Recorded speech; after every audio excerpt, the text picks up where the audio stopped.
Woo! The vibrant howls reverberated in the air, catapulting all the orcs into a state of combat.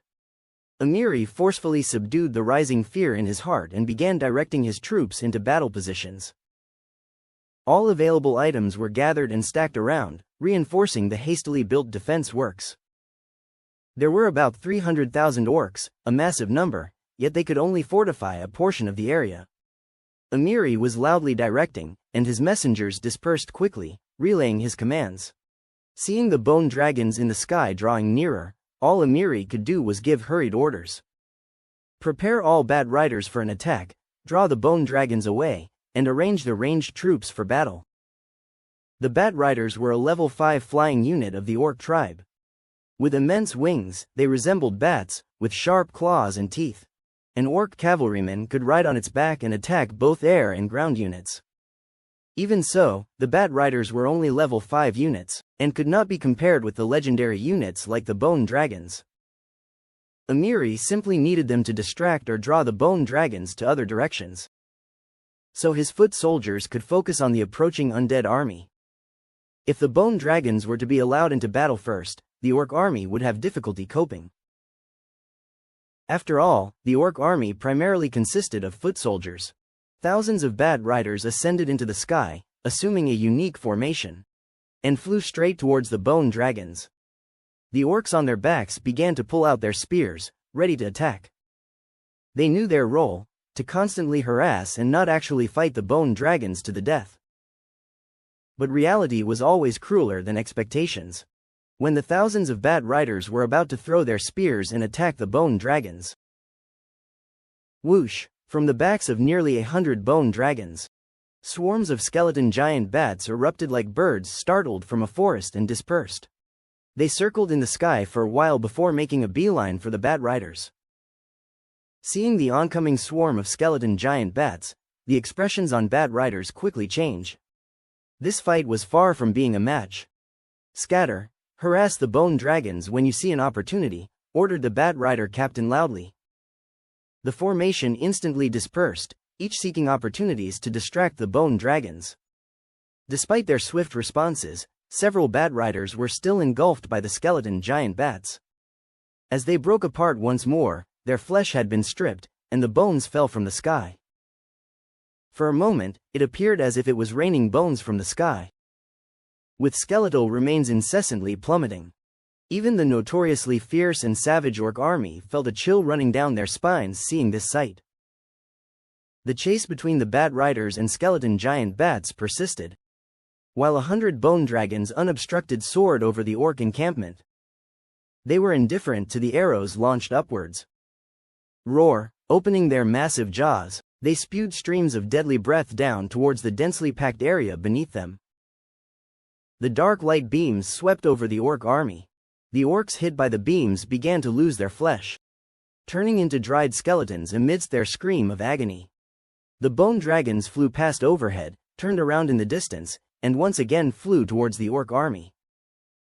Damn it, Amiri cursed. The battle had begun, they had no way to retreat. Even if they knew they were outmatched, they had to fight. If he commanded a retreat now, the 300,000-strong army would instantly collapse, resulting in even more disastrous losses. Warriors, shatter these undead and take down their leaders, Amiri yelled, rallying his troops. Roar! The orc foot soldiers, their eyes turning blood red, let out blood-curdling yells. They charged wildly towards the rapidly approaching skeleton army, seeming to have lost their minds from rage. Within the ranks of the undead, 100,000 undead mages in the rear launched their attack first. Black missile waves, full of negative energy, flew over the main army in an arc and landed amidst the charging orcs. The missiles exploded, blowing up large groups of orcs and spreading negative energy among them. Even so, the frenzied orcs continued to charge fearlessly and ferociously. Fireblade coolly commanded the raging orcs who were rushing towards him like madmen. Raise shields, out with the spears. One by one, iron spears shimmering with a cold light emerged from the gaps in the shields, aiming at the raging orcs. Thud thud thud, the orcs, using their bodies' strength and shields, viciously rammed into the shield wall erected by the skeletons. Theirs was a destructive force akin to a battering ram. splitting the shield wall and penetrating the formation. In the meantime, many other orcs were pierced by the long spears. Their blood and innards spilled on the ground. The orcs that managed to break into the skeleton's formation didn't achieve quite the result they had imagined. An iron sword cleaved down onto them, reducing them to a splatter of mushy flesh. The main forces of both parties were entrenched in a fierce battle. On the right flank of the orc tribe, tens of thousands of undead troopers crossed the rough and rocky mountains, directly appearing in the rear of the tribe's formation. The orc maiden leading the team looked at the battlefield below, consumed in bloodshed, and simply roared, "Kill!" The command was relayed, and she led the undead army, headed straight for the orc army. As time passed, the battle on both sides entered a frenzied stage. The undead army, unaffected by morale and unable to experience pain or fear, advanced relentlessly. However, the orc army, no longer boosted by the effects of the war horn, suffered a swift decline in morale. Their fighting spirit not as fierce as in the beginning. Fang Hao assessed the battlefield situation. He said, "Telik, end the battle quickly." Bronze Bull let out a soft sigh. His enormous bull's head nodded slightly. "As you command, my lord." Bronze Bull's troops began to move forward from the rear, taking cover behind the shield wall. Fireblade glanced at Bronze Bull and gave his order again, "Open." Swish swish swish, the shields parted. With his eyes glowing crimson, Bronze Bull immediately activated the frenzied charge. Along with the Tauren warriors and the skeleton minotaurs, they sprang forth from the formation, charging like a speeding train, sending all enemy soldiers in their path flying. They burst into the orcs' formation, shaking off corpses entangled on their horns. And the abilities, Beast God's Rage War Stomp, follow up in succession. Like a bloodthirsty war god, they tore through the orcs' lines. The rhythm of battle, at the very moment when Bronze Bull charged from the formation, led to a faster defeat for the orcs. All the undead abandoned their defenses and started attacking with all their might. The sea of skeletons completely covered the battlefield. This sight foreshadowed the victors of this war. The orc army began to collapse. A large number of orcs chose to flee when their morale dropped to the lowest point, scattering in all directions towards the forest. But the bone dragon circling in the sky, along with tens of thousands of skeletal giant bats, were not going to give them a chance to escape. They selected their targets and proceeded to eliminate them one by one. The noise of the battlefield finally subsided near dusk. The sight was gruesome. Blood flowed like a river, corpses were strewn all over. Scattered limbs and broken bones were everywhere as if it was purgatory on earth. "My lord, all the orcs have been killed. We are currently organizing a team to clean up the battlefield. We found several human corpses towards the rear of the camp. It looks like orcish handiwork, they are already dead," Fireblade reported. In a blade-to-blade battle, it was hard for anyone to survive. Fang Hao had adamantly ordered not to take any prisoners. Most humans who appeared here were likely transmigrators like himself. "Take me there," Fang Hao replied. Fireblade nodded, leading Fang Hao across the sea of corpses towards the rear of the orc camp. Shortly after, Fang Hao saw the human corpses Fireblade had reported. 6 humans had their heads chopped off, their skulls flung about haphazardly, staring unblinkingly, resentfully at a corner of the sky. From their attire, it was clear, they were transmigrated lords like himself. He bent down to pick up a Book of Lords fastened around someone's waist. Book of Lords, Level 3, belonging to Lord Guanqi. Level 3? The level of this person's Book of Lords was higher than his own. As Fang Hao continued to search for other Books of Lords, he began to understand the reason. It seemed that these Books of Lords had all been devoured by Guanqi. Lord Guanqi's domain has been destroyed, unable to obtain the decision power. Right, today is a compulsory mission, and all the lords are defending their own territories. The people here were captured by the orcs, leaving their territories deserted and available for the enemy's plunder. The destruction is understandable. If today wasn't a compulsory mission, the territory would remain even if the resources were stripped empty. He's currently under God's presence on the skeleton, temporarily unable to swallow. He could only consume this Book of Lords after returning Bury them near here. I hope when you wake up, it's only a dream. Fang Hao whispered. Life is so fragile. In this world, no one can assure their own survival. Fang Hao doesn't lack common skeletons. These few bodies of his fellow villagers will not be transformed, at least they will be laid to rest. A few skeleton soldiers stepped forward, collected the human heads scattered around, and buried them nearby with their bodies. The skeletons began to scatter to clean up the battlefield. The cleanup method of Fang Hao's camp is somewhat more complex. In addition to collecting loot and weapons, they also need to collect complete corpses. It's not about bringing back the organs, but the limbs must be intact. The fallen skulls and limbs have to be collected and put onto the wagon to be taken back to the territory. Wagons full of corpses tied tightly with hemp rope were still horrifying. My lord, judging by the clothing, this man was the leader of this army. Fireblade's gaze fell on the body in front of him. The body in front of him was clearly different from the normal orc attire. With more sophisticated equipment, clearly a leader in the army. Let Scholar Nelson identify it, confirm the identity, and transform it into a skeleton hero. Understood, Fireblade replied. Good, collect the spoils of war and let's head home. Yes, my lord. In the center of the undead army, carriages full of corpses were huddled. Thick fresh blood dripped along the carriage, leaving dark brown trails. The army followed the road, heading towards the territory. God's presence was removed. Fang Hao woke up from the bed in the room. Coming out of the room, he saw Aira and several rabbit clanmates gathered in the hall. Seeing Fang Hao's face filled with leisure, everyone showed a joyful expression. Without a doubt, his side had won the war. Master, shall we prepare a more lavish dinner? Aira asked in a low voice. No need, we'll go back after dealing with things here, Fang Hao said. Even now, there weren't many living creatures in the territory. The orcs forced onto the battlefield by him probably wouldn't be able to enjoy a victory feast. It might be better to return to the main city and have a simple but nice meal with a few of them. Oh, okay, master. Aira obediently nodded. Soon, the large team returned to the city. The convoy carrying bodies didn't stop, and directly transported the bodies to the main city for transformation along the road. Besides the bodies and equipment of the 300,000 orc army, the greater gain was the wriggling spine. To cope with this battle, Fang Hao had exhausted all his resources, only to amass this nearly 800,000 strong undead army. But the victor was Fang Hao. His power would snowball, growing to a horrifying extent. Acquired. Wriggling spine 115,782. Fang Hao looked at this number and nearly laughed out loud. Never mind whether the Skullcrusher tribe will counterattack or not. Fang Hao is considering a preemptive strike once he has gathered sufficient intelligence. And the timing is right. He could wipe out the Skullcrusher tribe completely and neutralize any potential threat. My lord, your book.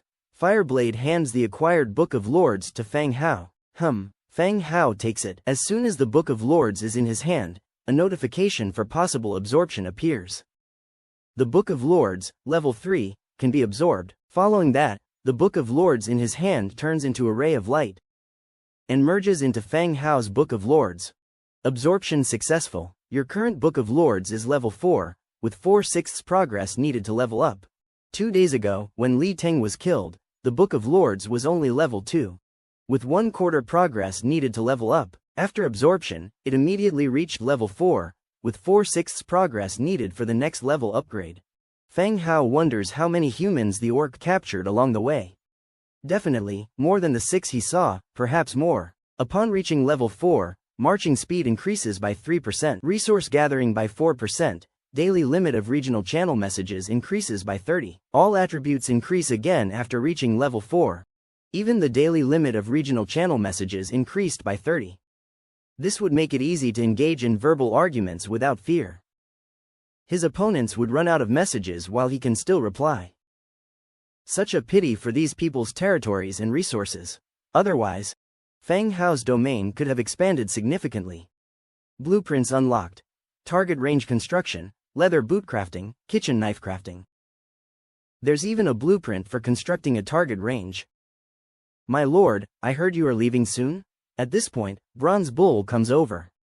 He's wrapped in bandages in several places, apparently injured in the recent battle. Telik, you're right on time. I was just thinking about discussing the situation here with you. Fang Hao invites him in for a chat. The two of them go into the main hall and sit down on the chairs. Two rabbit clan maids bring them plain water. Unlike the main city, where there are fruit wines, only water is available here. Telik, we wiped out 300,000 Skullcrusher troops. What do you think the Skullcrusher tribe will do in response? Fang Hao cuts straight to the chase. Among Fang Hao's commanders, probably only Bronze Bull is qualified to comment on the Skullcrusher tribe. Being an orc himself, he used to maintain private contacts with them. Without hesitation, Bronze Bull immediately replies, "My lord, I think you are overestimating the Skullcrusher tribe. If they had won this war, they would have used the captured cities as a base to absorb neighboring tribes and grow stronger. But having lost and 300,000 of their troops dead, they're severely crippled. I suspect there may even be internal disputes within the tribe." Bronze Bull's point is simple. It's the Skullcrusher tribe, not Fang Hao, who should be worried. Once they learn about the massacre, troubles could surface within their own tribe. You're saying, it's unlikely they will launch another attack in the short term? Fang Hao is having trouble understanding the situation of the local forces. He can rely on the wriggling spine, together with 100-fold increase, to recruit massive armies. But for other forces, it's challenging to amass and maintain armies. A 300,000-strong army being wiped out without a single soldier escaping. Such a calamity would cause chaos even in a country. Thinking of launching another expedition and gathering another 300,000 troops could be a problem. I'm not sure about the situation in the Coldwind Mountain range. But they definitely won't send troops in the short term, Bronze Bull states confidently. Fang Hao rubs his brows, deep in thought. He doesn't know the Coldwind Mountain range, and they don't know him either. The Skullcrusher tribe thought Fang Hao only had a 50,000-strong undead army. So they dispatched a 300,000-strong force to annihilate him. Then, they would use the momentum to unify all local orc tribes. But unexpectedly, Fang Hao used even bigger forces and slaughtered all 300,000 of their troops. Now, what Fang Hao lacks is information about the enemy. Whether it's the road, the enemy's strength, the distribution of various tribes, or the consideration to launch a counterattack, everything needs to be taken into account. Fang Hao's White Bone Army can directly confront the enemy, utilizing their terrifying numerical advantage. But once his forces are dispatched to raid the Skullcrusher tribe and spread out into the Coldwind Mountain range, problems can easily arise. His advantage is like a snowball rolling. He cannot lose, he can only win. Is there any way to get information about the Skullcrusher tribe? Can we send some orcs or buy out some orcs from the Skullcrusher tribe? Preparation and gathering precise intelligence are crucial before launching an attack. This kind of intelligence can be obtained in several ways, not just by arranging scout patrols. For example, contact some of the insiders among the orcs, pay them, and gather some unimportant intelligence. This method should be feasible in the Frostwind Mountain range, where the Skullcrusher tribe relies heavily on their martial strength. So, it's worth a try, said Bronze Bull. All right, settle this matter. Don't hesitate to spend some money if needed. Just dig out all the information about the Skullcrusher tribe. Fang Hao made the decision straightforwardly. Bronze Bull is quite reputable, so he should have no issues handling this. Yes, sir. Bronze Bull responded in a deep voice, and, also, continue to manage the mana market. Financial and manpower support will be provided as needed, Fang Hao spoke again. The east side of the city is occupied by orc tribes, and the market operated by Bronze Bull for many years has brought considerable profits to Manum. Being able to maintain this would likewise become an important source of revenue for our territory. Thus, the Manum market must not be abandoned, and Bronze Bull should still be allowed to operate it. If necessary, Fang Hao would invest resources and manpower to support it. Sir, how do you intend to handle the other tribes? Bronze Bull further inquired. He was referring to the orcs of some other tribes who were captured at the Manum market. They had agreed to meet up with Bronze Bull at Manum and then proceed together to a predetermined location in the Skullcrusher tribe's territory. Who would have thought that Fang Hao would arrive first with his undead army? And many of them have now become captives. Bronze Bull was under Fang Hao's command, but these people were in a very awkward position. They weren't of much use to Fang Hao. Whether they live or die completely depended on Fang Hao's mood and his promises to Bronze Bull. They could be spared. Don't let the clan leaders leave for now, prepare the slave contracts. When the time comes, have them sign the contracts to turn their tribes into vassal villages. Fang Hao considered and then said, when your martial prowess holds an absolute advantage, there are too many ways to control a small power. Signing a slave contract is one of Fang Hao's more accommodating methods. There are many places in the city that need manpower. These people can be fully utilized. All right, sir, when will you leave? Bronze Bull asked. I'm leaving immediately. I'll have Fireblade stay behind in this city. If anything happens in Manum, Fireblade will support you immediately, said Fang Hao. Understood. Having resolved the issue, Fang Hao, along with Era and others, left the Lord's Hall. Fireblade led 100,000 undead troops to maintain the city while the rest returned to the main city. If any problems occur, the Bone Dragon could reach here in just 20 minutes. They could effectively provide support. When the Bone Dragon returned to the main city and landed, the Rabbit Clan maids, with people's help, finally managed to walk down, their bodies stiff with fear. Their faces were pale, and they knelt on the ground. It took a long time for them to recover. Fang Hao touched the maids' foreheads, feeling uncertain. Era, are you guys all right? Fang Hao asked. Did the Bone Dragon fly too fast? They are so young, one dragon ride shouldn't have affected them like this. We're fine, Master. It's our first time flying so high. We just need a bit of time to recover. Era forced herself to stand up. Rabbitmen were innately timid. The undead, dragons, and high altitude scared them quite a lot when put together. After a while, the rabbit women had calmed down quite a bit and started getting busy with their own affairs. Sir, I'll get back to work as well, said Nelson from the side. This time, they've obtained the body of an orc hero. Nelson needs to turn it into a skeleton hero as quickly as possible to cope with any dangers the territory may face in the future. So sorry to bother you, Scholar Nelson, Fang Hao spoke apologetically. Nelson's role in the territory is irreplaceable, and he needs to consult him on things he is unsure about, both in combat and administration. Meanwhile, Nelson has always been the busiest hero in the territory, whether there's a fight or not. I'm willing to share the load for you, sir. Nelson bowed slightly and walked towards the Viscera Museum. After Nelson left, Fang Hao began to get busy with his own affairs.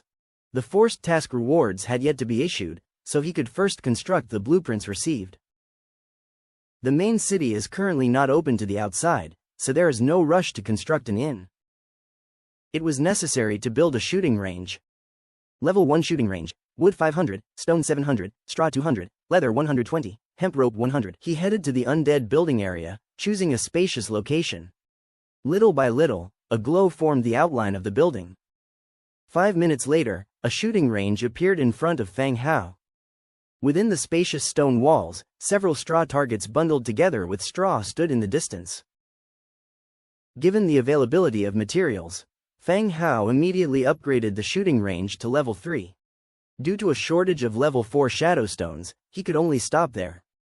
Level 3 shooting range, recruit, skeleton archer, wriggling spines 2. Remarks. Archers belonging to the building's faction can be recruited here. Upgrading the building unlocks new types of soldiers and higher-ranking units. Upgrade materials required. Wood 1700, stone 2500, straw 1000, leather 800, shadowstones 12. Based on the recruitment material requirements, the consumption of 2 wriggling spines implies that the skeleton archer starts at level 2. Although it is not high, it's a rank higher than the skeleton warriors who start at tier 1. He decided to recruit once first, to replace the regular skeletons on the tower. He set the quantity to 1. Recruit. 100-fold amplifier triggered, 101 skeleton archers recruited. Whoosh! 101 skeleton archer frames appeared in front of Fang Hao. Unlike the skeleton warriors, which appeared stark naked, the skeleton archers maintained their final dignity. A band was tied to their foreheads, which could be regarded as their own clothing.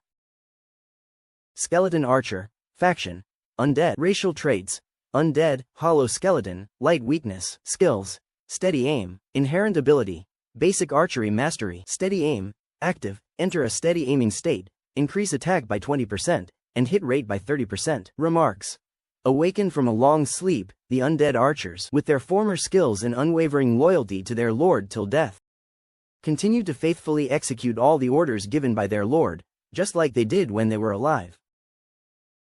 It's needless to say that the skeleton archer is a ranged unit.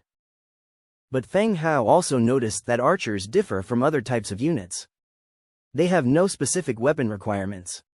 When recruited, the skeleton warriors came with a sword and shield combo, their skills requiring them to bear a shield.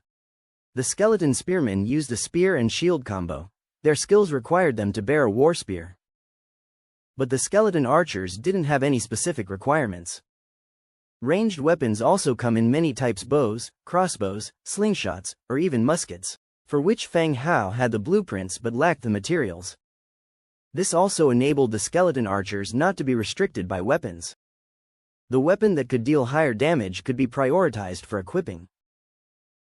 You guys, go to the arrow tower, replace the skeleton warriors, and the rest go to the warehouse to get a two-handed light crossbow to the city wall. Feng Hao issued the command. All the skeleton archers began to move, heading to their posts. The sky was dim. At this moment, the system alert appeared again. Congratulations, Lord, for completing the Skullbreaker Hammer mission. Rewards distributed. +50 influence to all factions, +200 influence to faction. 1 faction building blueprint, 1 random building blueprint, 200 Warfire coins. Compulsory mission closed, random special mission opened. Wish all the lords have a joyous life? The compulsory tasks are more like a funnel, continually and relentlessly filtering out those unfit for this world. Once the number of people being filtered out is sufficient, the compulsory tasks are cancelled. Of course, this is just Feng Hao's feeling. Whether it is the same for everyone is yet to be determined. He continued to look at today's rewards. This time, he received 2 building blueprints. The first one is a blueprint for the camp building, the Tower of the Fallen. Purple, not bad, it's a purple blueprint. Tower of the Fallen, purple. Type: building blueprint. Ability: increases the range of God's presence control. Description: a special undead camp building that can be built within the territory of a city, village. Can increase the range of God's presence control.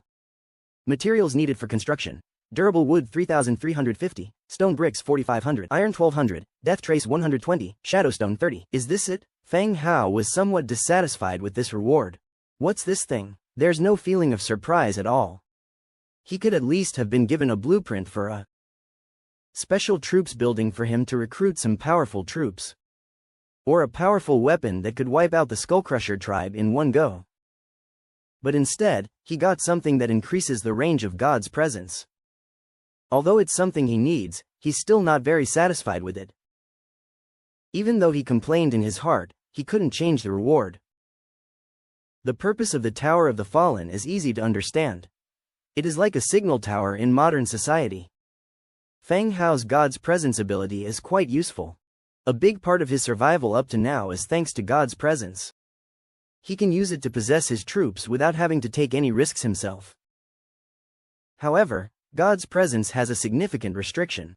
Its effectiveness is affected by distance and compatibility. Feng Hao can use God's presence to descend upon the pigmen village. But he can't control the skeletons to go to the tomb of the dragon beyond the village. He needs to physically go to the pigmen village, and then use God's presence to shorten the controlling distance. The Tower of the Fallen can solve this problem. Although it's a beneficial ability, the quantity requirement for Shadowstone is too high. What he lacks the most is Shadowstone. Even with the blueprint, he can't construct it. He continued to check the second blueprint. Seeing this blueprint, Feng Hao's blood surged instantly. An orange blueprint. Merit Training Ground, orange. Type: special building. Ability: 1. Hero Assessment. 2. Hero Advancement. Hero Assessment: Any troop that has reached the 10th level or is a special type can undergo an assessment. If successful, they can be promoted to a hero. If not, they are demoted by 1 to 3 levels but may continue to undergo assessments after reaching the 10th level again. Conversion, production, summoning, etc. types of troops cannot be assessed. Hero advancement, heroes can go through trials here. By passing trial levels, their levels can be increased. Failed trials will not result in any penalties.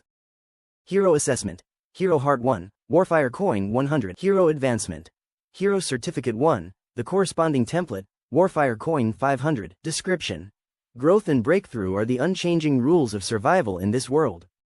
Sometimes, all you need is a little push to make a leap forward. Materials required for construction. Durable wood 2200, stone brick 3000, iron 1200, battle trace 200, perfect essence 30. After looking at the abilities of the building, Fang Hao's expression became serious. The symbolism of this building was self-evident. Whether a territory has a way to improve or not can directly impact a hero's sense of belonging there. No one wants to live their entire life in a village with no development. A territory that can foster and support their growth is more likely to be accepted by the heroes. At the same time, the troops that reach the 10th level can undergo a hero trial. And if successful, they could become heroes. This signifies that he could now form an army composed of heroes. However, only the bone dragon within his territory has reached the 10th level. He wasn't sure whether it was considered a converted troop unit. Even if it's not, he currently doesn't have the hero heart and the hero certificate. Above all, the fees for this were too much. It costs more than applying for a master's degree and there's no guarantee you'll pass. Exorbitant, it's really exorbitant. While complaining about the exorbitant prices in his heart, Fang Hao chose a vacant spot near the statue area for construction. An orange glow lit up the territory, attracting the attention of many people. After a good 20 minutes, a building resembling an altar appeared in front of Fang Hao. Ding! The loyalty of the corpse witch, Nelson towards you has increased by 5, the current loyalty is 85. The loyalty of Fighting Tooth, Engia towards you has increased by 10, the current loyalty is 87. When the building was completed, the affection of the two heroes in the territory towards Fang Hao once again increased. It seems, this building has a substantial influence on the heroes. The loyalty increased just by constructing a building. The more cultured and worldly a person is, the more formidable they are to win over. Nelson, as his first hero, only had a loyalty of 85, which was just slightly higher than the Bronze Bull, who was forced to join yesterday. Sigh. He could only think of slow ways to increase their loyalty. Master, it's mealtime. Era jogged over, shot a glance at the altar, then turned to look at Fang Hao with big round eyes. Oh, let's go. I just finished up too. The two of them then headed towards the Lord's stone tower. To celebrate today's victory, the dinner Era prepared was more lavish than usual. Though it was not in large amounts, it included all the dishes that Fang Hao and Angia liked. After the meal was served, the trio began to eat. Angia and Era were having a conversation. Fang Hao opened the Book of Lords to see what everyone was talking about in the channel. Now that the system rewards had been distributed, those who were alive could finally breathe a sigh of relief. I survived, fuck. Without the compulsory tasks from now on, everyone can take their time to develop. There will be no need to prepare for a 7-day test every moment. Yeah, every time it got to the 6th day, I didn't even dare to poop. I was afraid that if I died, they would say I was a hungry ghost in the underworld. But now, I don't need to be scared. It's clear from the above that he knows how to live. I'm going to treat myself to a good meal today to celebrate the end of future compulsory tasks. Now that I have soldiers and food, to be honest, life is finally like how a lord should live. I think some of you are oversimplifying things. The system did state that after the compulsory tasks end, random event tasks will begin. Essentially, there is no difference. That's not it. Random event tasks will be harder. Compulsory tasks give you a set time and arrange for a task to challenge your territory. But random events can be scarier. Do you all remember the Battle of Lords the day before yesterday? That was the first random event task. When your territory is exposed to other lords, it won't be any simpler than a siege task, right? I get what you're saying. It's like in a game. Previously we were playing solo against the computer. Although it was tough, there was at least a strategy to follow. But now we're not only playing against the computer, we're also playing against other players. Everyone could potentially be your enemy. Is that what you mean? More or less, the duo explained their thoughts on the random events. Those in the channel who were previously celebrating their victories instantly deflated. And the whole channel quietened down. The cancellation of compulsory tasks is not an end, but just a new beginning. There are many more difficulties waiting for them. These lords in this novel world are experiencing a wide variety of new gameplay methods, designed to entertain unknown individuals. Oh dear, I almost forgot. I'm here to buy Rejuvenation Spring from Boss Fang. Oh yes, I need to buy some too. Following that, several people privately messaged Fang Hao to buy the Rejuvenation Spring too. Recover from their injuries. The next morning, Fang Hao had just gotten up when he heard Era say that the skeleton merchant had already been waiting in the market. Calculating the time in his mind, it wasn't yet time for replenishing the market. So this visit must be about the Skeleton King's recommendation. If Fang Hao wanted to sell his goods in the market, he needed to join a union called the Eye of Sky. A necessary condition for joining was the recommendation of a veteran member. The skeleton merchant, Ruer, knew of Fang Hao's intentions to join the union and offered to recommend him to the Skeleton King, Odys, to see if he could gain the approval of the Undead King. After all, Fang Hao was one of the few new territories developing within the undead ranks. The Skeleton King had a high chance of supporting newcomers from his own camp. Quite some days had passed. Today would likely be about this issue. Whether it could be done or not, the answer would soon be known. Upon arriving in the market area, the skeleton merchant was still patiently waiting, sitting quietly on the side. Undead were unaffected by time, and the passing years did not pose a threat to them. Even if they sat quietly for an entire day, they wouldn't feel like time was being wasted. Sir, noticing Fang Hao approach, Ruer stood up and saluted. Good morning, Mr. Ruer, Fang Hao greeted with a smile. Sir, I came because of the recommendation letter, Ruer stated directly. Just as I thought, Fang Hao's expression remained unchanged, but his heart couldn't help but race. This recommendation was crucial to his next steps. Oh, what did Lord Odys say? Fang Hao asked. Lord Odys agreed, but it's not for free. Ruer gripped his cane tighter. Just state your request, Mr. Ruer. If it's feasible, I won't be stingy. The fact that they could make demands was a good thing. There's no such thing as a free lunch, especially in this world. Help without any apparent reason was more worrying. After joining, 20% of the profits from your sales within the next 200 years. Upon hearing this, Fang Hao's expression turned serious. Or 10,000 Warfire coins. Fang Hao's smile reappeared. The undead perceived time differently from humans. To them, 200 years was just an increase in numbers. But for Fang Hao, his own existence in 200 years was uncertain. He didn't know whether he would accept the transformation in the future. But for now, 200 years was too long. So long that he found it somewhat unbelievable upon hearing such a number. Compared to 20% of the profits for 200 years, Fang Hao would rather accept the condition of 10,000 Warfire coins. Although this was a sky-high price for the average lord. But Fang Hao could still accept it. He could afford those 10,000 Warfire coins. His ability to produce items with a 100-fold increase was like a gift for the market. With very few resources, he could mass-produce items and sell them rapidly at a similar price, competing with veteran companies for the market. Therefore, it was crucial to join the trade alliance and have links with other forces.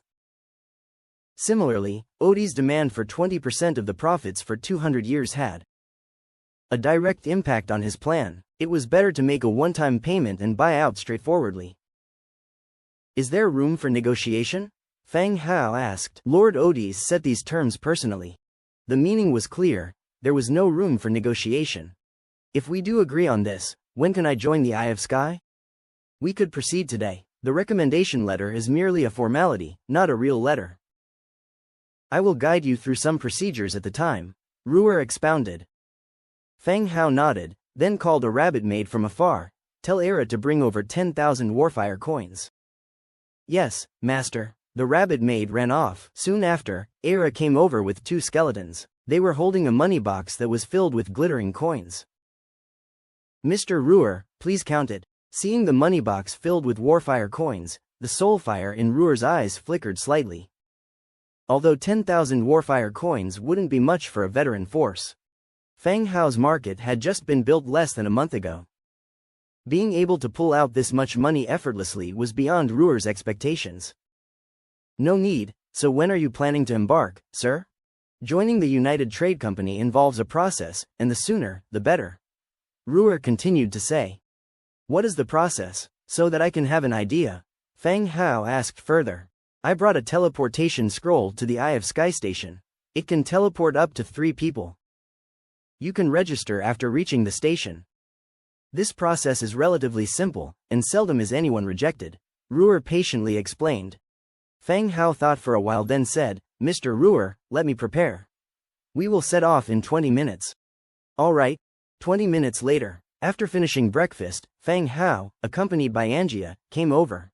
The heroes in his territory all had different duties. Fireblade was arranged to guard the east side of the city. He watched the east while also being able to rush to the Manwha market in case of an emergency. Nelson was in locked-in creation mode at the Viscera Museum, crafting a skeleton hero. Only Bloodhunter and Angia remained in the territory. Angia did not have the personality to guard a city, so Feng Hao kept her by his side, acting as a bodyguard. Lately, Angia seemed to have changed her disposition. She wasn't as wild as before. The day before yesterday, Feng Hao heard from Nelson that Angia sought him out to play chess and lost several games. If not for the intimidating presence of old man Nelson, Angia might have smashed the chessboard. However, this showed Angia's change as she was gradually changing herself. Mr. Ruer, we can depart now. All right. Without delay, Ruer pulled out a scroll and opened it directly. A light blue curtain appeared in front of Feng Hao. Feng Hao had seen such a curtain before. In the second compulsory mission, Nature's Revenge, the Nature Guardian had also appeared through a similar curtain, attacking various territories. This curtain could be likened to a teleportation door. Once inside, one would be transported out. After you, sirs, the Ruer took the lead and entered the curtain, while Feng Hao and Angia followed him into the curtain. Feeling disoriented, when they opened their eyes again, they had arrived in an unknown place. Looking down from here, there was a flat stone road lined with lush flower beds. There weren't many people on the street, it was rather quiet. Similar to modern street lamps installed on both sides of the road, nightstones were placed on their tops. If it weren't for the different races walking on the streets and the lack of plastic billboards, Feng Hao would have thought that Ruer had directly teleported him back to Earth. Welcome to the Eye of Sky Alliance's 032 station. Noticing their curious gazes, Ruer continued, Sir, the Eye of Sky Alliance only operates in the morning. Once the paperwork has been completed, you are free to explore the area and even stay the night. Okay, let's deal with the formalities first, Feng Hao said. Ruer nodded, leading them towards the central building in front. The combination of humans, orcs, and the undead didn't attract much attention. Or to put it another way, such a peculiar mix wasn't unusual here. A fairy with dragonfly wings was kissing a burly orc in a nearby alley. Their passionate display was enough to reaffirm that love knows no bounds and doesn't discriminate based on race or size. 20 warfire coins, Ruer suddenly said. What? Feng Hao's gaze shifted from the couple in the alley to Ruer. Ruer glanced at the couple in the alley and said, You can find such girls in taverns and inns. 20 to 100 warfire coins would suffice for all your needs. Elves, fames, or even female trolls. If they're attractive, you might even get a succubus for the night. What the hell? Feng Hao took another look at the couple in the alley. This wasn't love, this was a transaction. So, are all these people residents here? Feng Hao continued to inquire. Residents? No, settling down here isn't that simple. Most of those who stay here are here on business, like us, Ruer explained. The Trade Alliance base was located in a neutral area, constructed in various hidden regions across the continent. To enter, one would need to use a teleportation array or a teleportation scroll. Those who made it here were members of a power that had joined the Trade Alliance. They usually stay for a day or two. While they chatted, the group never stopped walking. They crossed several streets and arrived at the central district of the city. A stone castle, built with austere gray slabs, towered ahead. 2 fully armed soldiers stood in front of it. One was an orc, and the other had a dark complexion with a set of bullhorns on his head, appearing somewhat similar to the mythical demon soldier. After a brief and straightforward interrogation, the guards offered no resistance, allowing the 3 of them to enter the castle. The hallways made of white marble were glossed and polished. There were various portraits hanging on the walls, which added an artistic touch to the long corridor. Upon entering the grand hall, it was bustling with people. The crowd consisted of various races, the bizarre faces amongst them looked unique. Everyone was engaged in their conversations in small groups or conducted their affairs in an orderly manner. Fang Hao followed behind Ruer, feeling like he was waiting in line at a bank. At that moment, Fang Hao felt a fixed stare at him. He looked toward the side and noticed a human was looking at him. Their gazes clashed for a surcharged moment as they both observed the Book of Lords slung by each other's waist. Upon confirming that they were both earthlings, the man walked over to Fang Hao. The man was tall and thin with tanned skin and was clothed in a tracksuit. "Hey, are you from Earth?" Even having seen the Book of Lords, the man wanted to confirm again. "Yes," Fang Hao nodded. "It's amazing. The first time I meet a fellow countryman will be here," the man continued. Fang Hao found it hard to believe as well. He had always thought that he had been progressing much faster than any other lords in his zone. He believed he was the first to contact the Elemental Eye Trade Alliance. Surprisingly, there was someone who had progressed faster than him, and had already made contact with the Trade Alliance. Fang Hao examined him carefully, wondering if he had been overestimating himself as the top player in his zone. "Hey, is this skeleton the power you're relying on? You've really outdone yourself by getting involved with them." The man suddenly leaned in and lowered his voice. "What do you mean?" Fang Hao was slow to catch on. "It's okay, there's no need to be embarrassed. I've also followed others here. It's not a big deal to rely on a power in this world. Not everyone is Fang Hao who doesn't have any problems with food and clothing," the man continued.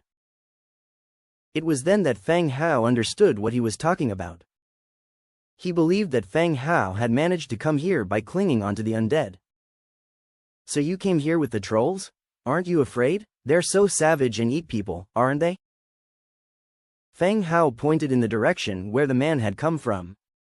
In that spot stood towering figures that were trolls. These trolls differed from the ogre race. They were decked in armor and followed protocols, queuing up quietly, and did not seem as violent as the ogres. "Stop kidding around. Just by the looks of it, your undead seems more fearsome than the trolls. How did you manage to establish such a cordial relationship?" the man went on. In his view, dealing with the undead was much more challenging than dealing with trolls. Trolls, at least, were living creatures and shared some similarities with humans. On the other hand, establishing a rapport with the undead was exceedingly difficult. "No, I didn't rely on any power. I built everything myself," Fang Hao clarified. As for relying, the orc tribes in the vicinity had been either destroyed by him or had become his subordinate villages. On the contrary, the man's circumstances didn't appear to be favorable. His situation was identical to Zhuang Hong's. He was serving the tribe he was relying on as a free labor force in exchange for protection. In an unequal power dynamic, such arrangements were challenging to maintain. Once issues arise, the party being relied upon may abandon or directly murder the weaker one. The man looked displeased upon hearing Fang Hao's denial. He had bared his soul, and in response, this insolent boy was stubbornly denying his own circumstances. If it wasn't due to being reliant upon a power, how could a human who had only been transferred 20-odd days ago arrive at a place like this? It was ridiculous. "Tay, what's there to hide? If you have any difficulties, I thought of helping you out a bit. HMPH, you're so arrogant, it seems like you don't need help, the man huffed, finding Fang Hao rather dull. He left a taunting comment and turned back to his troll group, striking up a conversation with a fawning smile. Fang Hao was also left somewhat perplexed. He had no intention of mocking the man, but it seemed the man didn't think so. After a while, it was finally Fang Hao and his companions' turn to be served. The counter was constructed out of marble. A small goblin was immersed in his work sitting on a high stool. Goblin Teller, Level 3. Odys is recommending a newbie as well? The goblin spoke in a high-pitched voice. Upon noticing that the skeleton king Odys was recommending a human, he stood up from his high stool. His line of sight cleared the counter and focused on Fang Hao's features. You Undead, are recommending a human? The Goblin Teller exclaimed, steering everyone's attention in the grand hall towards them. No, he's one of us, the Undead. He just hasn't undergone the transformation ceremony yet, Ruhr explained on the side. The goblin resumed his seat, relieved, paying no further heed. As long as the procedure was correct. He didn't give a damn about the petty squabbles between the undead and the humans. Alright then, what's your name? The goblin asked Fang Hao. Fang Hao? Crash. A loud crash echoed from afar. The man that Fang Hao just spoke to had fallen off his stool. Under the watchful eyes of everyone, he collected himself and awkwardly resumed his seat. As the trolls proceeded to take care of their business, he had been constantly observing Fang Hao's whereabouts. He was waiting for the right moment to expose Fang Hao's dependency on outside forces, and then taunt him a bit. However, when he heard Fang Hao reveal his name, his legs turned jelly, causing him to fall off his stool. Ask the Transmigrators what they fear. Apart from powerful extraterrestrial beings, internally, everyone is most afraid of Fang Hao. He alone shoulders the heavy responsibility of sustaining the entire region's population. And the recent instances of him selling equipment are counted in the tens of thousands. In the previous event, Li Teng, considering himself a heaven-sent messenger, challenged Fang Hao. But within less than half an hour, Fang Hao chopped off his head and posted the picture in the local channel. Everyone who provokes Fang Hao in an attempt to assert themselves is punished. Nobody wants to. Nor would they dare to provoke this killer. Who knows when he might come to their territory and chop off their heads.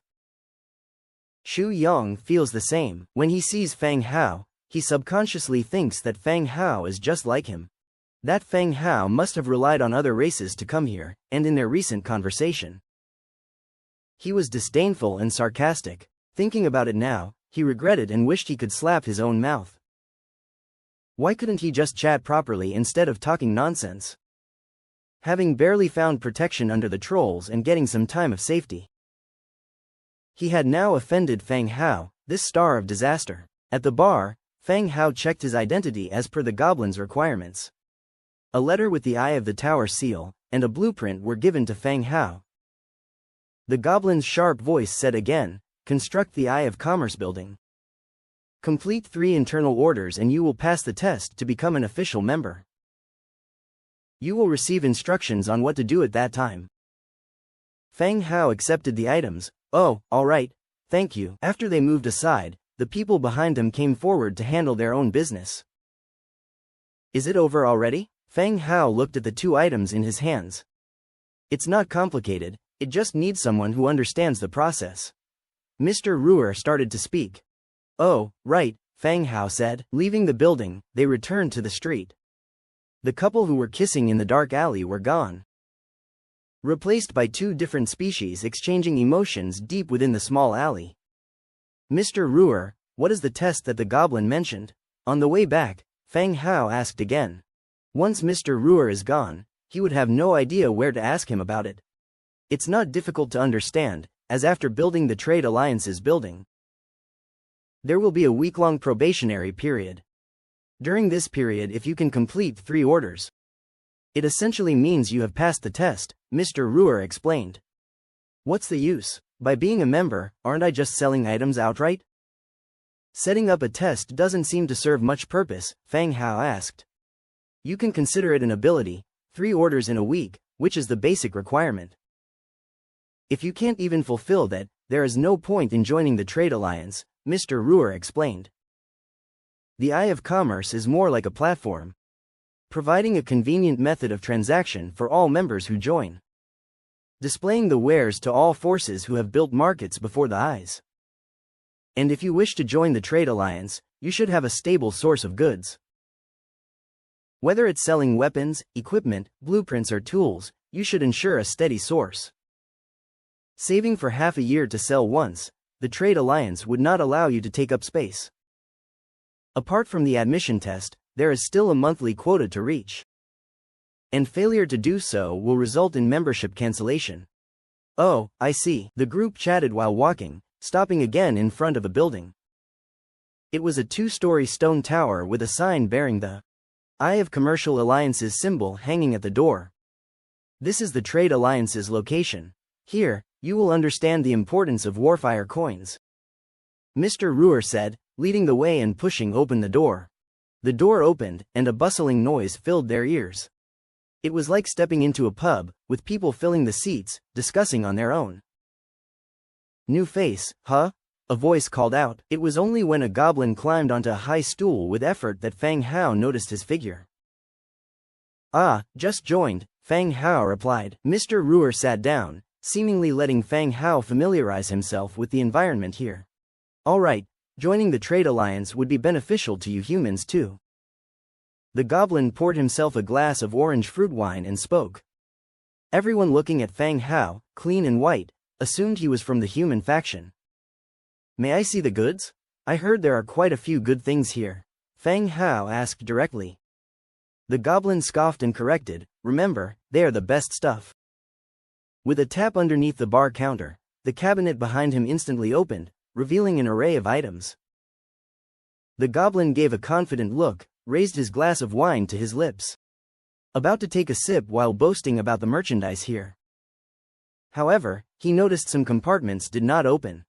The drinking action paused slightly, and with a couple of taps on the buttons above the counter, there was still no reaction. Frowning, he asked, Kid, which faction are you from? The compartments for humans and elves aren't opening for you. Undead. Clang. The wine glass fell to the ground. The goblin bent down to pick up his cup, while Fang Hao examined the items on the counter. They included weapons, tools, skill scrolls, potions, and a wide range of other items. Fang Hao could not afford them, but he was just there to broaden his horizons. Demon Dragon Potion. Selling price, 4.5 million Warfire coins. Description: changes the constitution, significantly enhancing the magical power of the body. Lover's Greedy Potion. Selling price, 5.2 million Warfire coins. Description: reduces body sensitivity, prolongs endurance. Design blueprint of the Starfire gun, orange. Selling price, 6 million Warfire coins. Description: a firearm designed by a dwarven master. Viscera Jar, orange. Selling price, 9.22 million. Description: in the event of unit death, a toxic plague erupts from the corpse. Blood Cup, crimson. Selling price, 15.5 million Warfire coins. Description: a cup that overflows with fresh blood. Drinking the blood from the cup enables the drinker to possess the blood owner's ability for a certain period. Orange. Selling price. Each item is worth a fortune. Each one was worth more than 1 million.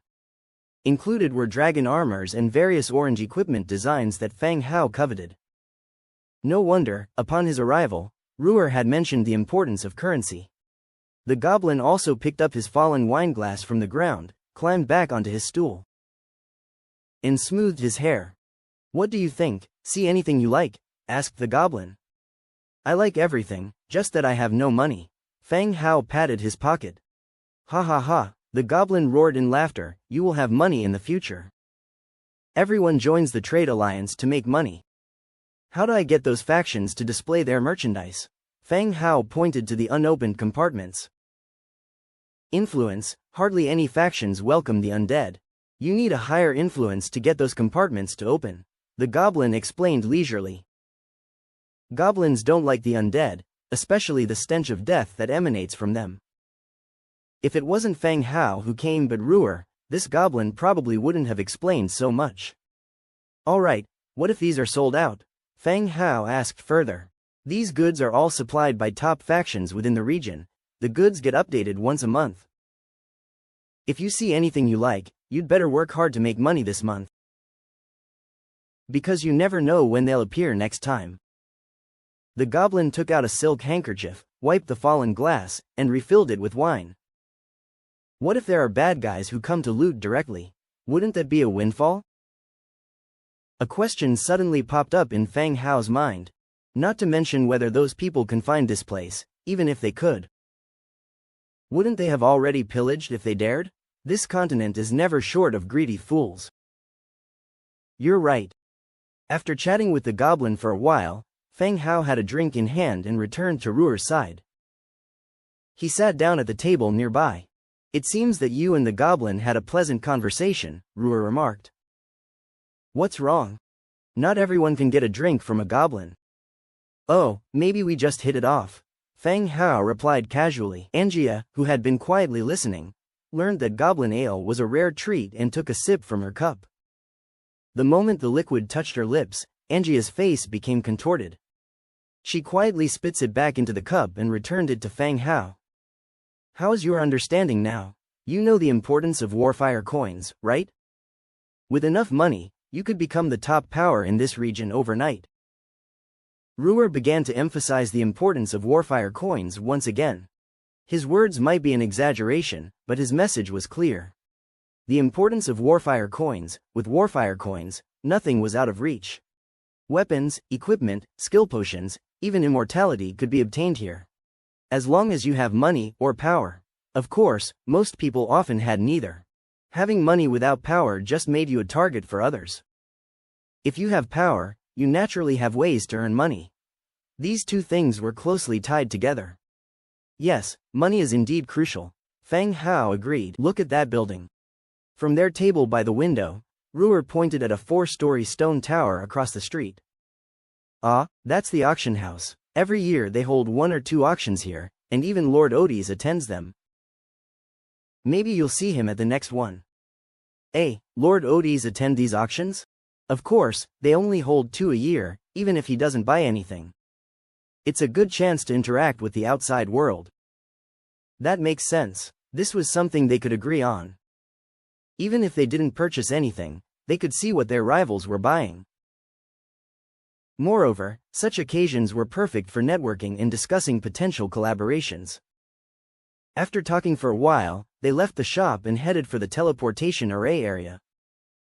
At the parting, Fang Hao handed Ruer a purse with his fee in it. Ruer gladly accepted without refusing. By the time they returned to their territory through the teleportation array, it was already afternoon, evening. Angia jumped around, eager to find Era and share her experience at the Trade Alliance. Of course, a plain account would be boring. So she would spice it up with some stories of confronting bullies and street fights. This would make the story more thrilling and attractive. Instead of going straight back to his mansion, Fang Hao headed directly to the marketplace, planning to start the construction of the Trade Alliance's building first. Trade Alliance Hall, hardwood 1200, stone brick 800, iron 320, metal parts 10, essence of magic 20, mithril 15. Description: the Trade Alliance's members' base building. The Trade Alliance Hall was not an independent building, but an expansion of the marketplace. It was more like an upgrade. Choosing to build. The original marketplace was transformed into light and was turned into a 2-story stonework building. Expanding its quarters, an emblem of the Trade Alliance was hanging above the door. This was a building that represented the Trade Alliance. The fenced areas around it, which were originally filled with different booths, now turned into a massive warehouse for goods. Shelves for storing goods were placed on both sides. Level 1 Trade Alliance Hall. Category: Trade Alliance Building. Registered Faction: Undead. Recruit: Skeleton Merchant. Skeleton Merchant. Wriggling Spine 1. Warfire Coin 10. Faction Ability: Arrival allows the merchant to teleport to the targeted marketplace. Test Stage: Number of order fulfillment 0/3. Description: Exclusive buildings built by the Trade Alliance for its members. The faction ability Ruer used to appear at the marketplace was the Arrival. The goods Ruer sold were mainly blueprints and magical items, which Fang Hao didn't have. The focal point of his future sales would naturally be the goods made in bulk. He planned to use the 100-fold amplification to create the most valuable items. First, let's recruit the Skeleton Merchant. Skeleton Merchant. Wriggling Spine 1, Warfire Coin 10. Recruit 1. Lights flickered, 100-fold amplification triggered, recruited 101 Skeleton Merchants. 101 Skeleton Merchants, dressed in suits and holding walking canes, appeared in front of Feng Hao. Lord, we are at your service, the Skeleton Merchants greeted in unison. The echo of their voices filling the room. Now Feng Hao understood that all the skeletons had the same recruitment conditions. But each of them had their own distinctive appearances. The skeleton tailor had a tape measure hanging from his shoulder, the skeleton blacksmith held a hammer. And the skeleton merchants were dressed appropriately, even holding a cane in their hands. Oh, right, the additional 10 Warfire coins for recruitment must have gone towards their outfit.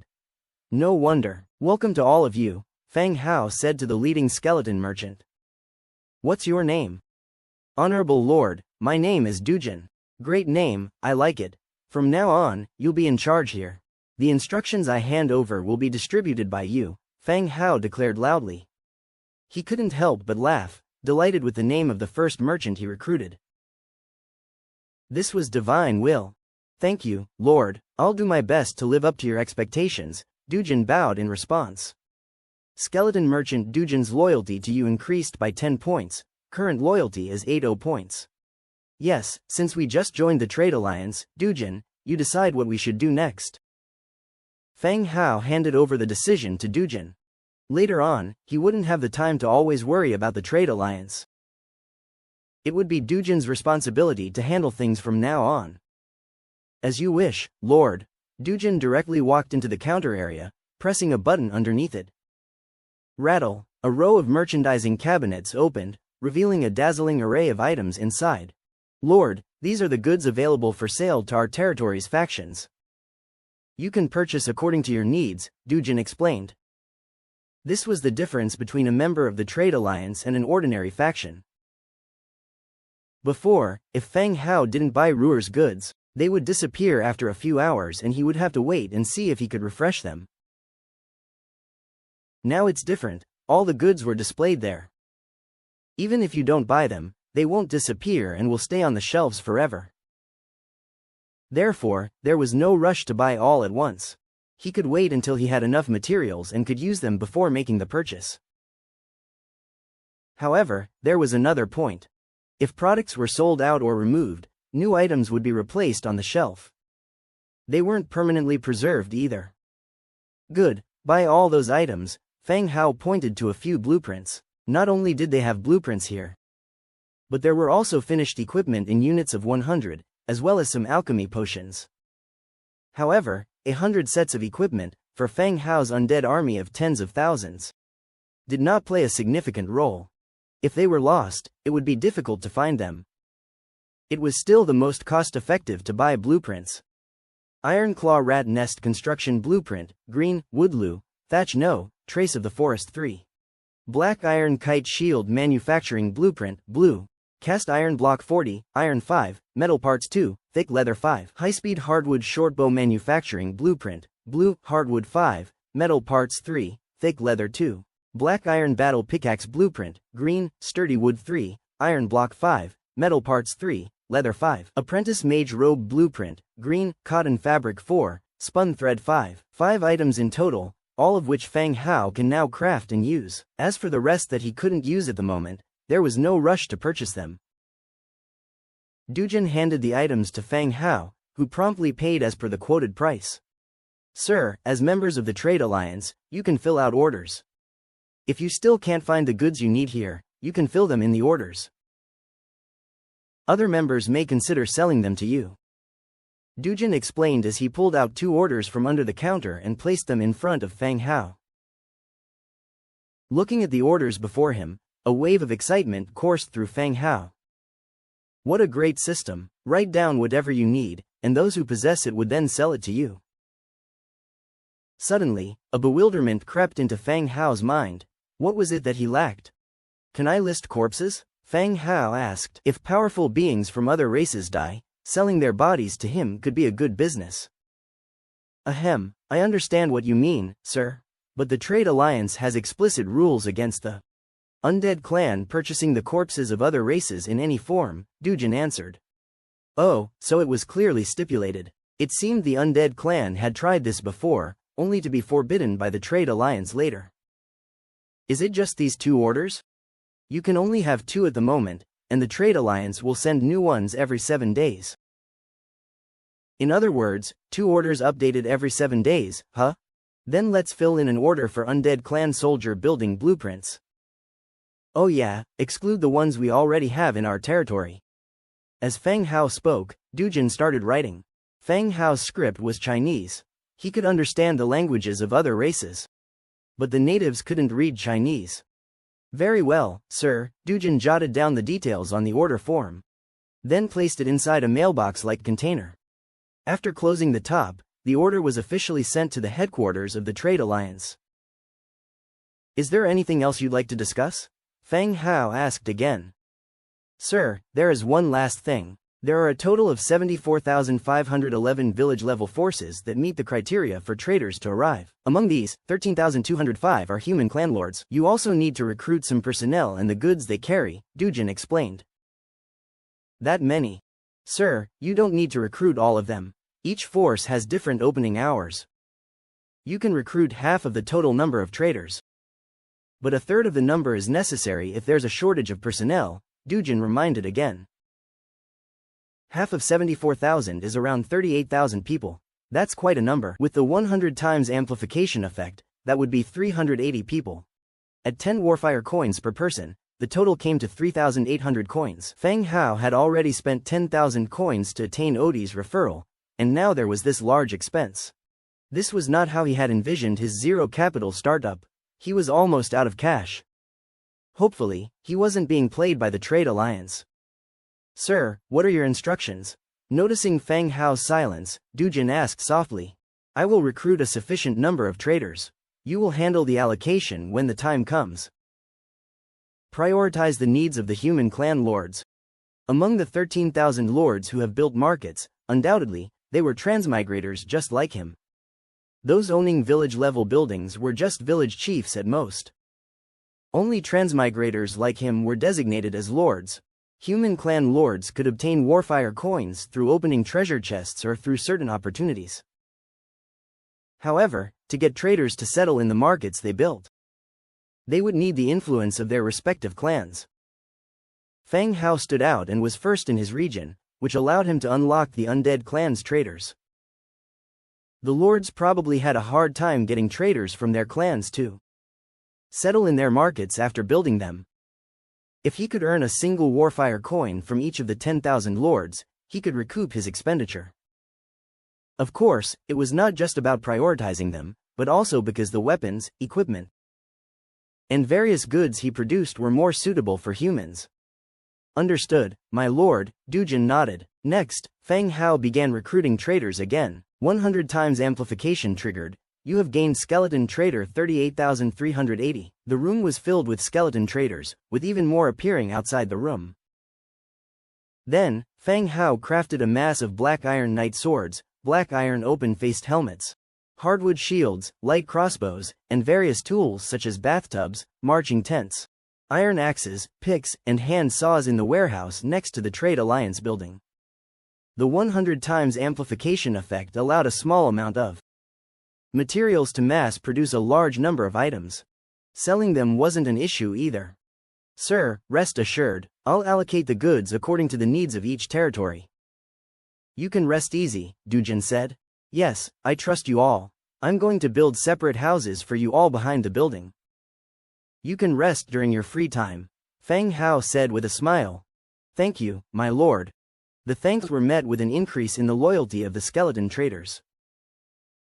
After handling everything, Feng Hao returned to the lord's mansion for a meal. Having been busy all morning, his stomach had been rumbling for a while. He was a little envious of the undead who didn't need to eat and therefore never felt hungry.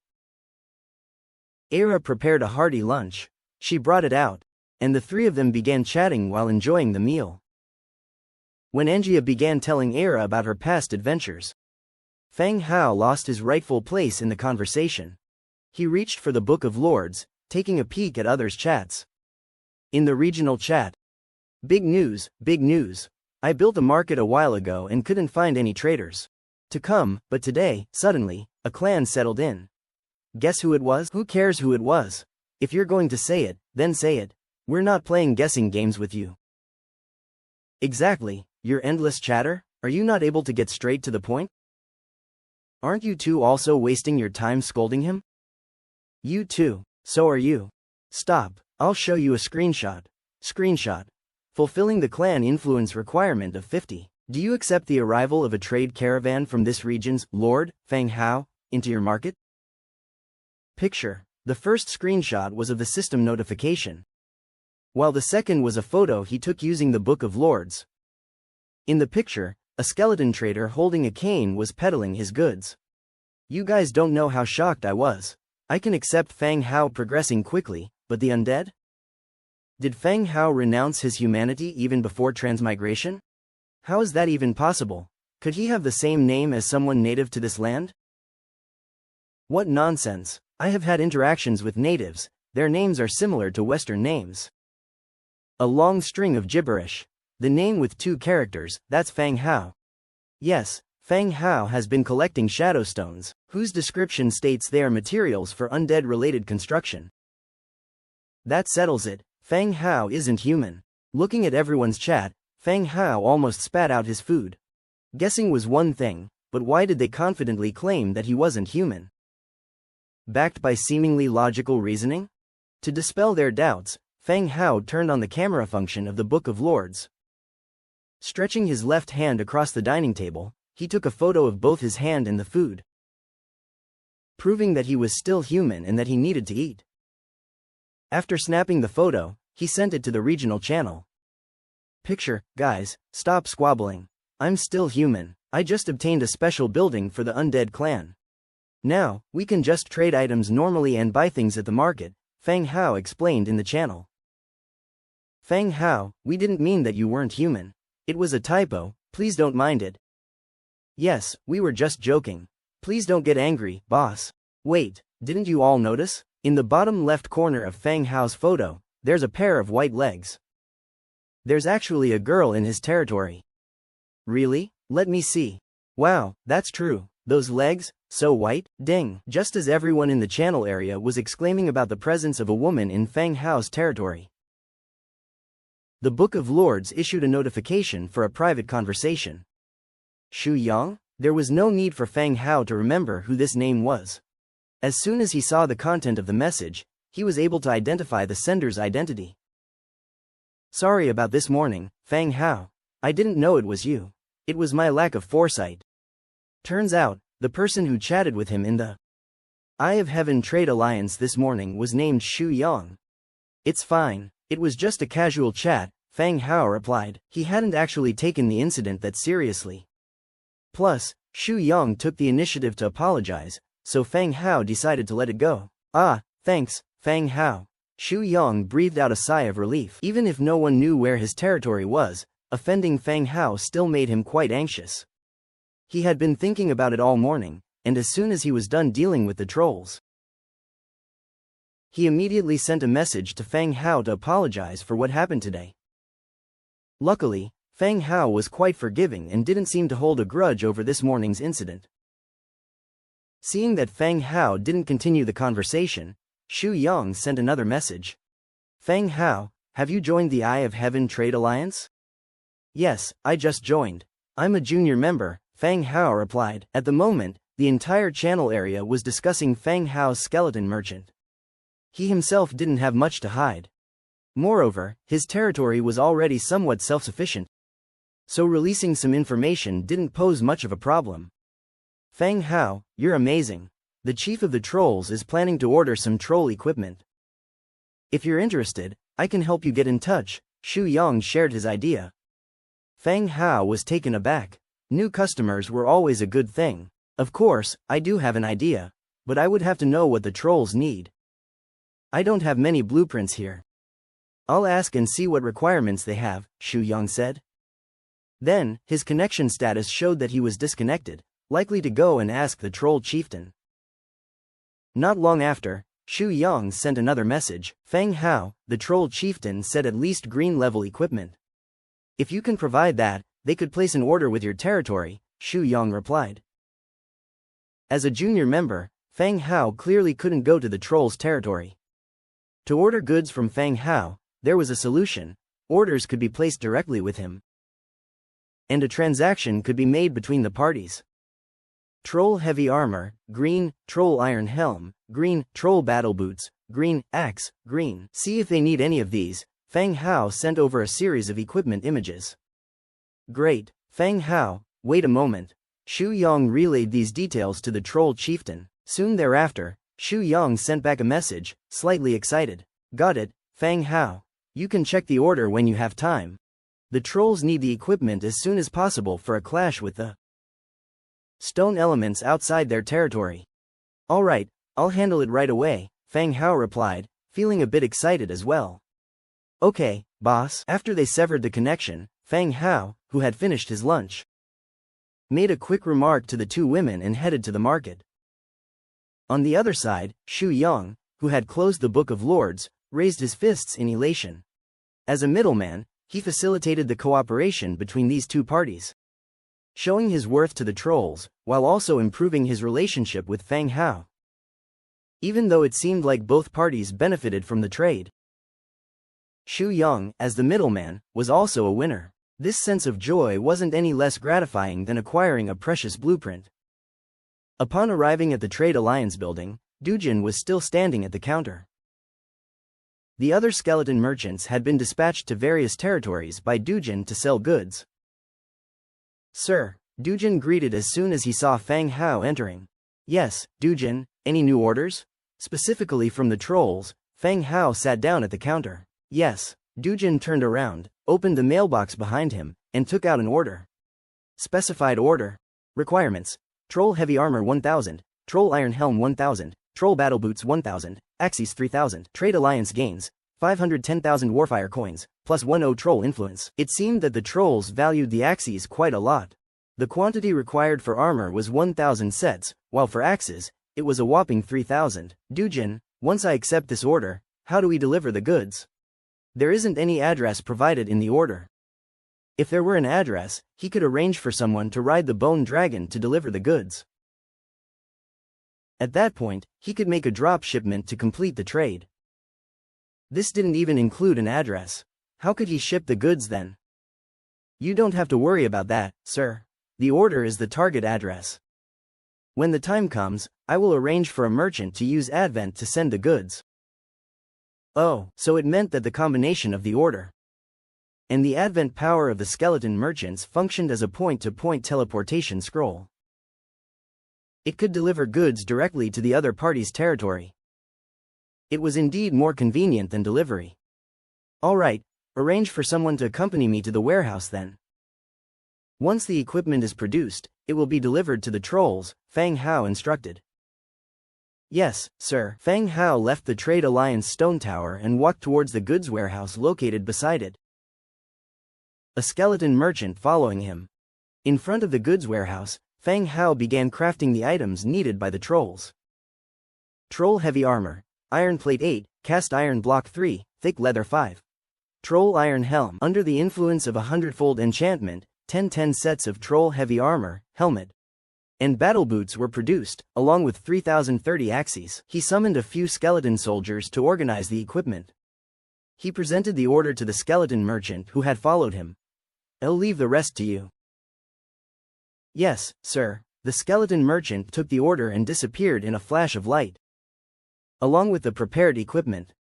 Sitting down on a chair nearby, Shu Yang sent him another private message. My God, your merchants are skeletons. How amazing is that? It seemed that his skeleton merchant had already arrived at the other party's territory. Yeah, how is it? Are the trolls satisfied with the goods? They are satisfied. They are counting your money now. Good, if they're satisfied then that's all that matters. Oh, by the way, you helped out a lot this time. Is there anything you need? I can send you some weapons or equipment. Take a look, what do you need? This time, The transaction allowed Fang Hao to earn 510,000 Warfire coins in one go. Xu Yang played an indispensable role in the process. Fang Hao made such a big profit that he naturally couldn't let Xu Yang's efforts go unrewarded. Warfire coins couldn't be exchanged as items in the channel, but he could provide other assistance, such as weapons and equipment. Ah, that won't be necessary. I was just helping introduce the parties involved, Xu Yang replied. What are your troops like? Do they need spears or iron swords? Fang Hao asked directly. Well, I don't have any soldiers in my territory, just a lot of farmers. Xu Yang's dependency on the trolls didn't allow him to recruit any combat troops, not even Tier 1 militia. His job was to lead the farmers to mine basic materials for the trolls. His status was equivalent to a slave leader, relying on his own labor to survive. Such unequal dependency was definitely problematic, but there was no better solution for Xu Yang. After all, he had missed the best opportunity for development. All he could now do was maintain the status quo. Then I'll give you some mining tools. You'll get them later, Fang Hao said directly. He directly put up, hand saw 1000, iron pickaxe 1000 on the specified transaction column in the Book of Lords. It was a reward for Xu Yang for making the connection this time. Thank you, boss. This time, Xu Yang didn't refuse, he exchanged a few units of wood and completed the transaction. End conversation. The skeleton, who had gone to deliver goods to the troll territory, returned once again. Several wooden boxes filled with Warfire coins were piled at his feet. Under the restrictions of the Trade Alliance rules, even the quick-tempered trolls adhered to the agreement.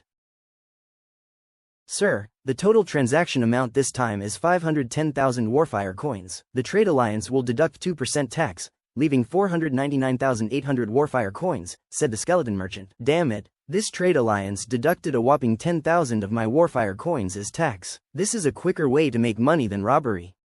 Well, good job. Arrange for someone to deliver them to the Lord's mansion. My maid, Era, will tell you where to put them. Yes, sir. The skeleton merchant and his men, carrying the heavy boxes, headed towards the Lord's mansion. The structure of the Trade Alliance is much like the e-commerce platforms of the past.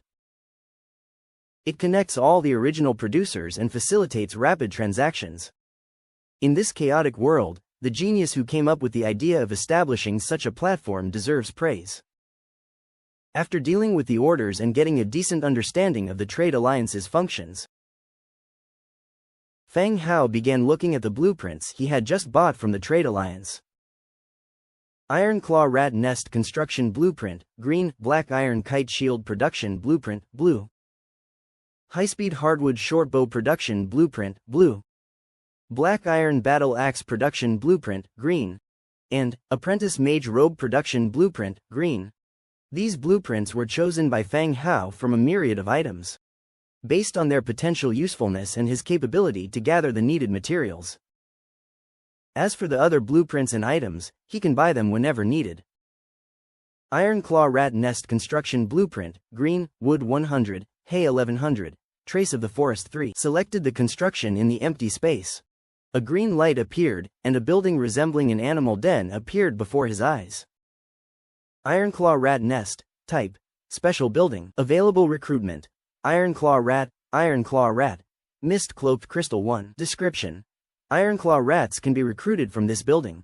Their sharp front claws can break through soil and rocks. Wow, a new recruitment material has appeared. I bought this blueprint because I had enough materials for construction, but didn't expect a new material to appear for recruitment. It's called the Mist-Cloaked Crystal.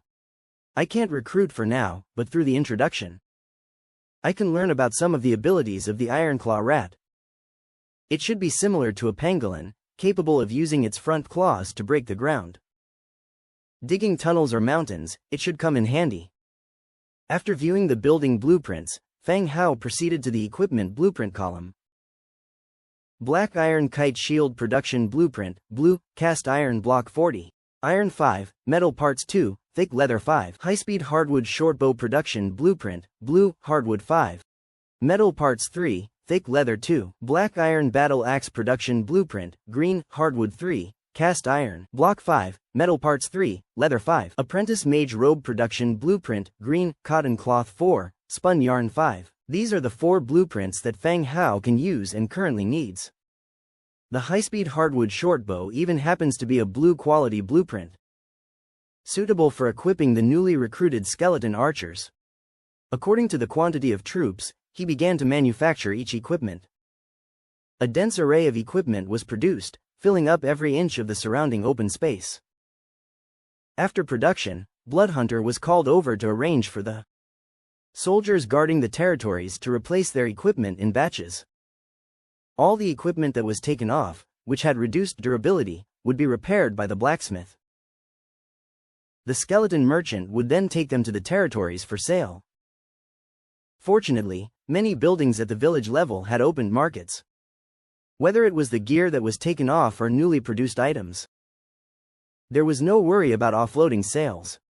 Earning a substantial amount of Warfire coins is only a matter of time. Next morning, Fang Hao just woke up from his bed. As he sat up, he noticed that the sound-transmitting shell on his bedside table had received a new message. This was not the shell he had left with Bronze Bull, but the one the slave trader had given him when he bought slaves last time. The point was that when there were slaves available, Fang Hao could be contacted immediately. Picking the shell up and placing it to his ear, he heard the voice of the orc slave trader. "Human friend, I have a new shipment of goods and will be staying at Manwha Market for 2 days. If you are interested, you can come and take a look. As an old friend, I can guarantee you a discount," said the orc. His oily tone still made one feel uncomfortable all over. These slave traders were truly hardworking. The fight with the Skullcrusher tribe had just ended, and they were already rushing to do business at Manwha Market. Fang Hao didn't have anything lined up for today, so he could go to Manwha Market. Also, he could ask Bronze Bull about the intel on the Skullcrushers. Walking out of the room and finishing breakfast, he brought Engia with him, hopped on the Bone Dragon, and flew directly to Fireblade's affiliated city. From there, he rode a horse to Manwha Market. The only reason for taking this inconvenient route was because Manwha Market was still open to the various orc tribes. Fang Hao was counting on the market to make some money for him, so naturally, he had to consider the impact of the undead on the market. When they arrived at Manwha on horseback, the bull-headed guards looked at him in awe. Sir, the bull-headed guard came forward to take the reins of his horse. "Good morning, is Telik there?" Fang Hao dismounted and asked. "Yes, sir, let him know that I'll be there shortly." "Oh, okay." As the bull-headed guard went to deliver the message, Fang Hao, with Engia by his side, went directly to the spot where the slave trader was parked. From afar, the orc slave trader, who was dressed in expensive clothing and jewels, spotted Fang Hao. After a slight pause, a smile appeared on his face. "Human friend, you have come just in time. Somebody just showed interest in these slaves. Had you come a little later, you would have missed this opportunity," the orc slave trader said, rubbing his hands together as if he had already sold everything. Fang Hao did not believe the slave trader's words at all. If you regard the orc in front of you as a simple-minded creature only capable of shouting and killing, you are bound to be taken advantage of. He won't hesitate to cheat you to death and take all your money. "Alright, whether I want to buy or not, let's take a look at the merchandise first," Fang Hao cut him off. True, let's look at the goods first," the orc immediately responded. Entering the stinking warehouse once again, the greasy rags on the iron cages got removed. This revealed the slaves held within the cages. When the slaves appeared, Fang Hao was slightly taken aback. The slaves brought by the trader this time were not the usual rabbitmen, but a new species. "Human friend, I figure you must be bored with rabbitmen by now. So this time I brought you something different," the slave trader explained, observing Fang Hao's reaction.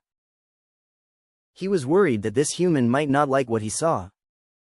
If Fang Hao declined, his trip would have been in vain. Through the greasy railings of the cage, Fang Hao's gaze fell on the weeping figure coiled up in the corner. She was noticeably different from the rabbitman. She had a pair of ears akin to those of a canine, a fluffy, brown tail curled up in her lap. The moment the oily cloth covering was torn down, she looked horrified as she stared at Fang Hao. "This is not a rabbitman, right?" Fang Hao pointed at the girl in the corner. The girl cringed again, obviously frightened. Ah, you are indeed smart, my friend. This is a member of the Foxman tribe. I met an orc army on the way who had just dealt with a Foxman village. I thought you might need her, so I bought her at a high price. Hearing the slave trader's words, Fang Hao was at a loss for words. Damn, he can really talk up his product. I'm not blind, can't I see the characteristics of these two races? Didn't you say that all the slaves have been trained? These have just been captured. Won't there be any issues? Fang Hao looked at the slave trader. The rabbitmen he had purchased last time had a blank expression, clearly accepting their status as slaves. However, these fox ladies in front of him were crying and frightened, clearly just captured. If he bought them, and they acted out, it would be too much for him. No, my friend, the slave trader walked to the iron cage and struck the bars with an iron rod in his hand. Shut up, anyone who dares to cry will be fed to the dogs. The roar and the clinking sound of the iron rod made the fox ladies shudder, biting back tears. As you can see, although the fox people are a group of weak orcs, they are still quite intelligent. They know if they should choose to stay with you, or be eliminated. The slave contracts are complete, there won't be any issues, the orc slave trader professed with conviction. He had captured these fox ladies just to sell them to Fang Hao, just like he had done with the rabbit people. With just a few of them, it was not worth it for the slave trader to transport them to human cities for sale. If Fang Hao didn't purchase them, they would be at a loss. And the fate of these fox ladies would not be good. What's the price of fox people? Fang Hao hesitated. Look, we are old friends. I cannot give you a high price. The price is the same as the rabbit people. 10 warfire coins each, the slave trader said. He had sold 40 rabbit people to Fang Hao earlier. After bargaining, they were sold at 10 warfire coins each. After returning, the slave trader had recalculated the price several times. He found that it was more profitable to sell it to Fang Hao than transporting it to a human city to sell. So, while selling other slave orcs, he had also brought along the freshly captured fox ladies and directly contacted Fang Hao. Okay, get the contracts. I'll take all of them, Fang Hao said directly. The slave trader was immediately overjoyed. Please wait a moment. I'll fetch them right away. He went to the side room, fetched a few slave contracts, and handed them to Fang Hao. From now on, the fox ladies before him had a new master. A human who came with a female orc hero. Okay, everyone come out and follow your master. You can enjoy a full meal, the slave suggested, continuously clanging the cage to urge the unwilling slaves to come out. The 5 brown-tailed fox ladies just stood there blankly, with their heads down, unable to raise their gaze to Fang Hao. Okay, stop crying, follow me. I'll give you food first, Fang Hao said to all of the slaves. After speaking, he led the fox people out of the warehouse. He headed towards the direction of the clan leader's hall. When he arrived at the clan leader's hall, the Minotaur guards respectfully greeted him. Sir, the clan leader is waiting for you inside. All right, get them some food first. Fang Hao looked at the 5 slaves following him. Yes, sir, the Minotaur guard immediately followed Fang Hao's instructions. He entered the hall. Bronze Bull Taillock was polishing his battle axe. Seeing Fang Hao and Angia come in, he immediately put down his weapon and bowed. Lord. Bronze Bull is a purple hero. Among the heroes, he is considered to be a high-ranking battle hero. But in Fang Hao's hands, he is but a small part of his forces. Having him would allow for an additional commanding hero. But not having him wouldn't affect the situation at all. Alright, has there been any news from Skullcrusher? Fang Hao asked, sitting down on a seat at his side. Bronze Bull did not sit back on his seat as the clan leader, but instead sat on a chair at the side. He said seriously, Sir, I have already arranged for people to explore the Frostwind Mountains for information, but they might not have arrived yet.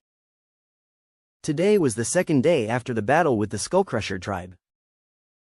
The people he had arranged were still on the road, they hadn't reached Frostwind Mountains, let alone gathered any information. That's right, by the way, the Merit training ground has been built in the territory. If your clansmen need to advance their hero level, they can go to the main territory.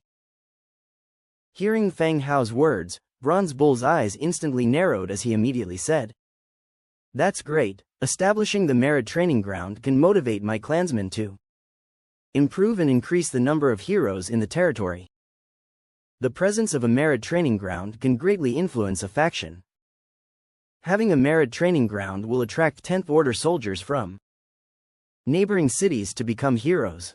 Those aspiring to become heroes also require the merit training ground for their upgrades. Therefore, the existence of a merit training ground not only cultivates more heroes, but also attracts other talents to join. Well, as for advanced materials, you and your clansmen need not worry. I'll prepare them for you," said Fang Hao casually. "There aren't many heroes who can be promoted within the territory. Nelson, Angia, Bronze Bull, and the materials needed for the trial can be purchased from the Trade Alliance. The cost is bearable, so there's no need to fuss over it with the heroes. Letting them prepare on their own would only hamper their growth." "Thank you, Master. The Minotaur clan is immensely grateful to you." Bronze Bull stood up and paid his respects again. At the same time, Fang Hao also received a system prompt. "Bronze Bull, Telek, has increased his loyalty towards you by 20 points. Current loyalty is at 85. Bronze Bull's loyalty has finally improved. If it were to improve, it improved by a straight 20 points, reaching 85 points. This loyalty is already quite high, and he will be more obedient to Fang Hao's commands. Alright, one won't bother you anymore. If there is anything, get in touch using the sound transmitting shell. I'm going back first." Fang Hao stood up. "Alright, Master." Before leaving Manwha Market, Fang Hao went to the tavern. In addition to getting some condiments, he also got a single map. Map. Cave Camp. Category. Single map. Description. A map drawn by a traveling merchant, recording the path and terrain of the cave camp. Manwha Market just opened, and this is the only blueprint in the store. Last time, the unknown cave blueprint that was obtained from the tavern. Because it was on the west side of Manwha Market, Fang Hao had Bronze Bull send someone to scout it first. After confirming the message, he could explore it. When Fang Hao left Manwha with the purchased slaves, Bronze Bull arranged a Minotaur guard for protection. Primarily to ensure that Fang Hao was safe and won't face any danger here. He returned to the territory without any obstruction. The scene that had been performed several times repeated itself again. When the slaves saw the dense undead army, except for 2 who fainted, the remaining 3 hugged each other and wept bitterly. Having seen this repeatedly, Fang Hao didn't bother to explain or comfort them anymore. He left them crying there. When the team entered the city, Aira, along with a group of maids, came out to greet them. On seeing a few fainted fox people on the cart, everyone looked somewhat peculiar. But thinking about their own experiences, they understood why this happened. Aira, explain the rules in our territory to them and tell them about the work they'll do in the future. They can rest today and begin work tomorrow. Understood, Master, replied Aira softly. They had to specially instruct the new fox people about the territory and tell them where they can and can't go. Especially the undead region, a single misplaced step could turn them into skeletons. Fang Hao left everything to Aira and started making stone slabs at the warehouse location. Stone slab. Stone material 3. The stone slab was a reward obtained from fighting the stone element previously. It had been busy previously, so the construction of the stone slab was pushed till now. The function of the stone slabs is simple, they serve as the paving stones for outdoor roads. Currently, the ground inside the territory is all made of compacted earth. It wasn't that Fang Hao arranged manpower to deliberately fix it, but rather it was packed down by hundreds of thousands of skeletons every day. That was why the ground was ripe for paving with stone slabs. Now, some tasks can be undertaken by the bot slaves, so the paving of stones can proceed normally. The production quantity is set to 100. 100-fold amplification triggered, stone slabs obtained, 10,100. After lunch, Aira continued showing the newly added slaves around the territory. Fang Hao was contemplating his afternoon plans when he was alerted to a private message in the Book of Lords. It was from Dong Jiayue. It had been a while since he heard from her, after she was injured and received a curative potion from him. Brother Hao, I have finished exploring the ancient tomb. I've obtained some shadow stones and set them aside for you, Dong Jiayue said. Fang Hao opened up the designated trade page and saw the traded shadow stones. There were quite a few, 49 in total. Fang Hao put up several weapons, and they concluded their trade. What's in the ancient tomb? Any exceptional bodies? Fang Hao asked. Yes, there was a body in a bronze coffin. Don't worry, Brother Hao, I had it completely burned, there's no danger. Dong Jiayue reassured him with a serious tone. She thought Fang Hao was concerned for her safety, worried that the corpse in the tomb might turn into an undead and attack her. Ah, it was burned? Was anything left? Even bones would be fine. Well, no, Brother Hao, just tell me what you need next time, I'll keep an eye out for it. Dong Jiayue caught on to his hint. Fang Hao thought for a moment and said, I have a building here for the undead, the remains of the strong can be useful. Oh, I didn't know that. Would ashes work? I can have someone collect the remaining ashes now, would that be useful? Dong Jiayue continued. She was grateful for Fang Hao's help, and since he had saved her life with a treatment potion, she thought of him as her lifesaver and wished she could repay him in some way. No need for that, just save any powerful creature's bodies safely for me next time. Fang Hao advised once again. Oh yes, Brother Hao, I have a map here called the Desolate Battlefield which I can't explore. So I'll give it to you too. Dong Jiayue remembered a newly acquired map. After opening the trade page again, he saw the map Dong Jiayue had placed up for trade. They carried out the trade, and the map appeared in Fang Hao's possession. Map. Desolate Battlefield. Type. Single-page map. Description. The once thriving city has become a burial ground. 500,000 commoners and over tens of thousands of soldiers have died. The land was stained red with blood, bodies scattered throughout the mountains and fields. Gathering from the description, it was likely a dangerous place on the map. Dong Jiayue had just recently managed the ancient tomb near her territory. If she led her troops to conquer the desolate battlefield, it would likely be a monumental task. She might suffer injuries, or her troops might suffer heavy casualties, leaving her with a skeleton crew. Therefore, she didn't want to take any risks now or in the future. It would be better to give the map to Fang Hao, who was ranked first in the region. Perhaps he might figure out a way to conquer it. Fang Hao stored away the map. The location on it was to the northwest of his territory, quite a considerable distance away. Looking at the description of the desolate battlefield stirred some interest within Fang Hao. According to the description, this used to be a battlefield where hundreds of thousands of people perished. The entire landscape, engulfed in death, had become a wilderness. If this location hadn't been desecrated, there was certainly an abundance of shadow stones, thereby resolving the shortage of shadow stones and the inability to upgrade and construct undead buildings. He would certainly explore it, but not right now. It wasn't that he was afraid of the danger of the desolate battlefield, but that the location shown on the map was far away. Leading an undead army there would not be easy. Once the undead army was mobilized, they would likely be attacked by other creatures along the way. It would be a hassle. Fang Hao's strategy was stability. His advantage was clear, as long as he developed steadily and became the top power in this region.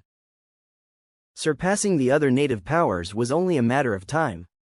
Okay, thank you, I will consider exploring it when I am able, Fang Hao replied. Okay, Brother Hao, if I find any good items in the future, I will keep them for you. Okay, since Dong Jiayue was limited in the number of times they could talk. After a couple of pleasantries, they disconnected the call. Fang Hao thought for a moment and sent another message to Zhang Bin. He directly shared the location of the desolate battlefield with Zhang Bin. Zhang Bin, arrange for people to explore this area. Just map out the route that's necessary. Fang Hao sent the message. Zhang Bin was now one of Fang Hao's city lords, or one could say, the mayor of a dependent city. The city he was currently managing was Li Teng's former city. It was located to the west of Fang Hao's main city and relatively closer to the desolate battlefield. Received, I will arrange for it immediately. Shortly after came Zhang Bin's second message. Boss, can you send some horses? The attached village's wheat transportation is too inefficient with manual labor. Zhang Bin's current city was far superior to his previous one. Without worrying about food and clothing, all he had to do was coordinate the farmers. Deploy troops to protect the city and village's safety. Of course, Zhang Bin was smart enough to know that everything wasn't his, but Fang Hao's. When Fang Hao asked him to be the mayor, he became the mayor.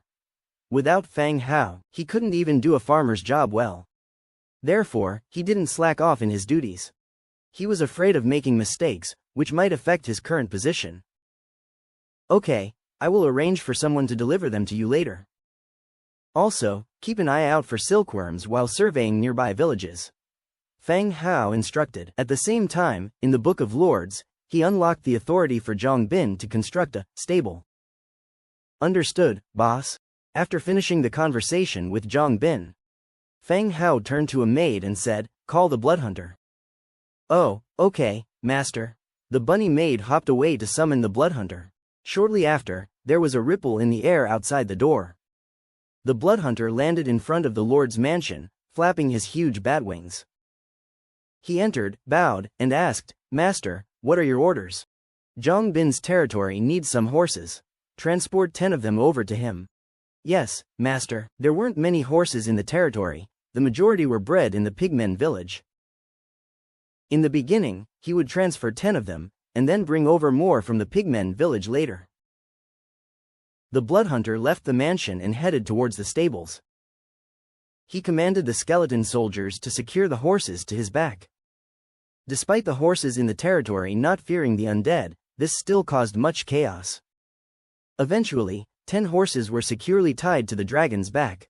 Amidst the terrified neighing of the horses, they ascended the sky and flew towards the city where Zhang Bin was. Just as Fang Hao was exiting the mansion, he looked up to see the bone dragon flying overhead and heard the neighs of the horses. His eyes widened. "Damn, there aren't many horses in the territory, don't kill them off." After the bloodhunter left, the skeleton merchant, Dujin, came knocking again. "Lord, here are 2 orders. Would you like to take a look and see if you want to fulfill them?" Order: Beautiful corpse coffins X100. Order: Requirement: Beautiful corpse coffins X100. Trade possibility: 10,000 Warfire coins, Blood Clan influence +10. Even without the Blood Clan's insignia, Fang Hao had guessed that this was related to the Blood Clan.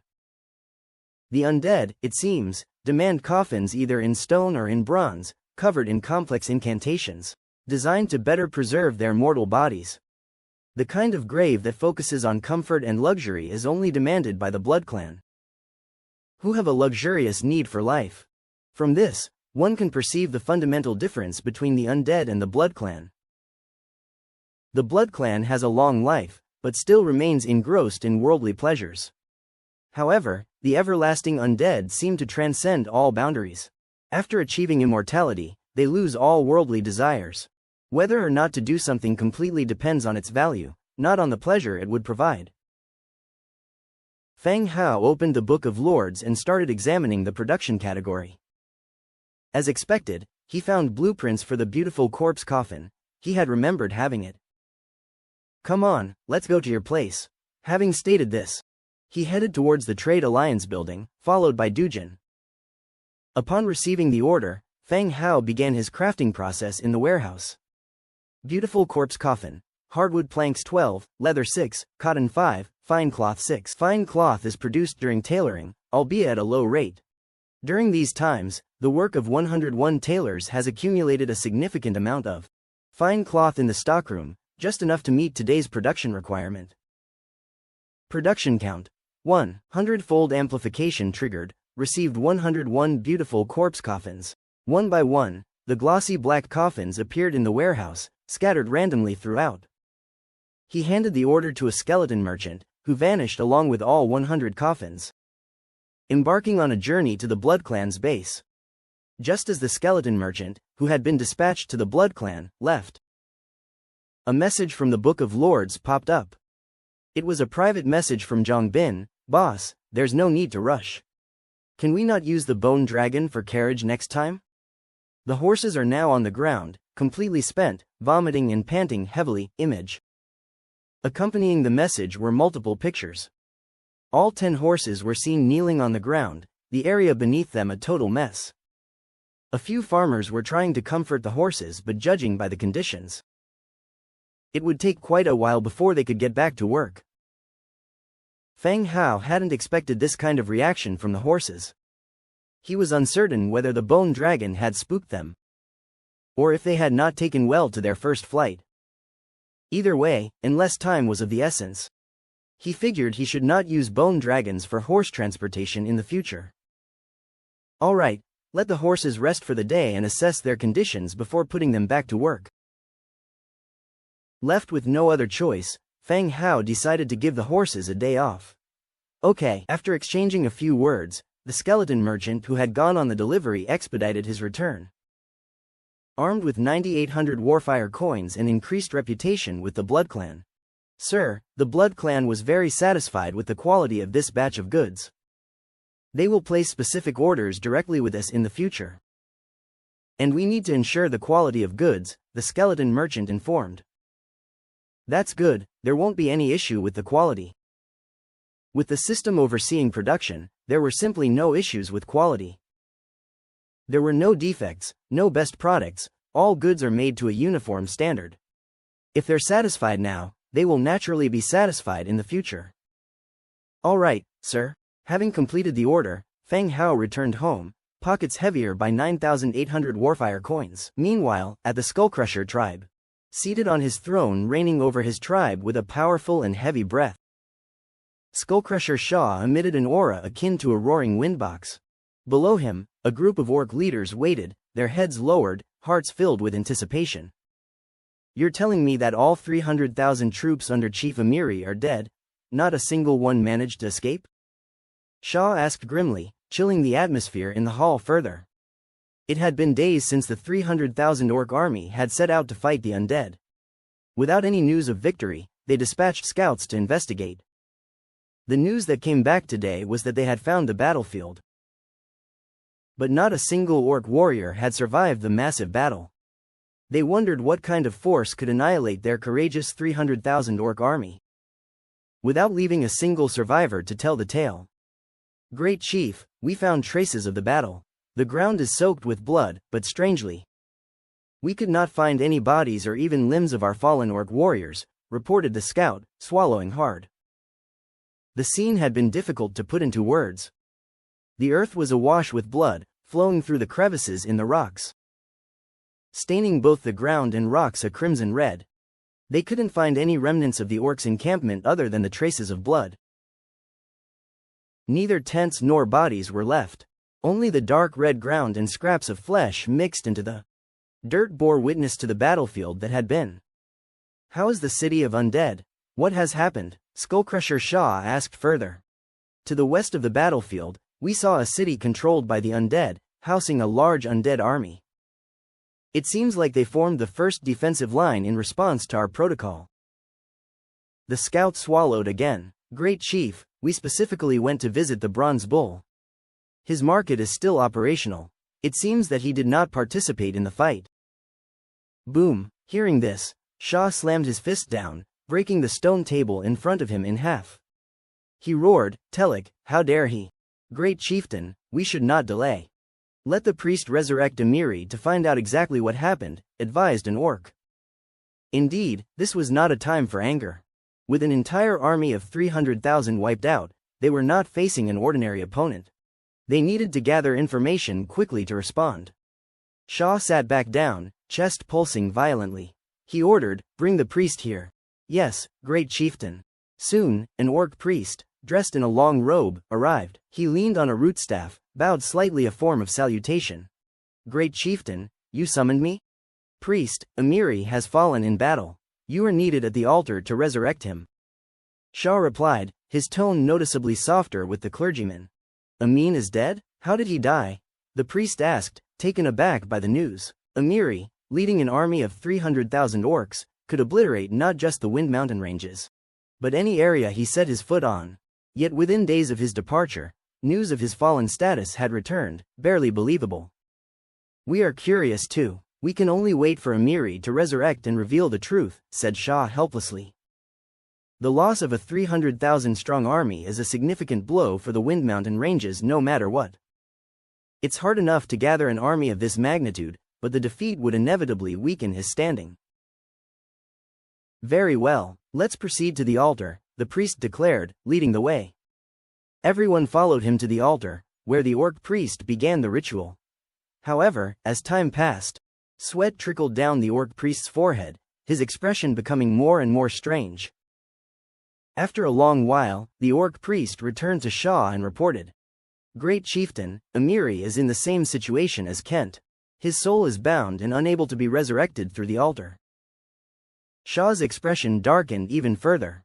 This meant that Amiri's death had a direct connection with the undead. "Wake his soul. I need to ask him some questions," ordered Shah. Understood. The priest returned to the altar, and an image of Amiri gradually appeared on it. "Amiri, how did you die?" "Great chieftain, the undead had too many troops, including high-ranking units like bone dragons and skeleton trolls. The orc army had no power to resist." Amiri's soul showed a painful expression. The crowd started talking immediately upon hearing his words.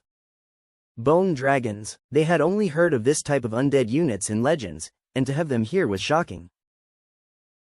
Shah was also surprised but quickly recovered. "Amiri, do you have any other intelligence? The strength of the undead army is too great. And the orc tribes that had promised to be our vassals were also conquered.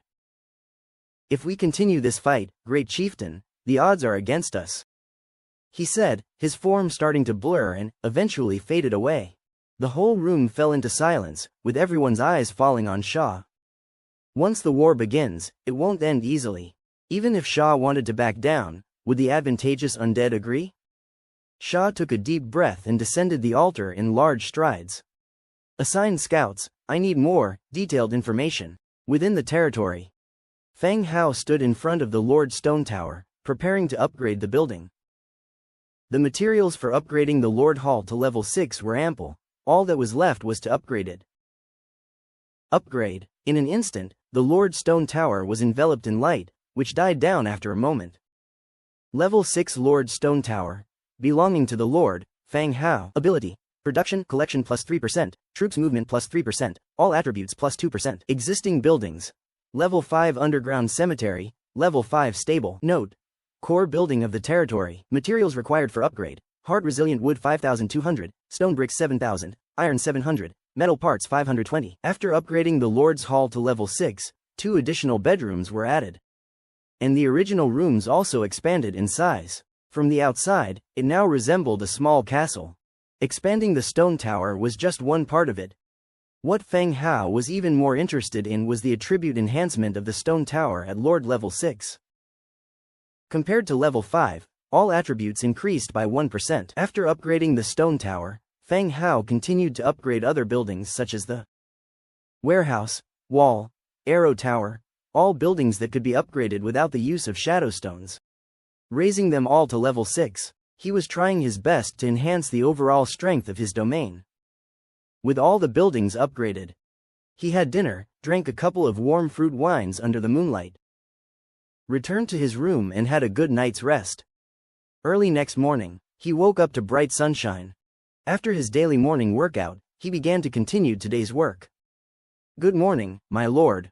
Era came up to him. "Morning, why didn't you sleep a bit more?" Feng Hao greeted Era in passing. Era was always up early. Even if breakfast wasn't served so early, she still maintained the habit of rising early. This presented a stark contrast to the lazy Angia. "My lord, I've just assigned work to the newly joined fox ladies. One of them is in charge of handling the lord's cellar, and the rest are all responsible for the sanitation within the domain." As soon as she finished speaking, a fox lady came out from the stairway to the cellar in the lord's hall. She was already dressed in a maid's outfit and carrying a piece of cloth. Both her ears and tail were snow white. She was a white fox. When she was bought, all the other foxes were filthy, so he didn't even notice this white fox. Seeing Feng Hao and Era chatting, the fox lady stuttered, trying to retreat. But it seemed a bit conspicuous. She had no choice but to keep her head down and walked over with some apprehension. "My lord, Sister Era." She greeted the two of them proactively. Well, good morning. Work hard, but don't forget to eat breakfast, Feng Hao said.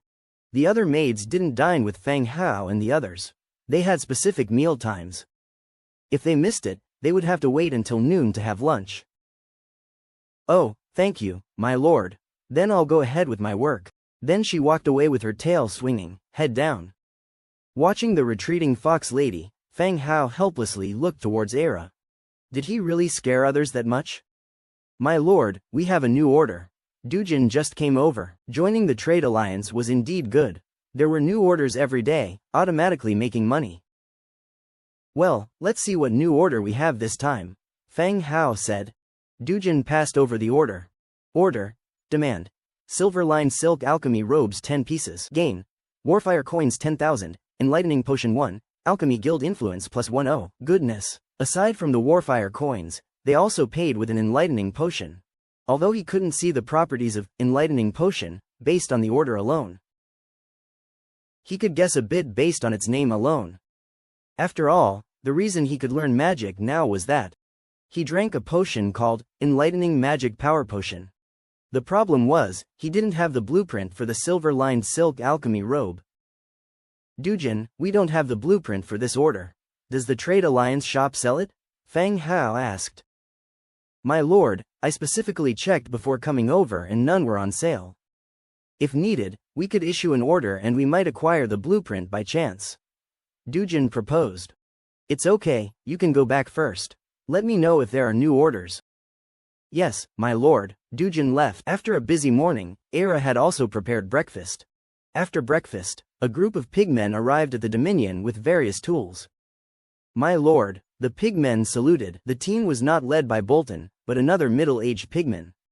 Well, Petty should have told you the purpose of calling you here. You guys don't need to work, just direct the skeletons to pave the stones according to the map. Feng Hao said to all the pigmen. Yesterday, Feng Hao had made a large number of paving stones, in addition to those inside the Dominion. He also intended to connect the 2 affiliated cities and 1 affiliated village. The pigmen didn't need to work, they just needed to direct the road construction. If the skeletons were left to lay the stones, who knew where they would lead the road to? Rest assured, my lord, we guarantee to fulfill the task. The pigmen assured loudly. Connecting roads was not a difficult task, and besides, they didn't need to do the work. It's much more relaxed than staying in the pigmen village. Good, I have a map here. You all check it and then you can start working. Yes, my lord. Next, the pigmen began to get busy with the skeleton laborers, starting to pave the territory's ground. After assigning work to the pigmen, Feng Hao began to gather his troops. According to the plan, he was going to explore the newly acquired map, Cave Camp, today. After being integrated with the map of the Book of Lords, the map's location also appears in the large map. The location this time is to the south and slightly east of the territory. Further south of Shadowwind Castle. After making sure that 50,000 troops were waiting outside the territory, Feng Hao returned to his room and directly cast God's Presence. The large troop force left the territory in a mighty manner, heading towards the direction of the target point. Feng Hao controlled the skeleton warrior, laying on a cart, with his black iron knight's sword and black iron kite shield next to him. The soldiers' overall equipment had been upgraded, and the outdated ones were sold through various channels. Along the way, the army advanced halfway. Stomp, stomp, stomp. Just when Feng Hao was bored, fiddling with the dirt in the shield's crevice with his skeletal finger, the sound of dense horseshoes came from the front. They weren't attacked by the skeleton army, proving that they were the cavalry scouts sent out. Feng Hao, we caught a spy ahead, who looks like a lookout. Angia's voice rang out from the front. Angia rode a strong horse, with a man bound tight on the horse's back. His face was full of bruises, and his left eye was so swollen that only a slit remained. My lord, I am not a spy, I am not a spy, the man defended loudly. The man was thrown in front of Feng Hao. Looking at the undead in front of him, whose pupils burned with soul fire, the man trembled slightly. But it must be said, he still had some courage and didn't show any other strange behavior. Human warrior, tier 4. So who are you? Feng Hao looked at the man in front of him and asked. This was already deep in the forest, without even a proper road. Ordinary people wouldn't appear here, especially alone. I'm a merchant from a nearby city, waiting for my caravan nearby. My lord, if you would let me go, I am willing to reward you accordingly. The man indeed had some courage, facing Feng Hao and the thousands of undead around him and the bone dragon. He managed to calm down quickly. He answered the question while trying to negotiate his release. What kind of merchant? What do you primarily sell? The man quickly answered after hesitating a bit, cloth. Where are you going to transport the goods with your caravan? Feng Hao continued asking. The man looked at the troop and seeing that the undead army was coming from the north. He immediately answered. To the east, my lord, there are many orc tribes there. They can't make cloth, and we transport it there to make a profit. Oh. Feng Hao said something and then asked, there is a camp ahead, is it from your convoys? Ah, the man answered reflexively, then quickly changed his words, no, I don't know about any camps. Feng Hao carefully looked him up and down and said, all right, how much are you willing to pay for your life? My lord, I will give you all the money I have, at least 100 gold coins. The man said, untie his rope. A skeleton pulled out the iron sword from its waist and cut all the hemp ropes binding the man. As soon as the ropes were loosened, the man voluntarily took out all the money from his body. The gold coins he was mentioning were not warfire coins, but a type of common currency made by humans. It was stamped with a king wearing a crown. The exchange ratio between human currency and warfire coins is roughly 3-to-1. The workmanship of human currency is better than beasthead gold of the orcs, and its value is also higher. My lord, that's all I have. The man nervously stole glances around. Feng Hao nodded his head, accepting all the gold coins he had given. Okay, you may leave. Thank you, my lord, thank you, my lord. The man staggered to his feet and darted straight into the forest. As the man's figure disappeared, Angia looked at Feng Hao with a puzzled face. He is not a merchant. His hands are full of calluses. Do you think he got them by handling cloth? Angia reminded Feng Hao. She thought Feng Hao didn't seem like a fool, but it was also possible. Of course, I know. Then why did you let him leave? Angia asked curiously. She was a hero and bound by some contracts, so she couldn't intervene in Feng Hao's decision. But she just couldn't understand why Feng Hao would do it that way. He's from that camp. I let him lead us there and check out what these people are doing. After finishing, Feng Hao continued, Angia, you lead the team. After saying that, the soul fire that burned in the pupil of the skeleton warrior was extinguished. And it lit up again in the pupil of the skeleton giant bat that followed the cart. The bat wings flapped, chasing after the man who had departed. The giant bat followed the man from a distance and led them to the foot of a mountain. At the foot of the mountain was a deep cavern. And the disorderly traces of human activity were apparent outside. Bang! The man kicked over the iron pot in front of the cave and yelled. Stop fucking hiding. Pack your things and leave quickly. Rumble! A group made up of orcs and humans rushed out of the cave, carrying all sorts of weapons. Poker, have you lost your mind? You were supposed to keep a lookout and wait for the ransom. What are you yelling about? A beast-like orc, carrying a studded mace, roared aloud. He expressed his anger and dissatisfaction at Poker's unauthorized return. Screw the ransom, there's an undead army coming from the north, 1,000 strong. You're still thinking about money when we're about to lose our lives, Poker continued to shout. Doesn't that old man care for his daughter's life? He dared to bring an army? I told you, they are coming from the north, the undead. What the hell is in your head? Hurry up and pack. Take the girl as well. Let's dodge this batch of undead and think about the ransom afterwards. Poker rushed into the cave and brought out a little girl. The little girl's hands were tied, and her eyes were blindfolded. All right, quickly pack your things, leave the useless stuff, take all the valuables. Everyone started moving, taking out all the valuable items. Where are we running to? To the east. Let's go. The bandit group started fleeing towards the east. And behind their group, the skeleton giant bat continued to observe their movements.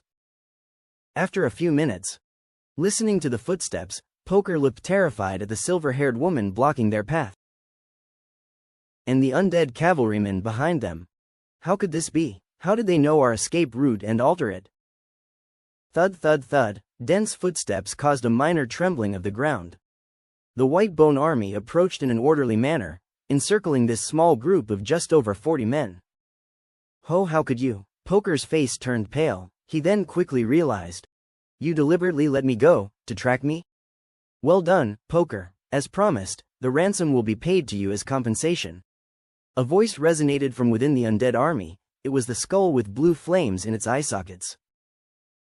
Poker was slightly taken aback, trying to infer the meaning of the skeleton's words. In a rage, he yelled, "Don't trust him, they." Thud, a muffled sound interrupted Poker as a spike from a mace penetrated his skull. Unbelievable was etched in Poker's eyes. He gave a confused gaze towards his rear, looking at the large orc holding the mace. You idiot!" Poker died, his eyes still wide open, filled with terror and disbelief. "Damn, he even dared to betray us. I hate people who call me brainless." The orc flicked the blood bead off the mace and spat on the corpse. Then, he turned towards Fang Hao and coldly said, "Humph, your number doesn't matter, as long as this little girl is in my hands. I dare you to take any action. If she dies, I would like to see how you explain it to Tavik." The orc was holding the little girl, arrogantly taunting. Gloating that he wasn't afraid because he had a hostage. "I don't know Tavik, how could you threaten the undead with a human?" Fang Hao countered. The orc frowned slightly and shouted, "Bullshit, wasn't it Tavik who asked you to save his daughter? You just promised to give Poker the ransom money. Do you think you can deceive me with your dreams?" "I really don't know Tavik, and I was only bluffing you just now based on your conversation." Impossible, the orc could not accept this fact. He turned and looked at his companions. "Don't believe him. It was Poker who betrayed us, that's why I killed him. It has nothing to do with him always giving me nicknames." The moment his companions turned, they involuntarily took a step back. "Kill him." Seeing the orc turned his back towards him, Fang Hao immediately gave the order. The skeleton archers who had been steadily aiming all this while, let go of their bowstrings. The bowstrings oscillated, and the air echoed with a high-frequency hum. The next second, thud thud thud, arrows pierced the back of the orc who turned back towards Fang Hao. It looked like a standing porcupine before collapsing onto the ground. At the moment the orc fell, all the skeletons launched an attack on the other kidnappers. The number of kidnappers was too small, not creating any significant trouble. Just after a brief confrontation, they were overwhelmed by the undead. After the battle, they started to clean up the battlefield.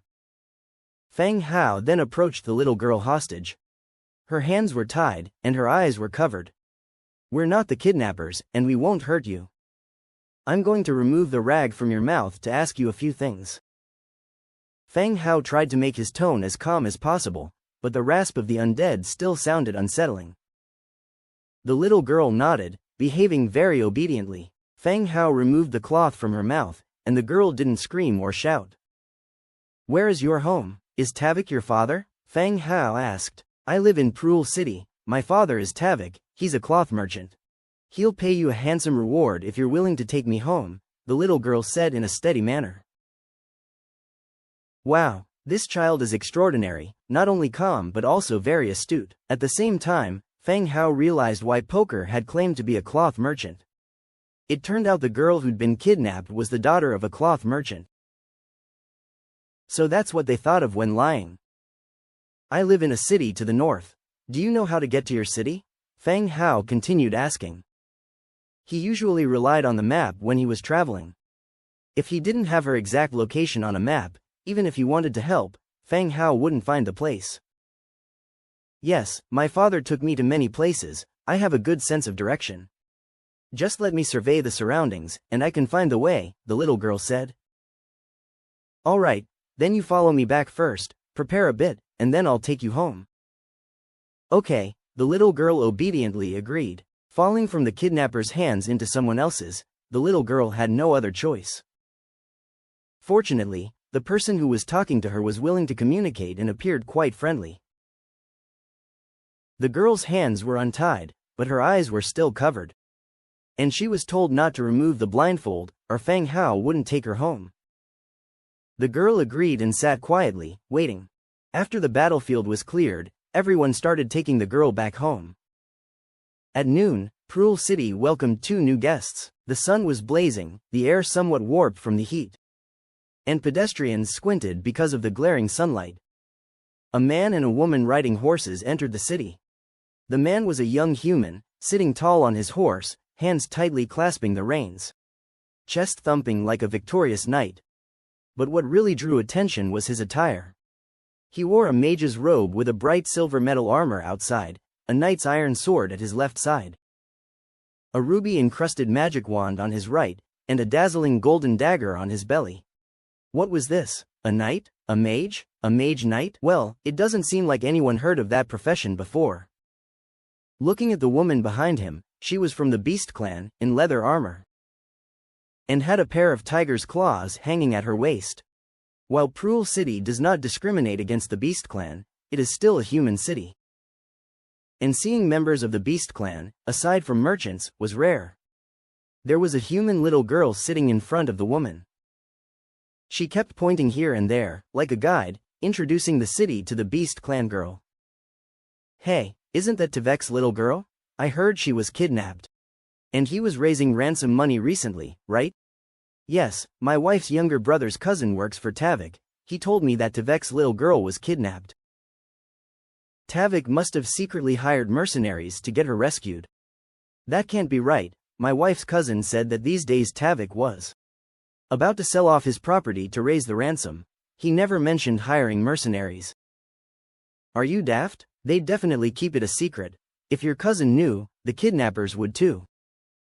The two strode into the city. They were coming in with Tavek's missing daughter, even after verifying their identities and intentions at the city gate. They still drew the attention of the patrolling soldiers. Both of you, please state your purpose. Human warrior, 5th Order.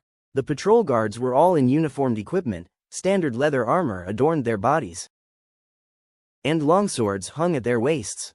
Behind them, several soldiers held weapons similar to long spears. The leader of the patrol didn't draw his sword from his waist. It seemed he was merely conducting a simple interrogation. I ran into a group of bandits in the wilderness and rescued this child from them. Then brought her to find her father. Fang Hao stated his purpose straightforwardly. The patrol captain turned to look at the girl behind him. The girl spoke up, "Yes, this man and woman saved me." The patrol captain nodded and said, "Well, sir, the residential area is straight ahead. It's best if you dismount." All right. Fang Hao immediately got off his horse and removed the starfire wand hanging from the side of the horse. "Best of luck to you," the patrol captain said, and then left with his men. After the patrol captain had left, there came the sound of hurried footsteps from ahead. A nicely dressed, well-built man was rushing over with a group of people. His expression was slightly agitated. My daughter, it's all my fault. I should have taken better care of you so that you wouldn't have been kidnapped by the bandits." The man remorsefully embraced the girl. Without need for any introduction, it was clear that this man was Tavik. "Father, I'm all right. These siblings rescued me." Compared to the man filled with self-condemnation, the girl was much calmer. Tavik took his eyes off his daughter and looked back at Fang Hao and Angia. He bowed in gratitude. "Tavik thanks you for rescuing my daughter, and I will forever remember your kindness." A servant beside him then presented a satin box, opened it up, and revealed a box full of gold coins. 2,000 pieces. Fang Hao didn't hesitate to accept. Along the way, he had heard some talks from other residents. Knowing the ransom demanded by the bandits was absolutely more than 2,000 gold coins. Otherwise, the ransom would have been gathered by now. It was merely lending a hand. Fang Hao replied politely, then continued. "I heard Mr. Tavik is a successful cloth merchant. I'm quite interested in this area. Would it be possible to learn from Mr. Tavik?" Upon hearing Fang Hao's words, Tavik was taken aback. He hadn't expected a man in full armor like Fang Hao to show an interest in the cloth business. How should I address you both?" Tavik asked again. "My name is Fang Hao. This is my bodyguard Angia. Feng Hao introduced. Oh, Mr. Feng Hao, how about I take you to my cloth factory for a visit? If there's anything that piques your interest, feel free to ask me any questions. Tavik thought for a moment and then said, that would be great. Please come this way. The group climbed onto a carriage that Tavik had prepared and headed to his cloth factory. As an experienced merchant, Tavik had a sharp eye. He had some guesses about the identities of the young man and woman in front of him.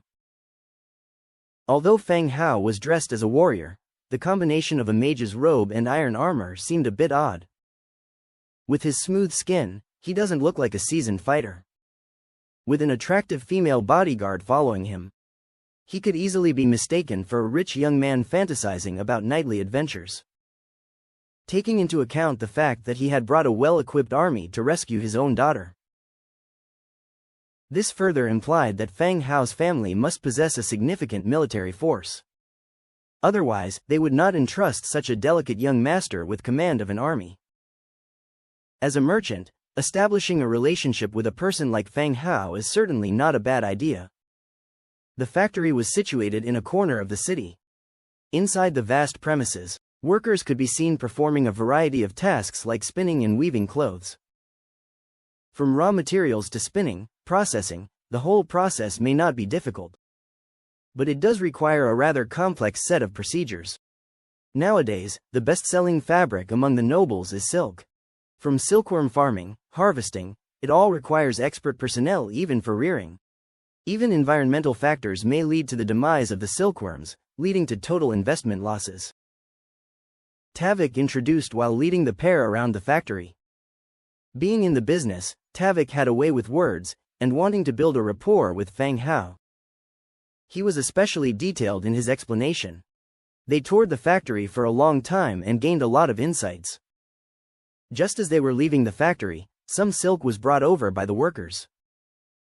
Mr. Feng Hao, I can see you're really interested in this business. This is our finest silk, thank you for saving my daughter. Tavik carried the silk towards Feng Hao. Holy snow silk, type, silk. Description: textiles made from silkworms, highly sought after by nobles and royalty. The silk in his hand was as white as snow, smooth and delicate to the touch, and had a good hand feel. I appreciate it, Mr. Tavik. Without refusing, Feng Hao took the silk and placed it directly into his bag. No need for formalities. Mr. Tavik, I was actually intending on buying the blueprint of the silk-making machine and some silkworms from you for rearing. Would that be possible? Upon climbing onto the carriage, Feng Hao brought up this topic again. Tavik furrowed his brows slightly. It wasn't that he was afraid of Feng Hao encroaching on his business. To make a business out of cloth production and sell it, it's not as simple as having a few spinning machines. What surprised him was the speed at which Feng Hao made decisions. A sewing machine? Starting right from silkworm farming? Mr. Feng Hao, you're my friend, and I am naturally willing to sell to you. However, this business requires a large initial investment and progress is slow. It might not be as simple as it seems. Tavik advised on the side. No worries, Mr. Tavik, please go ahead and sell them to me. I've got everything under control. Alright then, I'll have someone prepare it all and pass it to you when it's ready. Thank you, Mr. Tavik. The carriage slowly made its way back into the city. Feng Hao declined Tavik's dinner invitation, stating that he would pick up the blueprint and the silkworms at Tavik's mansion when he was ready to leave. It wasn't that Feng Hao couldn't enjoy the food outside, but that he had other plans. Before leaving, he planned to visit the city's pub to look for single-page maps that he could buy. After all, his progress depended on these camp bases, where he could open treasure chests and obtain various blueprints. After bidding farewell to Tavik, Feng Hao and Angia went straight to the pub. Although it was already afternoon, it wasn't yet the pub's peak time. And there weren't many customers inside. Behind the counter was a busty barmaid, moving about seductively, joking with the customers. What can I get you? The barmaid returned to the counter and asked in a soft voice. I'll have a beer, Angia, what about you? Feng Hao said, a beer, a large one. Angia took a seat next to Feng Hao. All right, coming right up. The barmaid started preparing their drinks. Her eyes never stopped observing the man-woman pair. With the beers placed before them, she asked out of curiosity. I heard you two saved Tavek's little girl. Who were the bandits? A tavern has always been a place of a motley crowd, where you could learn many secrets about the city. Many people come for a drink and to hear some rumors and stories. I just happened to come across them, a duo of humans and orcs. I don't remember who they were. Fang Hao replied, taking his beer. There was no secret about it, nor was there any need for confidentiality. A human and orc pair? The proprietress, arms folded across her chest, started recollecting people fitting this description. Suddenly, her eyes brightened. Is there an orc with a mace as his weapon? Not very sharp-witted. Damn, she figured it out. Seeing Fang Hao's expression, the proprietress knew she was right. It must be them. They came by recently, said they were part of a mercenary guild, and tried to find out about a lot of things around here. I can't be sure, after all, I just arrived here. Maybe we are talking about the same person. Fang Hao replied, as a customer in the distance flagged her for a drink. The proprietress left a plate of sliced meat in front of them before leaving. On the house, come back again sometime. With that said, she left to serve other customers. Fang Hao sipped his beer, his gaze falling on the notice board nearby. The Human Clan's tavern notice board was different from the ones at the Torin Tavern. In addition to posting single-page maps, there were also details about various activities happening at the tavern. For example, late-night exotic dance performances. This was not Fang Hao's misinterpretation, it was explicitly mentioned as an exotic dance performance. I just wonder if the generously endowed proprietress is the performer. Returning his attention to the maps. There were two: Bandit Camp and Pond Monster. Map. Bandit Camp. Category: single-page map. Description: map drawn by a traveler, detailing the route and the terrain of the bandit camp. Why, planning on taking out these bandits? The proprietress walked back, seeing Fang Hao examining the maps on the notice board. Just looking. How come there are bandits? Aren't the city guards supposed to deal with them? Fang Hao asked curiously. The city guards seemed reliable, which questions the existence of bandits nearby. Who knows, people did organize against them a couple of years ago. But when the troops arrived, they ran. When they're outnumbered, they lose. It's been like this for years, now nobody bothers anymore. As long as the bandits don't attack the city, everyone is fine. The proprietress said, preparing some food. How many are they? A few hundred, or so I've heard from customers. You aren't thinking of engaging them, are you? They're not the stupid type. Don't go off doing something foolish, the proprietress cautioned. I'll take these two maps. How much will it cost? You're seriously going? Do you have a death wish? The proprietress asked in amazement. I won't be going myself. I know a group of mercenaries, I'll ask if they're interested.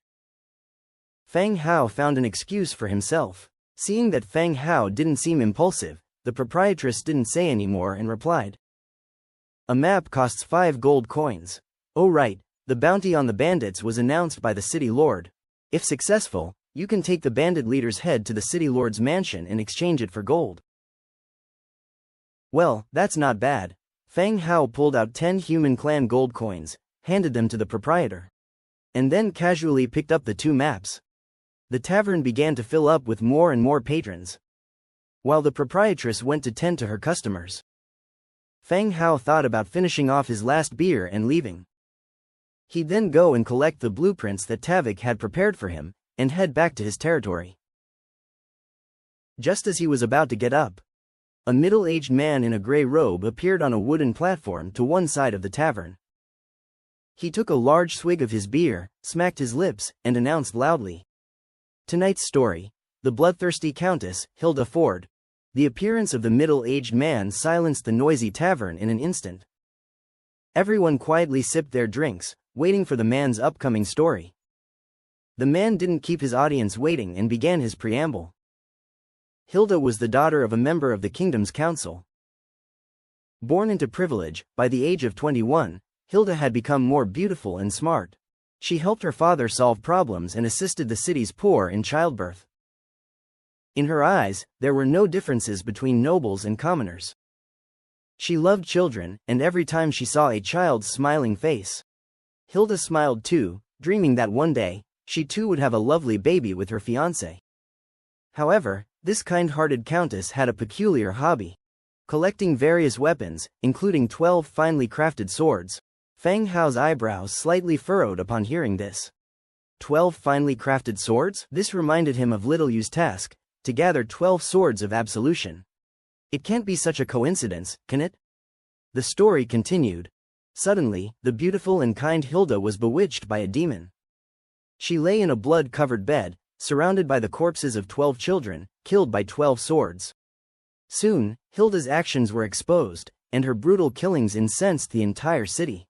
Overnight, the beautiful and kind countess became a bloodthirsty demon. The townsfolk nailed her alive to a post in the pillory, and 12 swords pierced her body as punishment for the lives of the children she'd killed.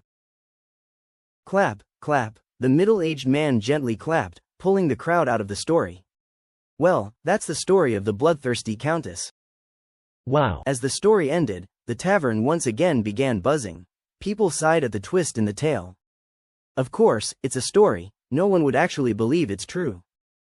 Wasn't her father a council member? Would commoners dare to kill the daughter of a council member? Can't you just enjoy a story? Do you really think it's all true? It's made up. Have you ever seen a countess be a midwife for the common folk? True. The storyteller, the middle-aged man, clapped again, saying loudly, "Today is not just for stories. As for Hilda's father, we'll discuss him in another story."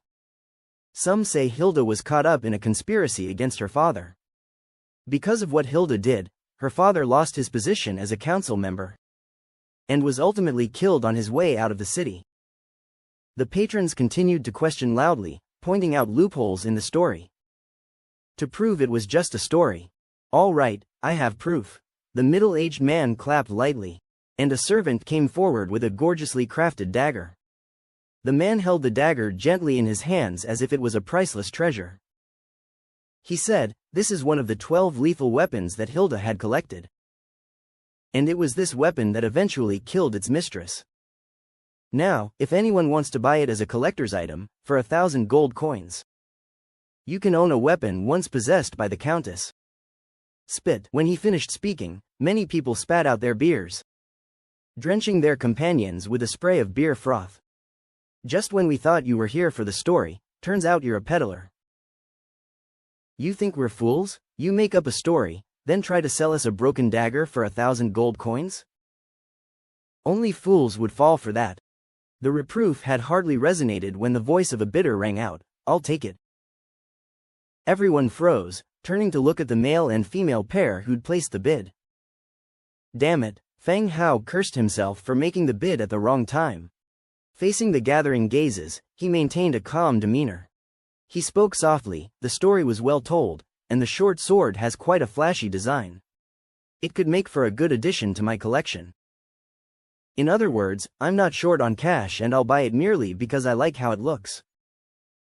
Seeing Feng Hao's expression, the crowd started whispering among themselves. Gradually, everyone came to know that it was he who saved the cloth merchant's daughter in the city, and received a hefty reward for it. Yes, he has money, but even the wealthy shouldn't spend so casually. Spending 1,000 gold coins for a short sword after just hearing a story doesn't seem like a smart decision. Is there anyone else who wants to increase the bid? This is a former collection of a countess and the only one available. The middle-aged man continued to remind loudly, trying to push the audience into raising their bids. I suggest you stop repeating yourself. Otherwise this gentleman might reconsider and you'll end up not selling it at all. A nearby drinker spoke up, causing a round of laughter to ripple through the crowd. Everyone present knew that these sales methods usually involved selling flashy yet useless items. Even if it was once collected by a countess, such items would only appear in the auctions of the nobility. How could they end up here? The middle-aged salesman scanned his eyes over the crowd back and forth, looking at the mocking drinkers below and then at the young man who had made the bid in the distance. Clutching the short sword in his hand, his palm was drenched with sweat. Damn it, if he had known, he would have started with a higher asking price to earn more. But in the end, no one else raised the price. According to the rules of the tavern, if someone bids the final price, then the short sword is his. The middle-aged man brought the short sword over to Feng Hao. "Sir, it's yours now. Even though you only spent 1,000 gold, I have to emphasize that this short sword is not a forgery," the middle-aged man stated. "Oh, is that so?" Feng Hao responded with a smile, taking the short sword from him.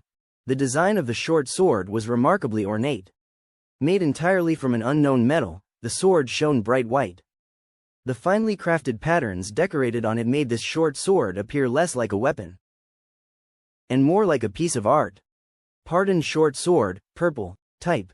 Short sword, damage, tier 3. Description: a sword that killed its own master. Rumor has it that anyone who wields this sword will die in agony. As soon as Feng Hao held it in his hand, all the properties of the short sword were revealed before his eyes. A purple sword, but damage only classed as tier 3. It seemed that the value of this item was more for collecting, rather than practical use. "Sit down for a drink, my treat." Feng Hao invited the middle-aged man who was about to leave. The man frowned at Feng Hao but still took a seat. The tavern keeper served him a large mug of beer. Feng Hao then asked, "Did the countess really kill 12 children? How did she steal them away from their parents?" The man took a sip of beer before answering. "I heard she used some sort of drug to sedate the parents before stealing the children away to kill." "Heard it? What else can I say? The story of the countess was from 40 to 50 years ago. You don't actually believe I was alive back then, do you?" The man touched his own face. Feng Hao furrowed his brows but didn't press the matter further. It seemed that the man before him was merely a narrator of the story, not a witness. Therefore, the authenticity of the story was up for debate. "You mentioned that the countess had a total of 12 collections. Are the rest in your possession too?" Feng Hao continued to ask. "No, I got this one by chance," the man replied while slightly shaking his head. "Do you know the whereabouts of the rest? I'm somewhat interested in these collections." The man looked at Feng Hao again. This young stranger seemed quite wealthy. He had indeed priced it too low. With a somewhat dissatisfied expression, he finished the beer in his mug in one go. Then slid it to the tavern keeper, another one, on his tab. Feng Hao didn't mind. A second mug of beer was brought to the man. The man then moved closer and spoke in a low voice. "I'm not sure about the others, but the lord of this city has one. If you're capable, you could try getting it." "City lord? So he's the ruler of this city. If possible, it could be beneficial to get in touch with the city lord of Prul, either for future developments or to obtain his collection." After that, Feng Hao chatted with the middle-aged man for a while longer. When it was about time, he got ready to leave. After paying for the drinks, he pulled out another gold coin and placed it in front of the man. "Have a good drink."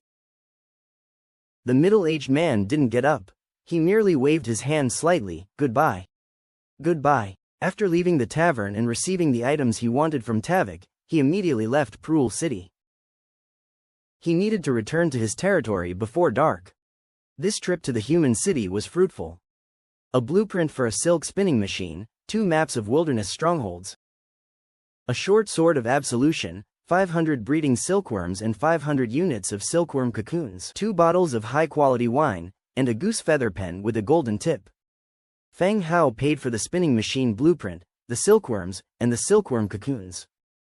Maintaining a good relationship with Tavik is key. If silk can generate a market, he will probably buy ready-made silk cloth directly from Tavik. It will take some time to raise silkworms. Given Feng Hao's wealth and the reserve of warfire coins, he is much wealthier than Tavik, the cloth merchant. The wine and goose feather pen were Tavik's insistence. Unable to decline, he accepted them. The two left the city and made their way to the skeleton army's campsite. They began to return to their territory under heavy escort. By the time they got back, it was dark. As soon as the two dismounted, Aira came out of the Lord's stone tower to welcome them. "My lord, Angia, welcome back." "Yes, Aira, see if any of the maids know anything about silkworm rearing. If so, ask her to come to the silkworm room," Feng Hao said directly. Raising silkworms requires some experience. If any of the maids know how, then they should be assigned to do it. If not, he would have to arrange for the versatile skeleton to rear the silkworms. But this type of work doesn't reflect the labor efficiency of the tirelessly working skeletons. Oh, all right, Era replied and quickly left, arriving at the silkworm room. Looking at the level 1 wooden hut in front of him. Since there were no silkworms in the past, the silkworm room has always been kept at level 1 without any upgrades. Now that he has silkworms, he needs to provide these delicate creatures with a good living environment.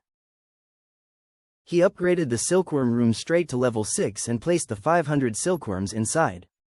Level 6 silkworm room, type, building, ability, breeding plus 1%, silkworm cocoon production plus 2%. Description: the silkworm room provides a basic environment for silkworm rearing. Upgrade required: 2,800 wood, 1,050 stone, 1,000 straw, 550 leather, 420 hemp rope, 12 natural gems. There's no special effect when the silkworm room is at level 1. After being upgraded to level 6, it acquired the building's additional attributes. At this time, Era came over with 2 female rabbitman maids.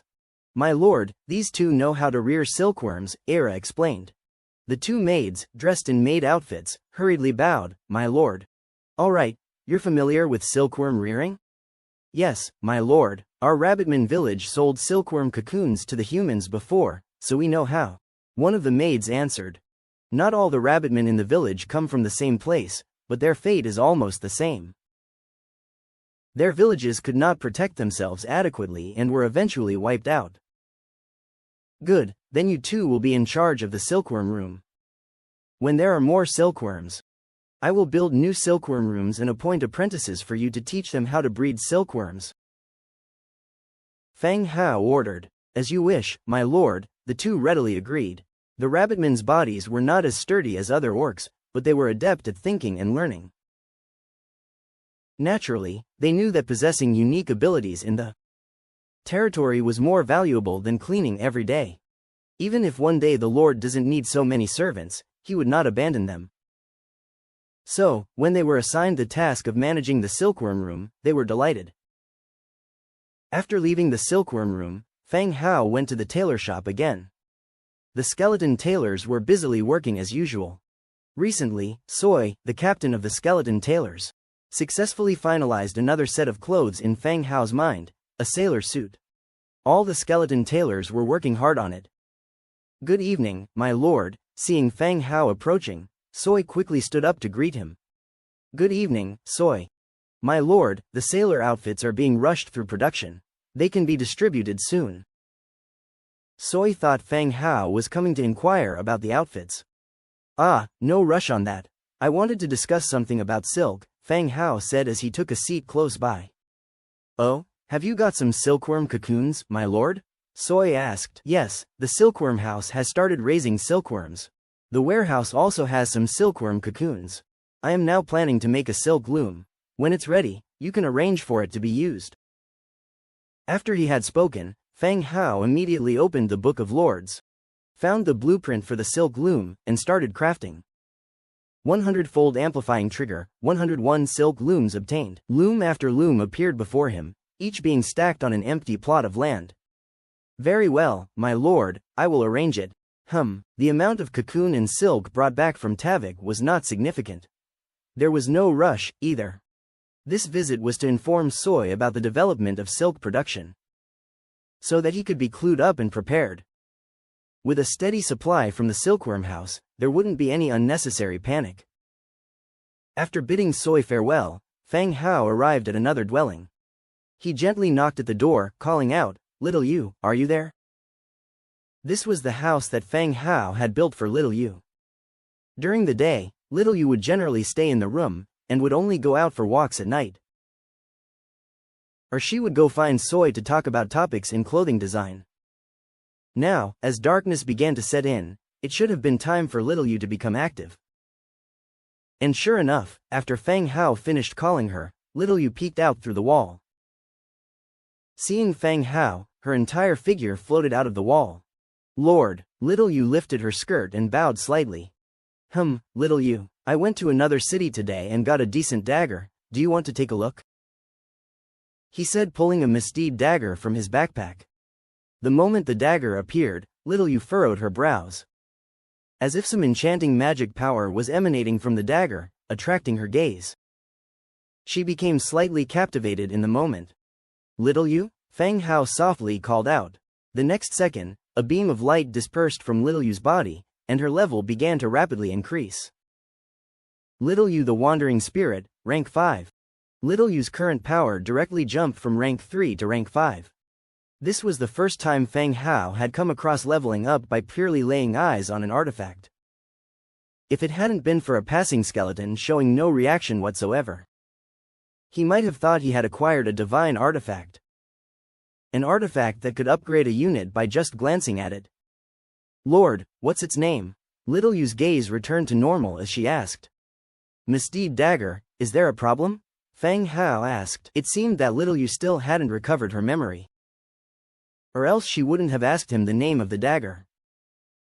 Images seemed to surface in my mind, as though it belonged to me at some point. Little Yu eyed Feng Hao warily. My lord, you know something. You intentionally brought this back for me, didn't you? Feng Hao thought for a moment, then decided against concealing anything. He told Little Yu about the happenings and the middle-aged man who sold him the dagger at the tavern. He didn't mention anything about the character attributes and the task. Discussing these things with locals was difficult, as they would have had a hard time understanding. Instead, it would lower the credibility of the story. So am I to think that, in the past, I had killed 12 children? But I don't remember ever wanting to hurt anyone. Little Yu didn't seem to accept the story. Despite being a spirit, she found it hard to accept that she may have been so brutal in the past.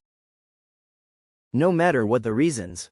The story, storytellers tend to add unbearable elements to stories for certain purposes. So they are often not entirely truthful. Will it be hard to collect the remaining 11 weapons? Little Yu asked. I am looking for information as we speak, and I will try my best to collect them if I get any leads. Little Yu nodded, then bowed once again. Thank you for telling me all this, my lord. Don't let this burden you. The past is the past, what's ahead is what matters. Yes, my lord, you are right. Your loyalty with Little Yu, the Wandering Spirit, increased by 5 points.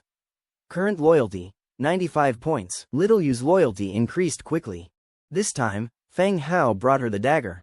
And gave her the story straight, which led to another 5-point increase in loyalty, bringing it to 95. Okay, I should head back now. The Trade Alliance has a new building set up. You can go chat with them, don't stay cooped up in your room as always. Okay, take care, my lord. He returned to the lord's manor, had dinner, and went to bed. The next day, early morning, a slight disturbance beside him woke Feng Hao from his sleep. Era, Feng Hao called out. The morning sun had risen outside the window, bringing golden light into the room. Era was sitting on the edge of the bed, bending over to pick up clothes thrown on the floor and dressing herself neatly. Master, it's still early, you can sleep a bit more. Ah, it's not early, I've got important things to do today. Feng Hao sighed, getting up as he did so. Era showed a smile, then began helping Feng Hao get dressed. After getting dressed and freshening up, he walked out of the lord's manor. Shielding his eyes from the glaring sunlight, he yawned again. What a beautiful day. Outside, the maids had already started their day's work and were greeting him as he appeared. My lord, the store has restocked, among which there is a silk alchemical gown blueprint. Captain Dujin asked me to inquire if you wish to purchase it. A skeleton merchant walked over, and after bowing, spoke. I thought you said there were no new goods yesterday, so how come there are some today? Ah, well, my lord, the Trade Alliance store restocks empty slots on the second day. It just so happens we have this blueprint today, the skeleton merchant replied. If you had purchased a product or an item was removed for some reason, the empty space would be restocked the next day. Oh, is the order still available? Yes, no one has taken the alchemical gown order. Good, let's go take a look. With the skeleton merchant in tow, Feng Hao walked towards the alliance structure. Upon pushing the doors open, he saw that Dujin was already at the counter waiting. My lord, Dujin, Go ahead and buy the alchemical gown blueprint, said Fang Hao. Very well, my lord. Dujin took the blueprint and handed it over to Fang Hao. Silk alchemical gown blueprint, blue, leather 5, thick leather 3, mithril 3, silk 15. Description. Special outfit for alchemists, can shorten the time consumed during alchemy. Good, all the materials are ready. Dujin, take up the order for the alchemical gown. We have enough materials, said Fang Hao. Very well, my lord. Dujin opened the mailbox behind him and took out the order. After Fang Hao signed his name on it, the order acceptance was completed. Order. Demand. Silk alchemical gown 10 pieces. Exchange. 10,000 warfire coins, 1 enlightening potion, and 10 influences in academy. An order like the alchemist's robe is, in a sense, rarely accepted by anyone. The process of making silk is complicated and time-consuming from the start. Natives don't have the Book of Lords, so they have to start slowly. Besides, orders from the Alchemy Guild are scarce. Making 10 items in one go, combined with the complexity, no one would accept this order nowadays. If Fang Hao weren't interested in the enlightening potion, he likely wouldn't be so persistent in taking this order. He started manufacturing directly after entering the blueprint into the Book of Lords. The quantity was set to 1. The 100-fold amplification trigger, you obtained 101 Silk Line, Alchemist Robes. Silk Line Alchemist Robe, Blue. Category. Silk Garments. Defense. Level 1 Defense. Ability. Alchemy Success Rate plus 1%. Alchemy Time Reduction 2%. Description. Alchemist's exclusive clothing, it can reduce the time consumed in alchemy. Upon seeing these attributes, Fang Hao understood the function of the alchemist's robe. Alchemy is not always successful, there is indeed a success rate. Dujin arranged for a skeleton merchant, planning to deliver 10 robes. Wait, ask them if they need more robes when you deliver them, and if they need them. They can place orders directly with us next time, otherwise the remaining 90 will be left in our hands. Fang Hao instructed. The biggest function of these robes is alchemy, and they are clothing. There are always future orders. When the time comes, it is better to sell the rest by specifying himself. All right, sir, I got it, the skeleton merchant said, taking the order and the goods and prepared to leave. After breakfast, Fang Hao continued with the next plan. He opened the map from the Book of Lords and started to check it. He got 2 maps from the tavern in Prul City yesterday. He planned to pick a closer one for exploration and strategy. Compared with the local residents, the transmigrators like them have some differences. The locals usually shy away from dangerous places, but the reward mechanism of the chest gave the transmigrators a reason to take risks. The greater the danger, the greater the return. As long as they explore and take risks, there will be rewards when they return. The 2 maps were respectively, Mountain Bandit Camp, and Pond Monster. After comparing the locations, he found that the Mountain Bandit Camp was on the southwest side of Prul City, whereas the Pond Monster was on the north side of Prul City, in between his own territory and Prul.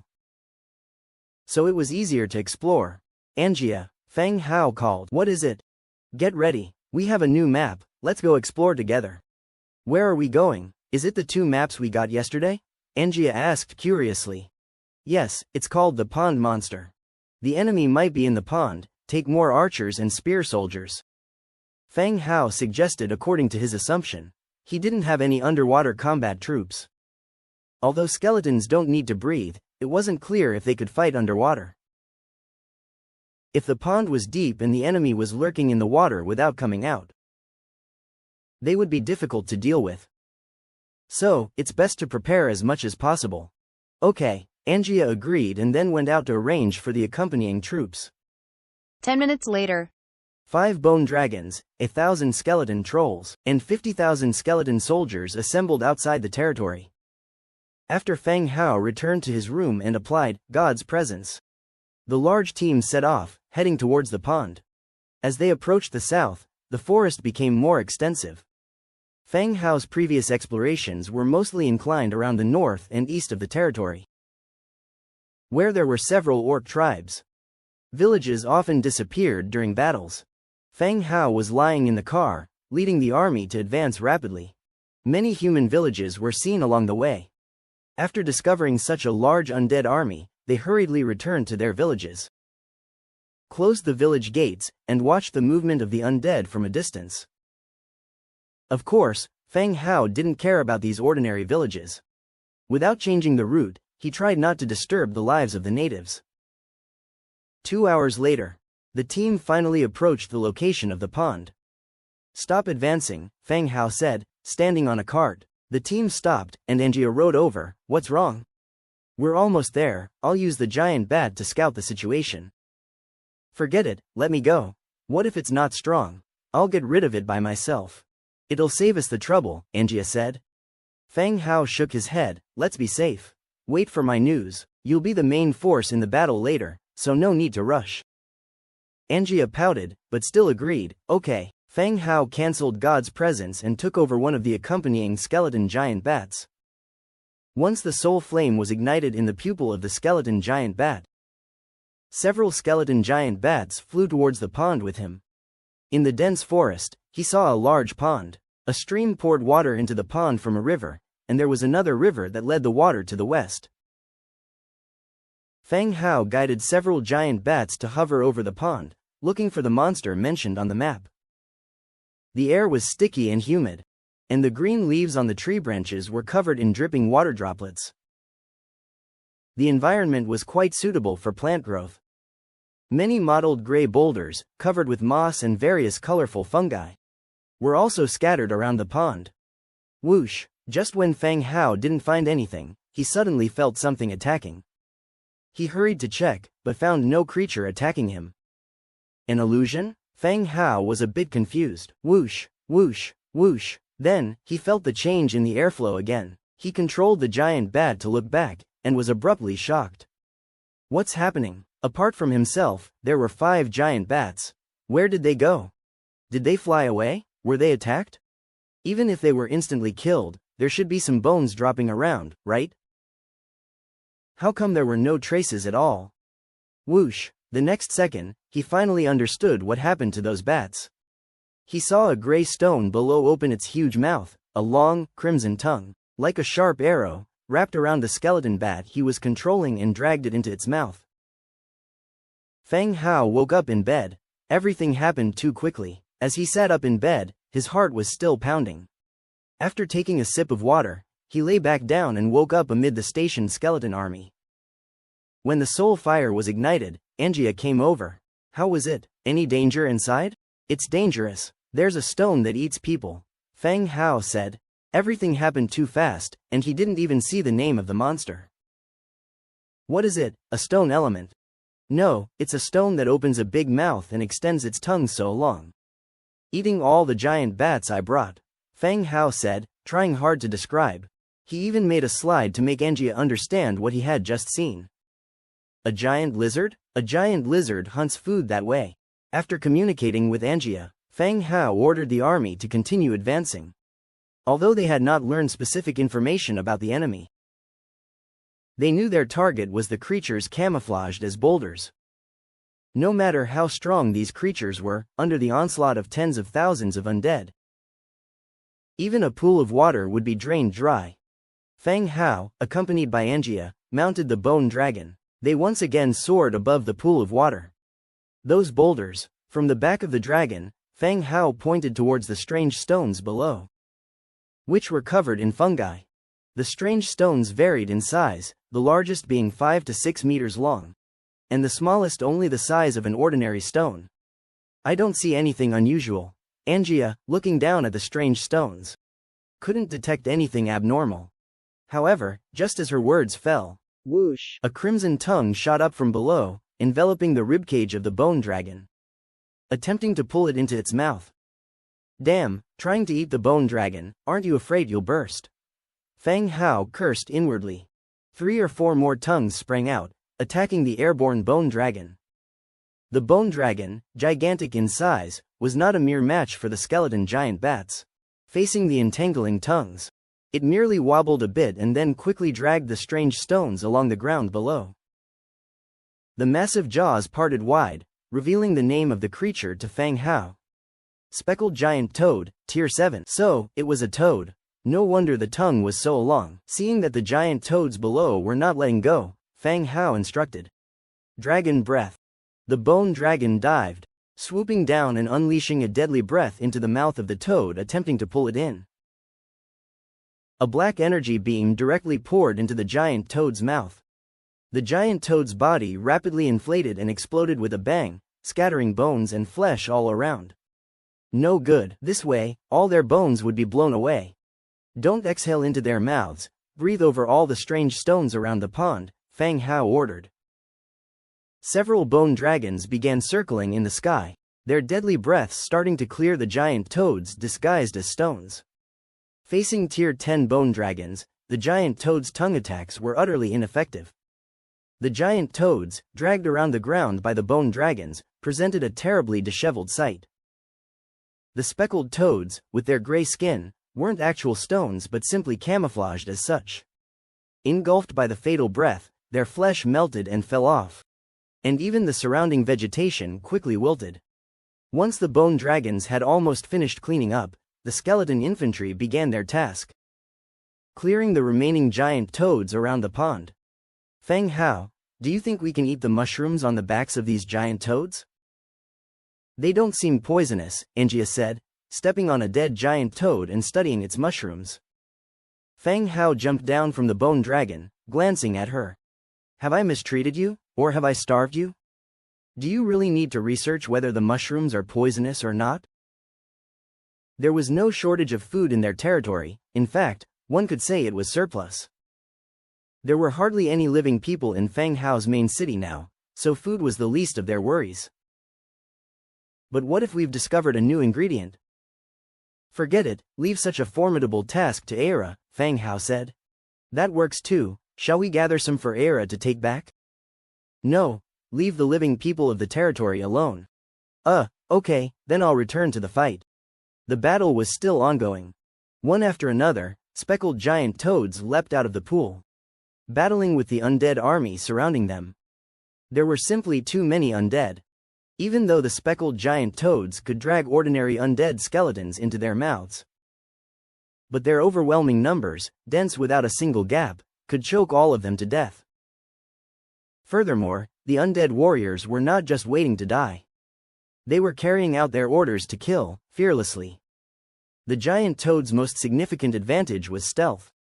It depended on camouflage, striking its prey by surprise. However, if an adversary was prepared, or if the enemy was much stronger than the giant toad, the attacks would seem monotonous.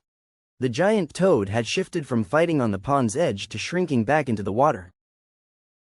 Making its last stand, arrows and magic missiles were ceaselessly shot into the pond. The lifeless body of the giant toad started to surface. The pond had become a sanctuary for the giant toad, greatly prolonging the duration of the battle. The fight lasted more than 2 hours, and was finally drawing to a close. Clean up the battlefield, pick up all the fallen equipment, gather the giant toad's corpses, and look for treasure chests. Fang Hao began giving out orders for the final operation. This pond had been occupied by the giant toad. Various beasts and warcrafts could still be seen while they continued their journey. In this pond area, no insect chirps or bird calls could be heard. It was this environment that led to the proliferation of so many giant toads. The undead army dispersed, collecting all their fallen comrades' weaponry and equipment. The giant toads' bodies were also loaded onto carts, awaiting transport back. After a thorough search, the battlefield cleanup was completed. But not one skeleton had brought back a treasure chest.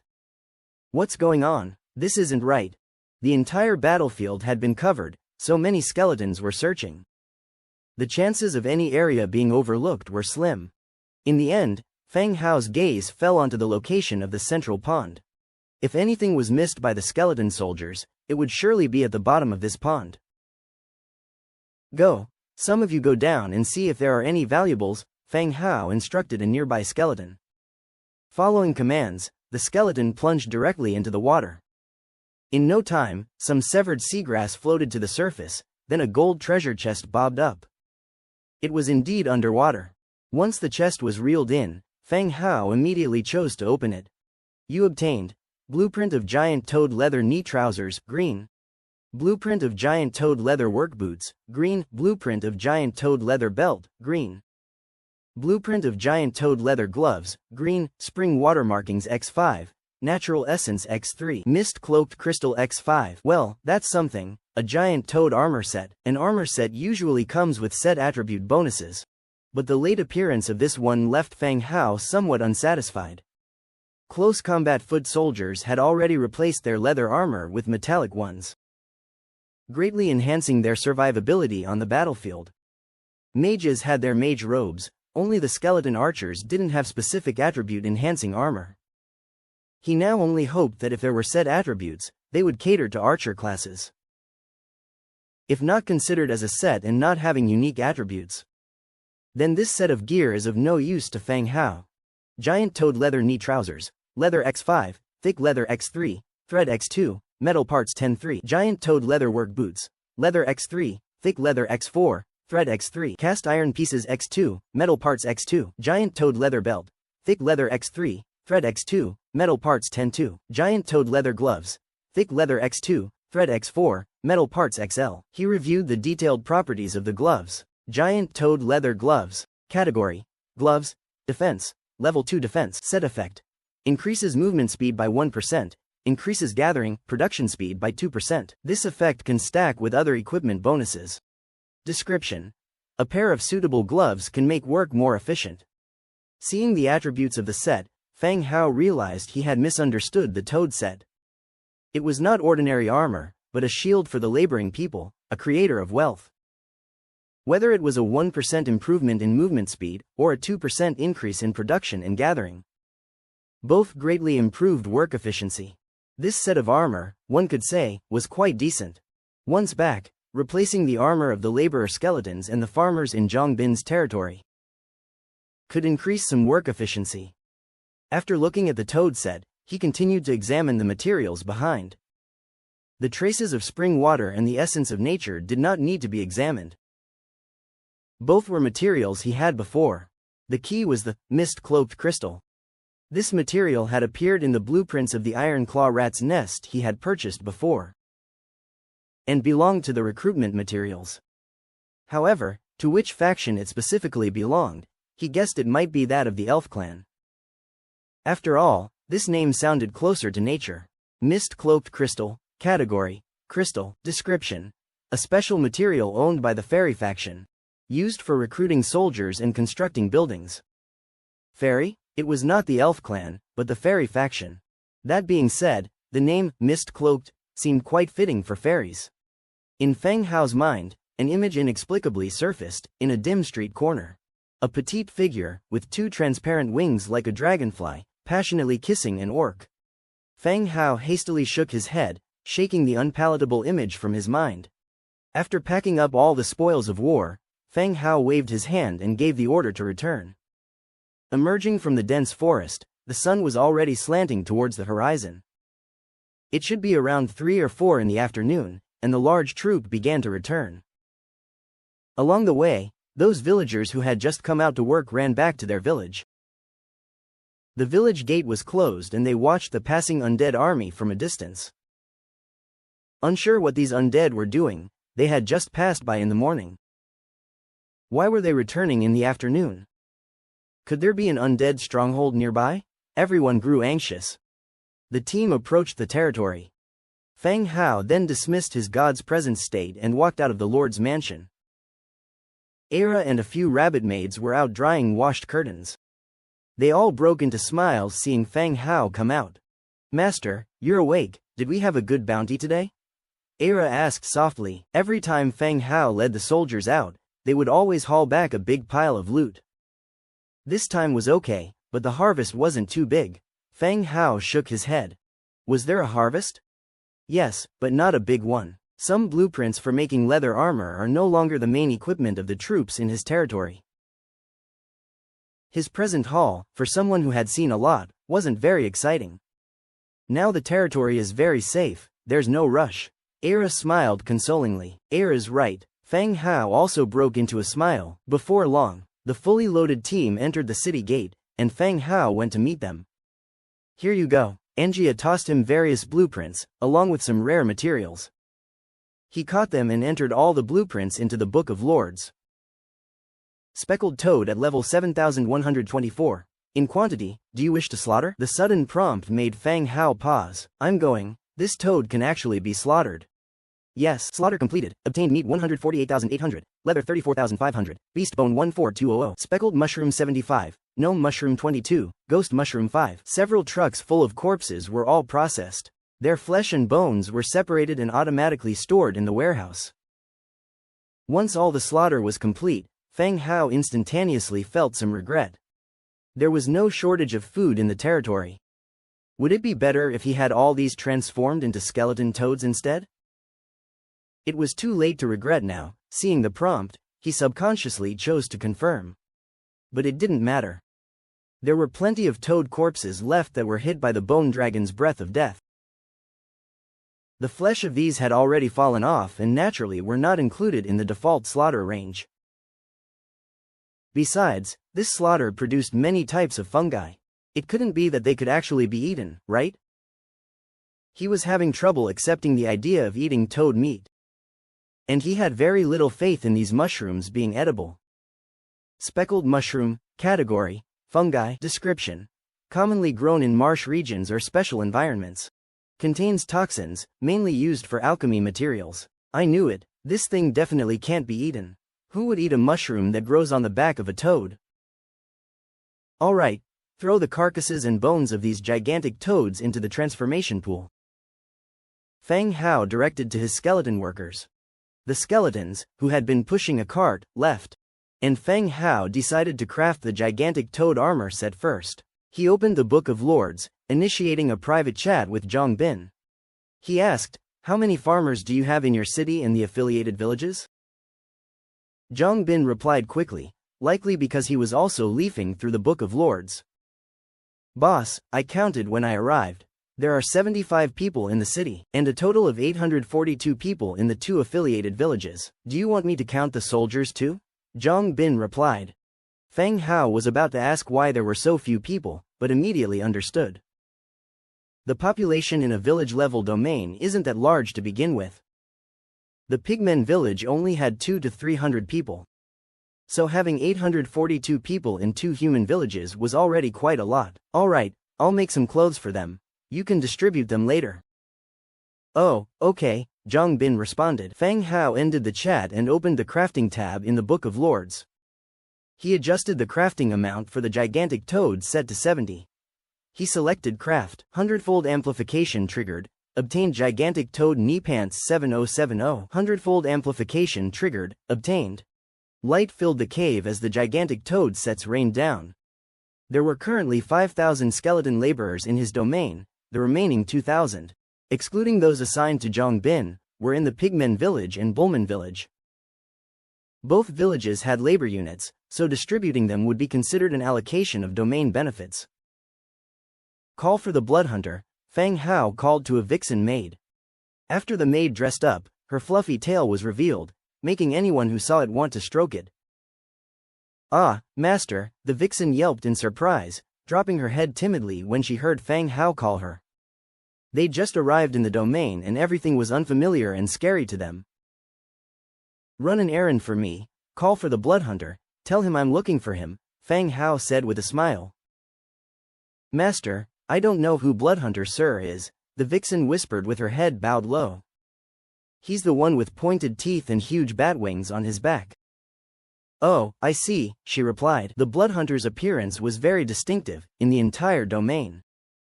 He was the only one with a pair of huge bat wings. He always came and went by flying, it was hard for him to not draw attention. While the vixen was off to find the blood hunter, Fang Hao uploaded 900 sets of the 4-piece set directly to Zhang Bin's designated trading column. Although Zhang Bin had already become one of Fang Hao's city lords, to carry out a quick trade via the Book of Lords, they still needed to list the items for exchange as before. There wasn't any special way to do it. Luckily, this wasn't too troublesome. As long as the other party listed an item, the trade would be automatically completed. "Damn, boss, you're amazing. Adding labor attributes. This is the first time I've seen equipment that does that." Zhang Bin sent a message. "It's a bit late today, you can deliver them to the affiliated villages tomorrow," Fang Hao instructed. Got it, boss. First thing tomorrow morning, I'll deliver them personally. I'll also check on their work. All right. The call ended. At this moment, the Bloodhunter descended from the air. My lord, the Bloodhunter saluted. These are the armors made for the skeleton laborers. You take care of distribution. The remaining pieces should be sent to Pigmen Village. Yes, lord, I'll handle it right away. The bat wings spread again and he flew away. After arranging for the labor units to change their equipment, Fang Hao returned to the Trade Alliance. In the morning, he accepted an order for an alchemy robe. In addition to the reward of 10,000 Warfire coins, there was also an enlightening potion for stamina. He was quite interested in this potion. Last time, he was able to learn magic with the help of the magic enlightenment potion. He headed straight to the Trade Alliance, where Dujin was arranging work for the remaining skeleton businessmen. The window gradually darkened. Lord, the few skeleton businessmen present bowed slightly. Dujin, any new orders? Fang Hao asked, sitting at the counter. No new orders have been received, Lord, Dujin replied. Oh, is the order for the alchemy robe from this morning finished? It's finished. The Warfire coins have been sent to the Lord's mansion and given to Miss Era. This is the stamina enlightening potion, Dujin said, bending over to retrieve a potion from under the counter and placing it in front of Fang Hao. Stamina enlightenment potion. Category: Potion. Effect: Obtain robust constitution. Repeat use of enlightenment potion will replace the effect of the original potion. Previously learned skills will be automatically cancelled. Description: An enlightenment potion made by the master alchemist. Can awaken potential within the body, greatly increasing physical stamina. This isn't fair. This isn't reasonable. Fang Hao frowned at the information that the enlightening potions could not be used simultaneously. So, the enlightening potion would retain only the effect of the most recently used potion. And after using it, all the previously learned skills or related abilities will disappear automatically. Fang Hao has learned several skills, such as Fire Arrow, Mist Wrap, and Summon Spirit, etc. They definitely cannot be overridden like this. Besides, who says mages can't have a strong physique? Didn't Gandalf from the Lord of the Rings wield both a magic wand and an iron sword? My lord, is there a problem? Dujin asked curiously, seeing Fang Hao sitting there grinding his teeth. Nothing major, it's just that I can't use this hard-earned potion. Fang Hao sighed and carefully put the potion away. Even if he can't use it, other transmigrators can. It could be exchanged for some good items. Oh, my lord, you're fretting about this, huh? Enlightening potions are there to stimulate human potential, not enhance it. And thus they can't be used simultaneously, Dujin explained. Fang Hao was a little surprised. You know all this? Understanding the uses of merchandise is fundamental to a merchant, isn't it? Dujin replied casually. You have a point. By the way, my lord, when I sold the alchemy cloaks this morning, I mentioned the surplus cloaks to them. They said they have used up this order, and would be placing an exclusive order with us next time, Dujin said. Great, at least we won't have a surplus of cloaks that we don't need. Fang Hao, strapping his backpack to his back, said, All right, you guys keep at it, I'll head back first. Godspeed, my lord. At dinner, Era brought up a steaming pot filled with sliced meat and various vegetables. It was hot pot, which Fang Hao had casually mentioned, and Era had prepared dinner based on the information in his words. Master, is the taste the same as the hot pot you mentioned? Era asked eagerly. The hot pot was boiled with water and seasoned with specially made condiments, giving it a red color. The steaming hot mist and the roiling soup filled the room with a delicious aroma, titillating the taste buds. Gurgle. Watching mesmerized, Angia's stomach started to grumble. Let's eat, Angia, you try some too, and stop drooling. Fang Hao was the first one to pick up the chopsticks, dipped a slice of meat into his bowl, and after it cooled down a bit, put it directly into his mouth. A spicy, tender taste flooded his mouth. Wow, Era, you're amazing. This is even tastier than I imagined, Fang Hao praised loudly, with Era's seasoning and the inherently excellent taste of the demon beast meat. The mimic hot pot was even more delicious than the real thing. Really? I'm glad you like it, Master, Era said. her face breaking into a blissful smile. Eat quickly, or Angia will finish it all. Nonsense, Angia grumbled, protesting while stuffing her face. Now, all three of them used chopsticks to eat. And even the newly joined maids began imitating them gradually. It wasn't something Feng Hao asked them to do. These maids saw the three of them doing so, and started doing it themselves. Also because sometimes Era talked about it, so they all started to imitate. While everyone started to dig in, Feng Hao opened his Book of Lords to check the chat channel. I'm not short of meat, but I'm out of salt. My mouth tastes so bland it's like eating bird food. I'm feeling weak too. Ha, do you really feel weak because of lack of salt? I don't want to call your bluff. Same here, even my sweat tastes salty now. I wish I could eat meat while licking my sweat. Good idea. Are there any ladies interested in mutual licking? Please don't misunderstand. I'm a gentleman, only forced to do this by the current situation. I did switch some salt with a nearby village. If you need any, exchange 500 basic units. To special resource units, I will provide you some. Bloody hell, you're daylight robbery. Are you selling salt or gold here? Exactly, you could sell it cheaper, then exchange more from the village. It's a win-win. Feng Hao looked at the chat in the channel and was a bit bemused. He had always left the issue of food to Era, and as they developed, their condiments were not limited to salt anymore. He wondered how so many people still couldn't afford salt. Era, is it hard to prepare the base sauce for this hot pot? Era, who was eating, lifted her head and said, not hard at all. I made a small barrel of it. Just a spoonful is enough for each meal. My lord, you may take some with you when you are traveling outside. This way, you can also enjoy the hot pot on the go. The process of making hot pot is the simplest and most convenient among all dishes. Once the water is boiled, slices of meat can be added for consumption. If these seasonings are included, it's both convenient and delicious. Era, after dinner, you break down the amount of seasoning used today into separate portions. If Era makes it this tasty, it would definitely do well in the market. Feng Hao suggested. Era seemed a little confused, responding, Master, do you plan on selling these? They're difficult to sell, even the large tribes only accept salt. Not necessarily, Feng Hao replied confidently. If they sell well, Soy will get you some new clothes. Really, great, Era almost jumped with joy. After Era was done with her task, Feng Hao opened the Book of Lords and activated the camera function. He took a number of photos from different angles of tonight's meal, captioning, after a busy day, this delicious hot pot takes all the fatigue away. Send. Instantaneously, the entire regional channel erupted once again. The big shot must be trolling. Why else would he send photos of hot pot at this time? Damn, I've been here for over 20 days and haven't even tasted salt.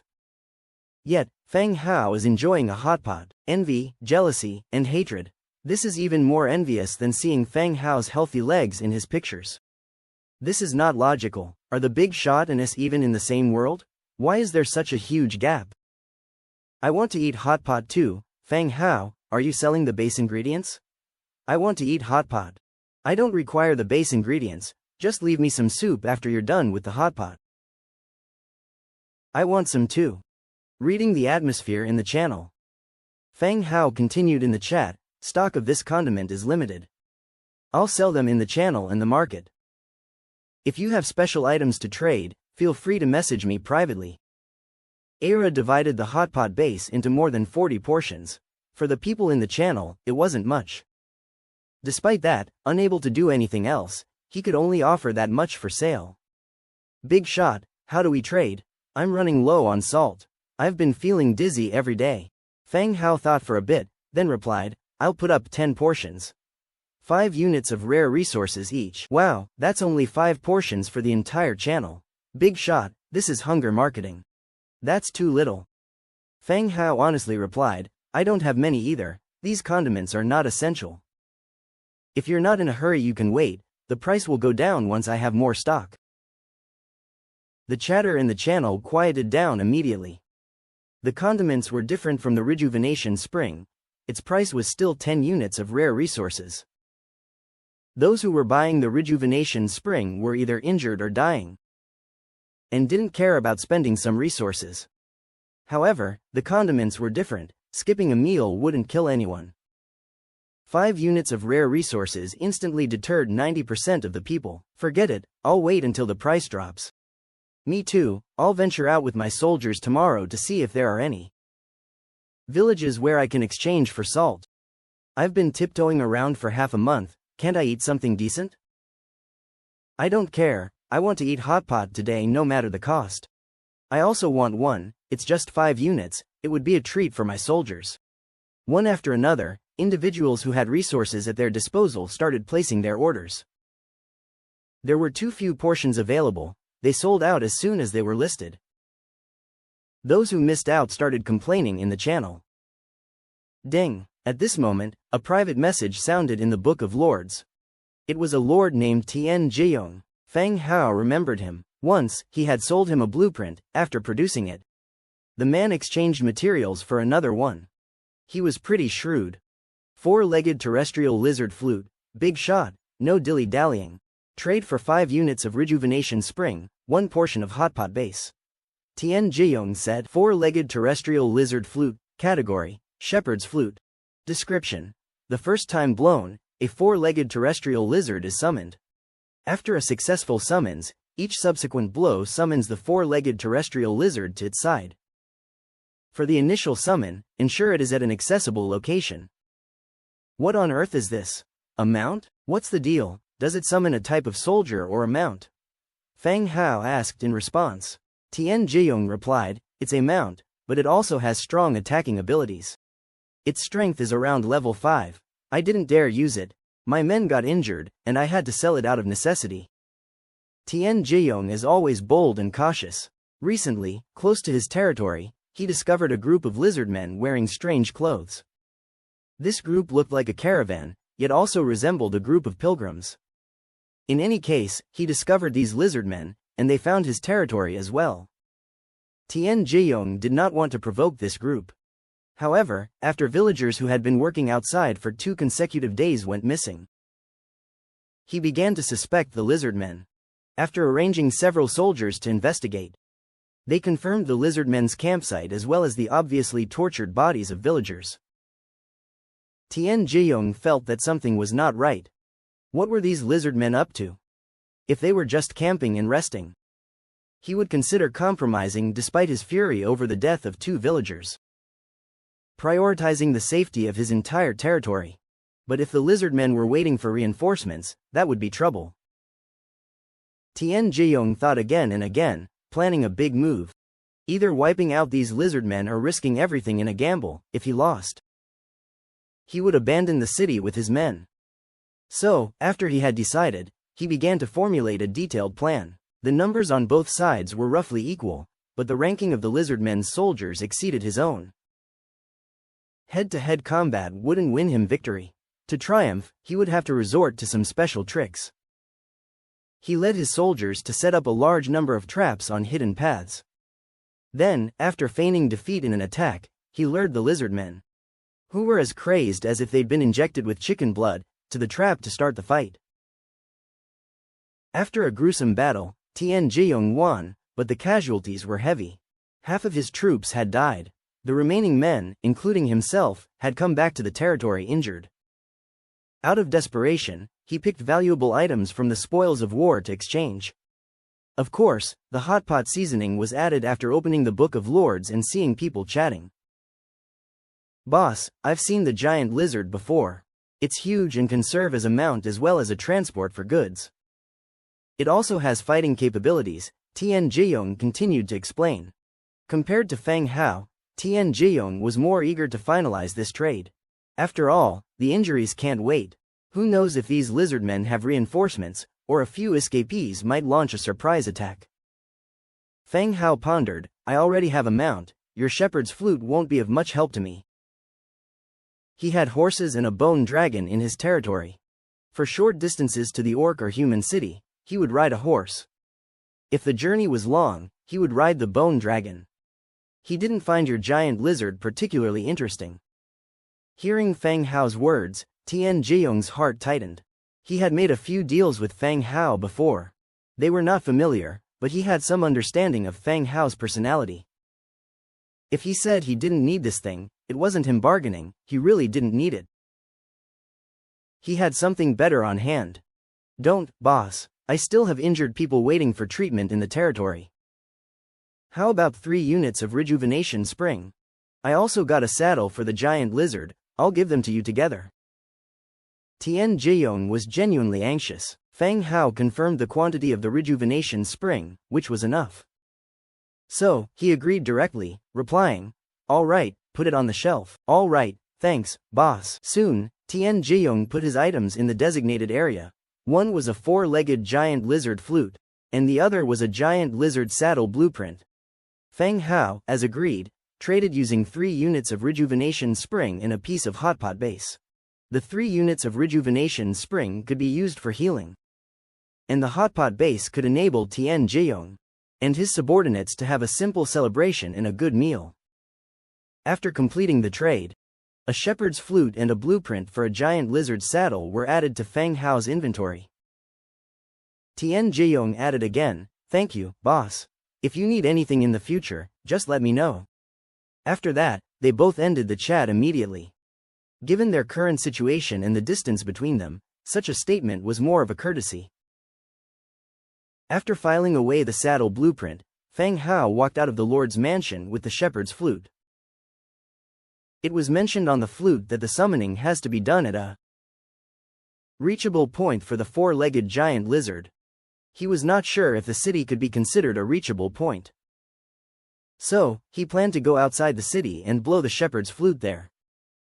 "Where are you going?" Angia asked as she saw Fang Hao going out. "See." Fang Hao casually waved the shepherd's flute in his hand. A whistle? The shepherd's flute wasn't a slender flute.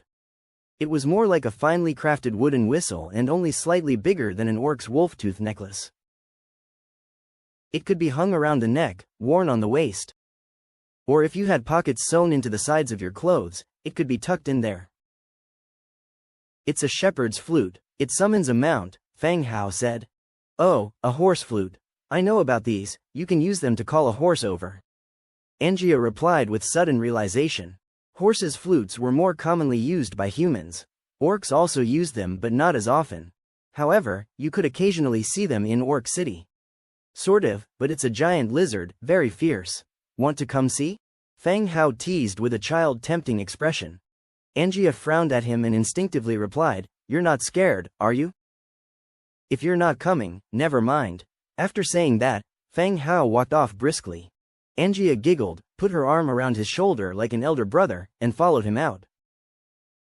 Outside the territory, under the city gate, Fang Hao blew the shepherd's flute directly. After the crisp sound of the flute, peace returned. "Where's the giant lizard?" Angia asked. "I'm not sure, it can't be." Before Fang Hao could finish his sentence, a quick and heavy sound of running came from afar. A giant figure appeared in the dim forest. It knocked over several skeletons working along the way and charged excitedly towards them. Its lizard-like appearance was massive, as big as a full-grown elephant. Just as Angia readied herself for battle, preparing to give it a punch, the giant lizard stopped. It looked at them excitedly. 4-legged giant lizard, level 7, camp, lizardmen, racial traits, living creatures, docile, color-changing skin, skills, stable movement, innate abilities, intermediate strength mastery, docile, passive, docile in character, does not actively attack any targets. Color-changing skin, passive, after remaining stationary for 30 seconds. It will enter a stealth mode, cannot move. Description: every giant lizard that becomes a mount is strictly trained by the lizardmen's beast tamers since childhood. When running, it is as fast as a shadow leopard but much steadier. Whoa, cool, it's handsome. Angia went ahead and slapped the giant lizard's thigh. Fang Hao gazed at the enormous size of the giant lizard, surprised. Even though it was named as a giant lizard, he didn't expect it to be so enormous. It resembled a rhino the size of an elephant, but with the head and scales of a lizard. Despite its enormity, it was still dwarfed by the bone dragon, which made it easier to accept its size. Upon closer observation, the head shape of this giant lizard shared some resemblance with the bone dragon. "Let's ride that one around." Angia seemed eager. After summoning such a creature, it would indeed be a big miss not to ride it around a bit. Wait a moment, I need to create a saddle. He opened the Book of Lords and found the blueprint that he just saved. Giant Lizard Cargo Saddle Blueprint, hard rigid wood 20, leather 350, thick leather 150, iron 80, metal parts 50. Create 1. 100-fold multiplication triggered, received 101 lizard cargo saddles. 101 saddles appeared instantly, stacking up on the side. Fang Hao commanded the skeletons to keep one and store the rest into the warehouse. The giant lizard saddle was indeed different from the bone dragon's transport saddle. There were 2 seats near the neck of the giant lizard that could accommodate 2 passengers simultaneously. Moreover, there was a larger space on its back. A platform made of hard rigid wood, which could be used to tie up goods, was built on the back. This was indeed very advantageous. If the giant lizard died, Fang Hao could summon more skeleton giant lizards. Once equipped with a saddle, they could effectively replace the carts. It could also resolve the problem of transportation through rivers and dense jungles. He fitted the saddle onto the giant lizard. With a small leap, Angia was up on the back of the giant lizard. Do you prefer the front or the back seat? She asked Fang Hao, who was still on the ground. Whatever you like is fine with me. Then you sit in the back, it's more comfortable there, Angia said seriously. Fang Hao climbed up the rope ladder onto the giant lizard's back and joked. You better stop talking, you're a bad influence. What do you mean, bad? Angia asked, turning around. Nothing, let's take a spin around before the city gates close. Fang Hao sidestepped the topic and urged her to move on.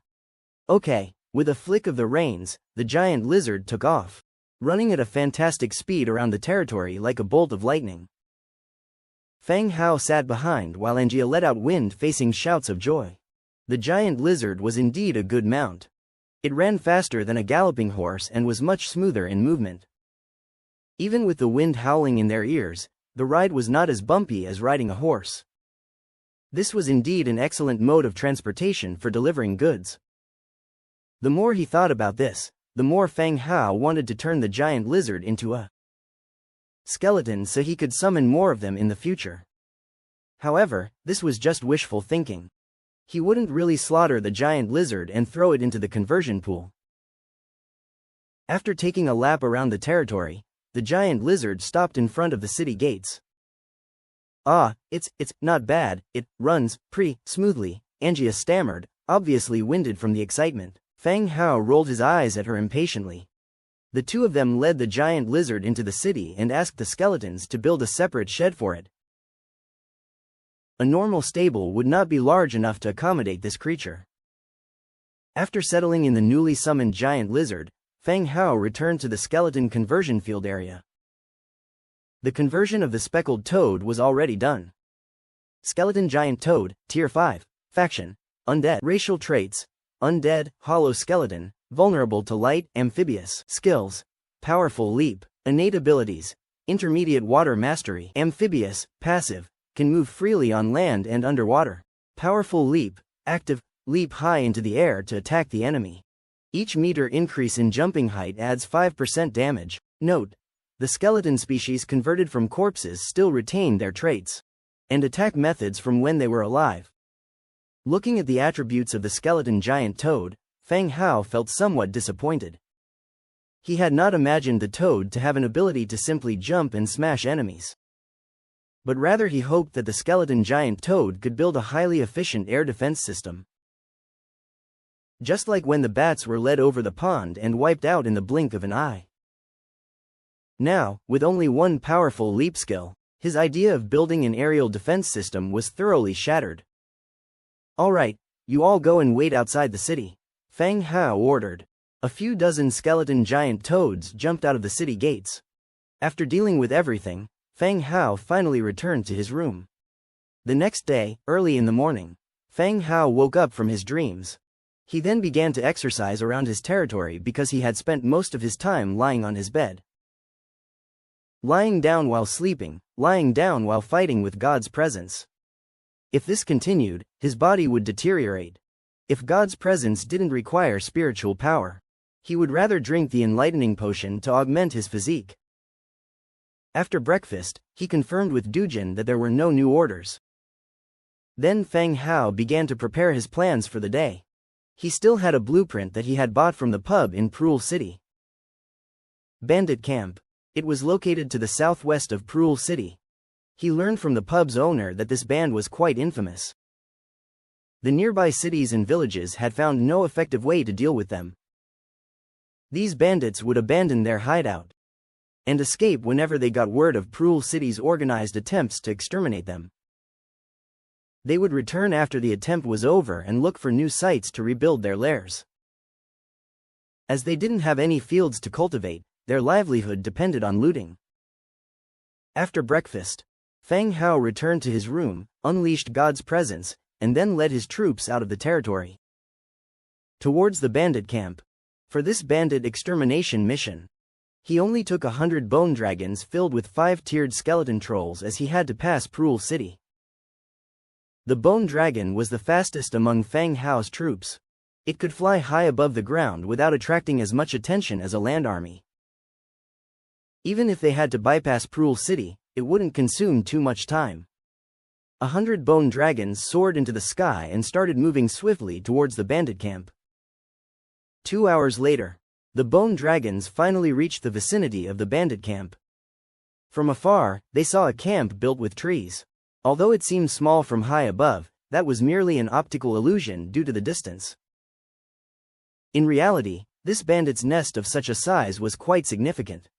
It was even nearing the size of Manwha Market. Within this camp, numerous wooden houses were built and a relatively tall brick building stood in the center, which was likely the core building. In the corner of the camp, looted resources were stocked up along with a few hostages suspended in the air. Feng Hao, thanks to his good eyesight, could see one of them wearing a modern tracksuit.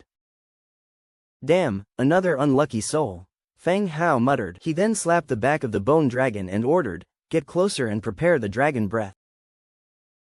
Upon receiving the order, the bone dragon dove down and swiftly approached the camp, followed by 100 bone dragons behind it, also preparing for the dragon breath. 100 bone dragons swooped down, blanketing the bright sky. The sunlight passed through the gaps in their bones, casting huge shadows as they dived down with the golden glow of their barley husks. The bandits in the camp looked up at the sky, rubbing their eyes involuntarily when they saw the dazzling undead bone dragons. When they realized that this was not an illusion, and that indeed hundreds of bone dragons were rapidly approaching, chaos immediately ensued across the territory. Roar! A few death breaths enveloped the bandits who had not had time to run into the houses. Struggling in agony, they turned into skeletons. These bandits were not high in rank, most were only Tier 1 or Tier 2. And the slightly more powerful were only Tier 4.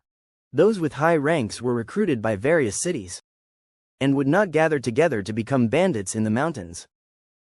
The bone dragons circled above the camp, their huge claws ripping open the roofs, spewing black beams at the people hiding inside. The suppression of their levels, it was like a massacre. The brutal and fervent bandits were utterly helpless, transforming into skeletons one after another. In a corner, a hapless victim who had been hanged, at this moment, widened his eyes, watching the horrifying scene unfold before him in terror. What's happening? Wyverns made of bones were hunting the scrambling bandits. The merciless bandits who had cruelly murdered his villagers were just as helpless as ants.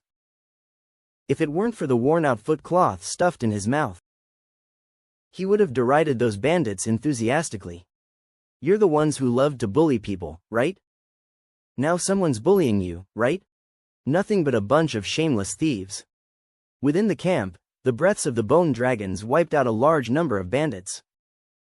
Then the bone dragons began to lower their flying altitude, and the skeleton trolls on their backs leapt down and continued to clean up the remaining bandits. The bandits had long been terrified by the onslaught. They had no power to resist. They were killed one by one under the axe of the skeleton trolls. Lord Undead, Sir Undead, we surrender, we surrender. From the stone brick building at the center of the camp, out came 5 people. 3 humans and 2 orcs. Another mix of humans and orcs. Their outfits were obviously different from ordinary bandits, more refined and better off. Without guessing, one could tell that they were the leaders of the bandits.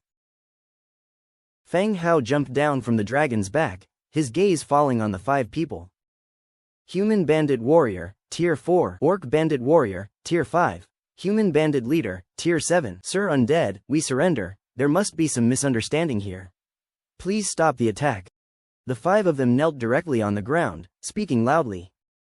They just plundered nearby villages and some passing merchant caravans. They were not ones to provoke the undead. They even rarely went to orc territories for fear of provoking the crazy, reckless orcs. They were utterly confused by the undead's attack, not knowing how they had offended them. The leader comes to talk. Fang Hao said, Human Bandit Archer, Tier 4. Among the 5, an archer was reluctantly pushed forward and walked up to Fang Hao. You think I am an idiot, don't you? Fang Hao cursed angrily. Even if he could not see their attributes, he could still tell from their movements that this was a scapegoat. Fang Hao walked to the real leader, angrily kicked him twice, and gave the order, kill everyone except him. At his words, everyone was stunned. Then they were beheaded amidst their loud pleas, their heads rolling to the side. The leader's forehead was shining with drops of sweat, which trickled into his eyes, causing a tickling sensation. That was close. If the scapegoat was believed, he would undoubtedly be beheaded too. Swallowing nervously, he hurriedly said, Sir Undead, whatever orders you have, I will carry them out with all my might to the letter. As he spoke, beads of sweat kept pouring down. Fang Hao gave him a cold glance and said, tie him up and take him away later. Having said that, he went directly into the stone house behind him to see if there were any spoils of war. The stone house somewhat resembled a level 4 lord's wooden house. Inside the hall were piles of seized goods, including fabrics and a few warfire coins. This encampment housed a considerable number of people, but it was not wealthy. Even rather poor to say the least. Clear out everything from the room, ordered Fang Hao. The troll skeletons got to work, stooping to carry various items from the room outside. This time he came with the bone dragon and a full complement of troll skeletons, only picking up things he needed or items of value to bring back to his territory. In the bandit leader's master bedroom, Fang Hao noticed a golden chest. After opening it, rewards appeared. Received. Blueprint for the Faceless's hut, blueprint for a city wall, blueprint for an iron sword, 5 soul crystals, 72 warfire coins. It's over. There were repeating blueprints. The only absent blueprint was indeed for the Faceless hut. Faceless's hut, purple, 550 hardwood, 300 stone bricks, 220 iron, 80 metal parts, 2 traces of chaos, 2 traces of divinity. Description. We are everywhere, we know everything. It is a purple blueprint again. It seemed that the level of the chest reaching gold was due to this Faceless hut. In addition to the Faceless hut, he had blueprints for the city wall and the iron sword quite a while ago. He'll see if anyone in the channel doesn't have them and sell them off. In the corner of the camp, the humanoid figures were still hung on wooden stakes, like spectators who had bought tickets to watch an epic on an IMAX screen from a distance. This was definitely more thrilling than watching it in a movie theater. It was a fully immersive experience. When they saw the undead issuing orders to execute the bandit leaders on the spot, they felt a sense of bitter revenge inside. As for the leader who wasn't killed, they were not worried at all. These undead had killed so many people, how could they possibly spare a leader's life? While the undead were spreading out to scour the camp for goods, they began to contemplate ways to escape. The men started to give one another side glances, communicating with their eyes on how to get free. Just as they began to struggle, trying to swing themselves, an orc girl came walking over with a few gigantic skeletons. The men promptly feigned death. The ropes were still swinging slightly. Let them down, ordered Angia. The troll skeleton raised its axe and cleanly severed the rope suspending the men. Thump, thump, thump. The sound of their falling bodies rang out sharply, followed by muffled moans of pain from the men pretending to be dead. Angia pulled the rag from the mouth of the man in the tracksuit and said, "Come with me." The man still lay on the ground, pretending to be just a corpse. Thump. Angia gave him a kick, sending him flying 2 meters away. The man shrieked in agony as though he'd been hit in the chest by a hammer. "Don't waste my time," Angia said coldly. "Yes, yes, yes." The men saw what had happened and immediately got up eagerly, appearing completely subservient. Angia snorted coldly and brought them before Fang Hao. "So, how did you get captured by the bandits?" Fang Hao's husky voice rang out, his question directed at the man in the tracksuit standing to the side. The man was dressed in a blue tracksuit, with skin that was somewhat tanned, likely from exposure to the sun. Clad in glasses, the lens in the left frame was missing, leaving behind the slightly deformed frame. Faced with the questioning from a skeleton, the man was a little flustered. His legs involuntarily wobbled as he stuttered. "Sir, my village is nearby, the bandits attacked us, and we were taken here." After thinking for a moment, he knelt on the ground with a thud and said, "Thank you, sirs, for saving us. When I return, I will definitely erect a tablet for you and keep burning incense day and night." Fang Hao looked at the man in front of him, unsure whether to call him smart or dumb. This is another world where the undead don't engage in such practices. All right, with the energy you have to beg, focus on developing in the future. Fang Hao glanced at the impossible to carry pile of broken beds and cabinets. "After I leave, these will be yours. Whatever you can use, take it." "Huh? Ah," the man responded subconsciously, but seemed a bit confused. What's going on? Leaving things for him? Are the undead so loving and kind? Even giving humans benefits and warmth. "You can't use these?" I can. Thank you, Lord Skeleton, Lord Undead." The man hurriedly expressed his thanks. "All right, just wait here," Fang Hao said. The rest of the task was simple. Skeleton, the troll, secured the fabrics, money boxes, and some jewelry he intended to take on the dragon's back. The corpses of several 4th and 5th tier bandits were piled together. A breath of death from the bone dragon turned the bodies into a pile of white bones. After wrapping them all in beast skins, a large bag was also suspended behind the bone dragon's military saddle. The whole operation left the man staring dumbfounded. After everything was prepared, Fang Hao remounted the bone dragon and addressed the spectacled man below. "Don't leak anything about the undead, otherwise I may have to visit your territory tomorrow." "Ah, yes. My memory's been pretty bad recently. I don't know anything about the undead," the man, rubbing his temples, replied. "Bury the dead bodies here to prevent infection." "Yes, sir, I'll handle it." Fang Hao responded, lightly tapping the bone dragon's neck. The enormous dragon wings unfolded, carrying all of the bone dragons away. Only the man and villagers under him were left, their legs went soft and they collapsed to the ground. The heart they were holding up finally eased. By noon, the bone dragon returned to the camp with the large group. The battle had only taken the whole morning from start to finish. Skeleton asked the troll to categorize the spoils of war and place them in different spots. The bones of several 4th and 5th tier victims were thrown into the transformation pool. Angia jumped off the dragon's back and brought the dizzy bandit leader, who had been hanging behind the bone dragon, down. What to do with him? Angia didn't understand. Everyone else was killed, so why was he brought back? "Lock him up for now. After we have lunch, let's make a trip to Prul City," Fang Hao said. "Oh, okay." Angia, holding the constantly begging bandit, headed towards where the gnolls were previously imprisoned. There was an iron cage there, guarded by a skeleton. Fang Hao directly went to the military area and planned to build the House of the Faceless on a vacant plot.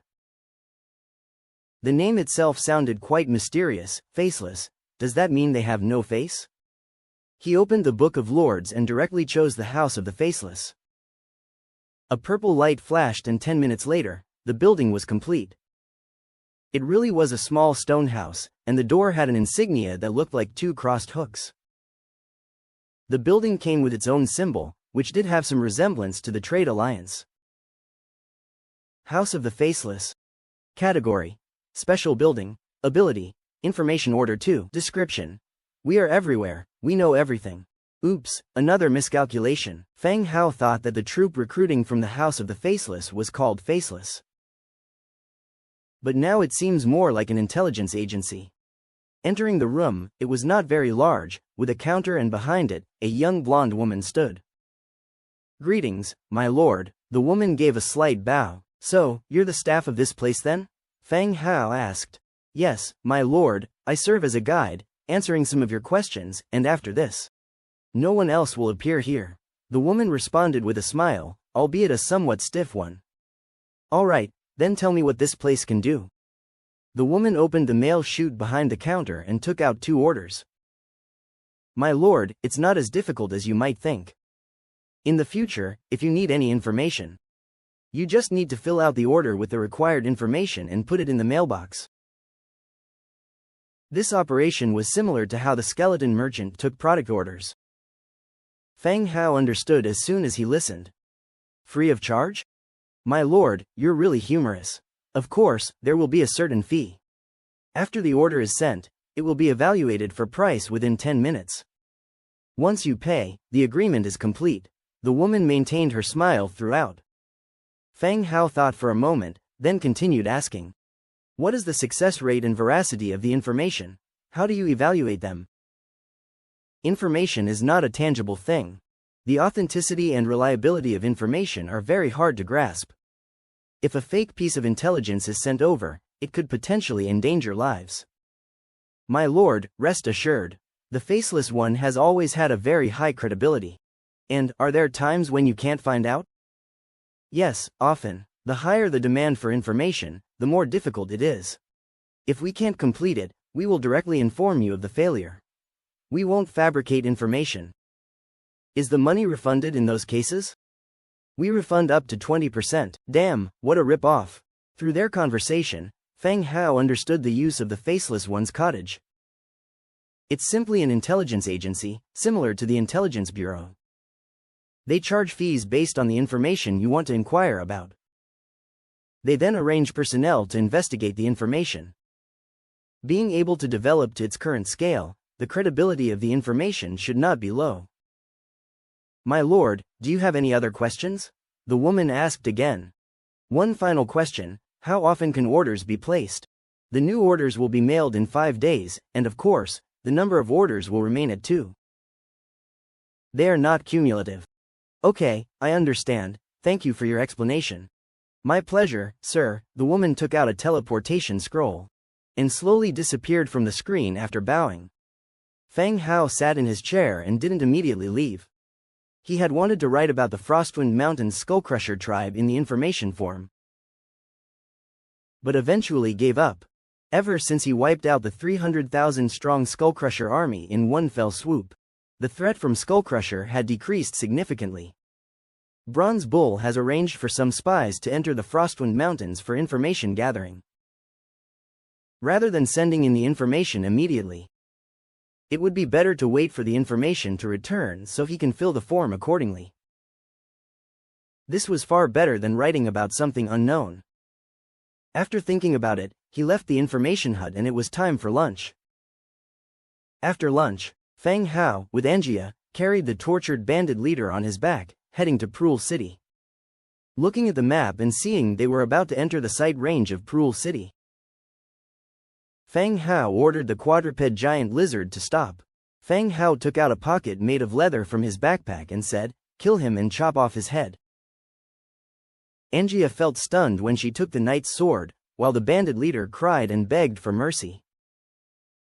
Thump, the longsword fell, and a head rolled to Fang Hao's feet. He picked it up by the hair and put it into the leather bag, tightening the bag opening.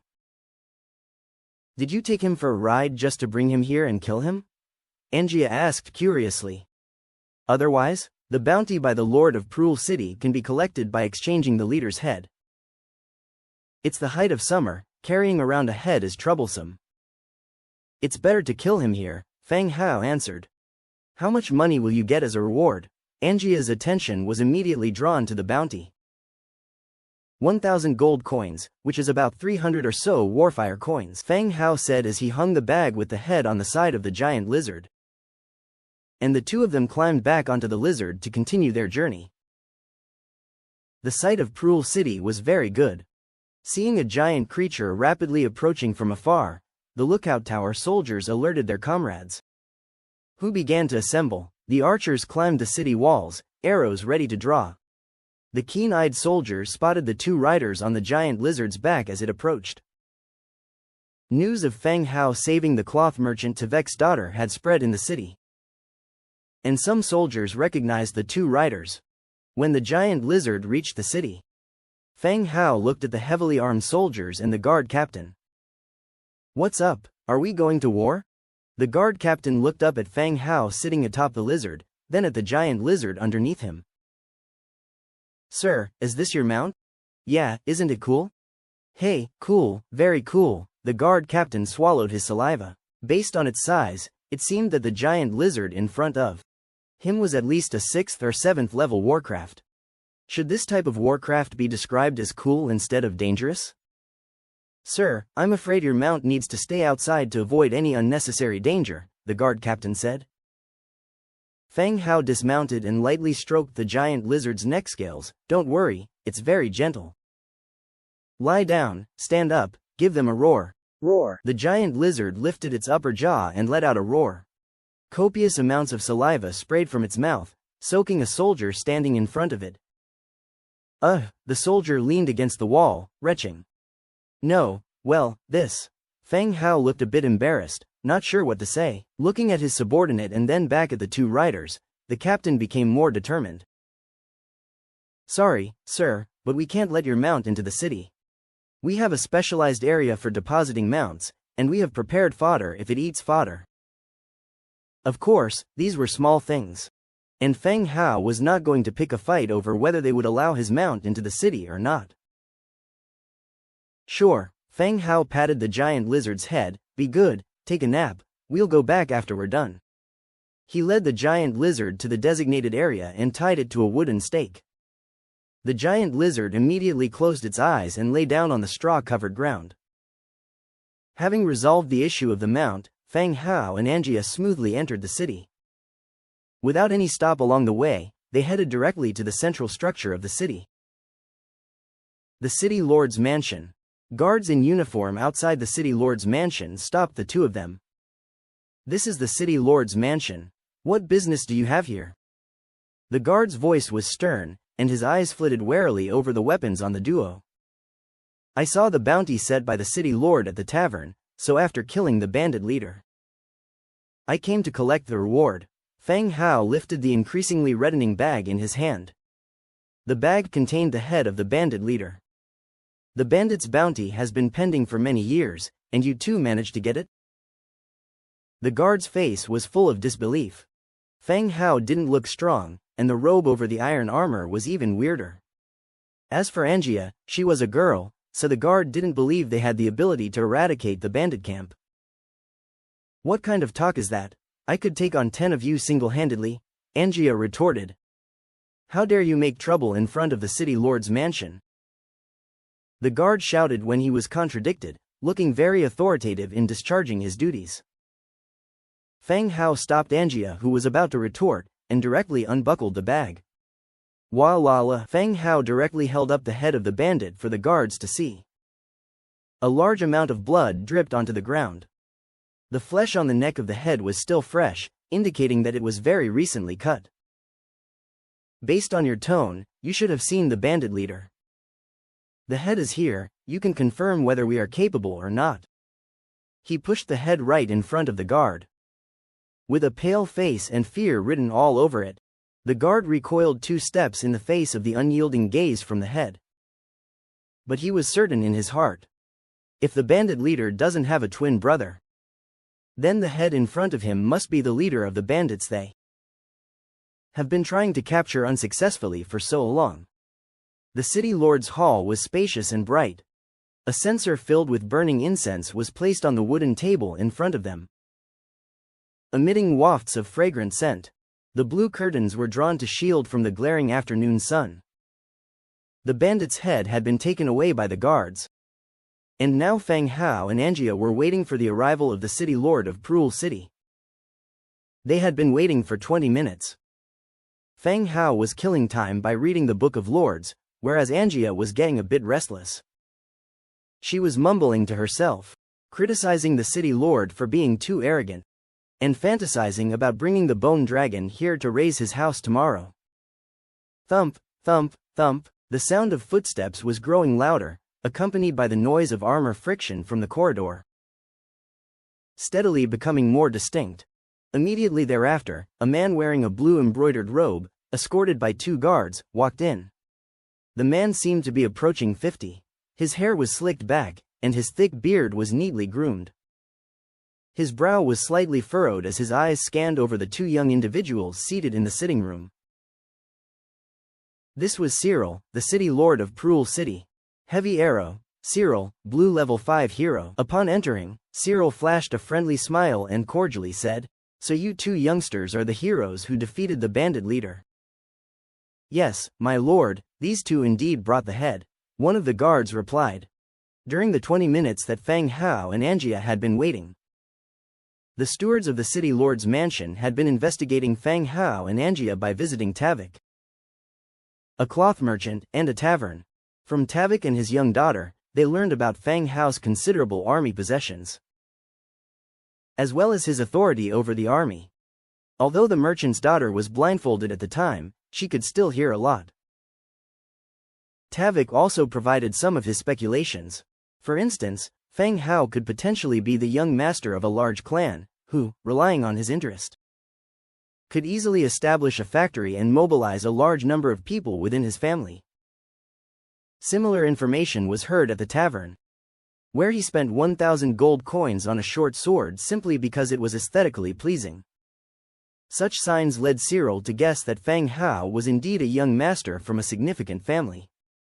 This was why his opening remark was typical flattery between nobles. "My lord," as a courtesy, Feng Hao rose to his feet with a smile. Angia gave them a sidelong glance, standing up albeit somewhat reluctantly. "Haha, good, good. Please sit, there's no need to be so formal." Cyril nodded in approval and took his seat at the head of the table. Feng Hao accordingly returned to his seat. Servants poured them some wine and served some local pastries that Feng Hao had never seen before. They must be specialties of Prule City. "My name is Cyril, and I'm the city lord here. May I have your names?" Cyril asked, pretending to be ignorant. "Feng Hao. This is my bodyguard, Angia." Feng Hao introduced themselves. "Oh, I see. So, Mr. Feng Hao, could you tell me how you discovered the bandits and how you managed to eradicate them?" Cyril leaned forward slightly, looking as though he was eagerly anticipating a story. Feng Hao gave a slight smile. "Making up stories wasn't hard. May I ask whether you're familiar with Mr. Tavik?" "Yes, he's a local cloth merchant. What does this matter have to do with him?" "The day before yesterday, I was adventuring in the forest with my family's army and happened to rescue Mr. Tavik's real daughter. After returning the girl to Mr. Tavik, I visited the tavern and noticed the bounty on the notice board. So, I took the soldiers. I do not know which village those bandits had plundered, but it turned out they had just returned to their camp when my men completely wiped them out. Their heads were then brought here. The best stories always mix truth with fiction. Incorporating familiar people or objects into your narrative would make it more believable." Tavik and the bounty at the tavern. Regardless of whether the other party previously knew about Feng Hao, these 2 elements would significantly increase the credibility of the story. After hearing Feng Hao's silver-tongued tale, Cyril took a sip from his wineglass. However, his eyes kept flicking back to Feng Hao and Angia. The story was very well-rounded and exceedingly plausible. He became increasingly certain that Feng Hao indeed had a strong backup. The bounty posted at the tavern was merely for show for the civilians. 1 gold coins wasn't even close to enough to mobilize an army to eliminate bandits. Or else the bounty wouldn't have remained unclaimed for so long. Feng Hao accepted it, and he succeeded. It seemed his family must be looking for opportunities to hone this young master's skills. And money was a trivial matter. "My lord, Lord Cyril?" Feng Hao called out softly as he saw Cyril staring blankly, holding his wine glass aloft. Feng Hao thought to himself, does this old man have an illness? Why is he staring blankly like that? "Oh, I see." Cyril turned his head and told a guard standing beside him, "Bring the reward." "Yes, my lord." A guard left to fetch the bounty.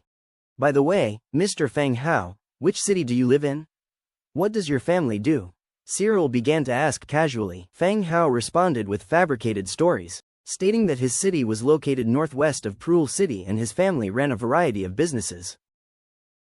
While they chatted, Fang Hao's gaze fell upon a weapon displayed in a showcase in the hall. It was a rapier with a dazzlingly white blade and hilt that caught Fang Hao's attention early on. Lord Cyril, this weapon is beautifully crafted. Fang Hao got up and naturally walked over to the rapier. Of course it is, it's an excellent piece of my collection. Cyril said. May I? Fang Hao asked if he could pick it up for a closer look. Please go ahead. Fang Hao grasped the hilt with one hand and lightly supported the blade with the other. Lifting the rapier from its stand. Swords of Absolution, purple, type, rapier, damage, level 3 damage. Description. A rapier that has killed its own master. Legend says that whoever possesses this sword will suffer agonizing pain leading to death. Just as suspected, it was a sword of absolution. The information he had gotten from the tavern's storyteller was correct. The city lord did indeed possess a sword of absolution. The allure of this sword lies not in its appearance but the story behind it. Cyril also came over and stood by Fang Hao's side, not wanting to reveal that he already knew the tale. Fang Hao could only ask, "Oh? What's the story?" There are 12 identical swords in total. And they belong to a well-known lady countess. Cyril started narrating a story similar to that of the tavern's storyteller. Although there were some differences, the main plotline was the same. Clang. At that moment, the guard, who had left to fetch the bounty, returned. In his hands was a wooden box clinking with 1,000 shiny gold coins of the human clan. My lord, I've brought the bounty, the guard announced. Cyril turned to Fang Hao. That's your bounty, count it. Fang Hao took the coins but did not bother to count. Instead, his eyes remained on the rapier as he bluntly inquired. I am very fond of this rapier. I wonder if Lord Cyril would be willing to part with it? Of course, we can negotiate a price. The swords of absolution were said to bring misfortune to their owners. This rumor had been circulating for a long time, but many people still didn't believe it. Could such a beautifully crafted piece really bring that much disaster? Cyril was one of them. He was a city lord and a hero. In his dictionary only the weak and frail were unfortunate. But as he aged, he began to realize another issue. Besides being bullied for being weak, illness could also bring misfortune. His only son had recently contracted a strange illness, which was making him lose weight rapidly. And no good solution had been found so far. He began to delegate the administration of the city to his subordinates, dedicating himself to finding a cure for his son. Today, when Fang Hao asked about the swords of absolution, the rumor came to his mind along with thoughts of his son. Do you like this sword? Are you not afraid it could bring you misfortune? Cyril asked curiously. Oh, I'm giving it away. I suppose it shouldn't count if I just pass it on. Fang Hao replied directly. He had also seen the mention of misfortune in the properties of the sword. If it were any other time, even if he didn't believe in such things, he wouldn't risk it. But he was just completing Little Yu's task, and he would pass it on to Little Yu as soon as he bought it. Fortunate or unfortunate, what did it have to do with him? Besides, Little Yu was a ghost, and the task itself also involved the sword. So the concept of misfortune didn't apply. Cyril was momentarily stunned. This sword was actually meant for his enemies. How much are you willing to pay? Cyril asked for the price directly, seemingly intending to sell it. Fang Hao pushed the money box that had just been delivered to him forward, 1,000 gold coins. I didn't bring any extra money this time. What do you think, City Lord? Cyril didn't answer immediately, but his fingers drummed rhythmically on the back of his chair. The exquisite sword certainly wouldn't go for less than 1,000 gold coins. And if displayed in some large auction houses, it could fetch an even higher price. But who would buy it? His son was sick again and he was thinking of just selling it. All right, it's yours now. Cyril agreed immediately. City Lord Cyril, you are straightforward. Fang Hao also sighed in relief.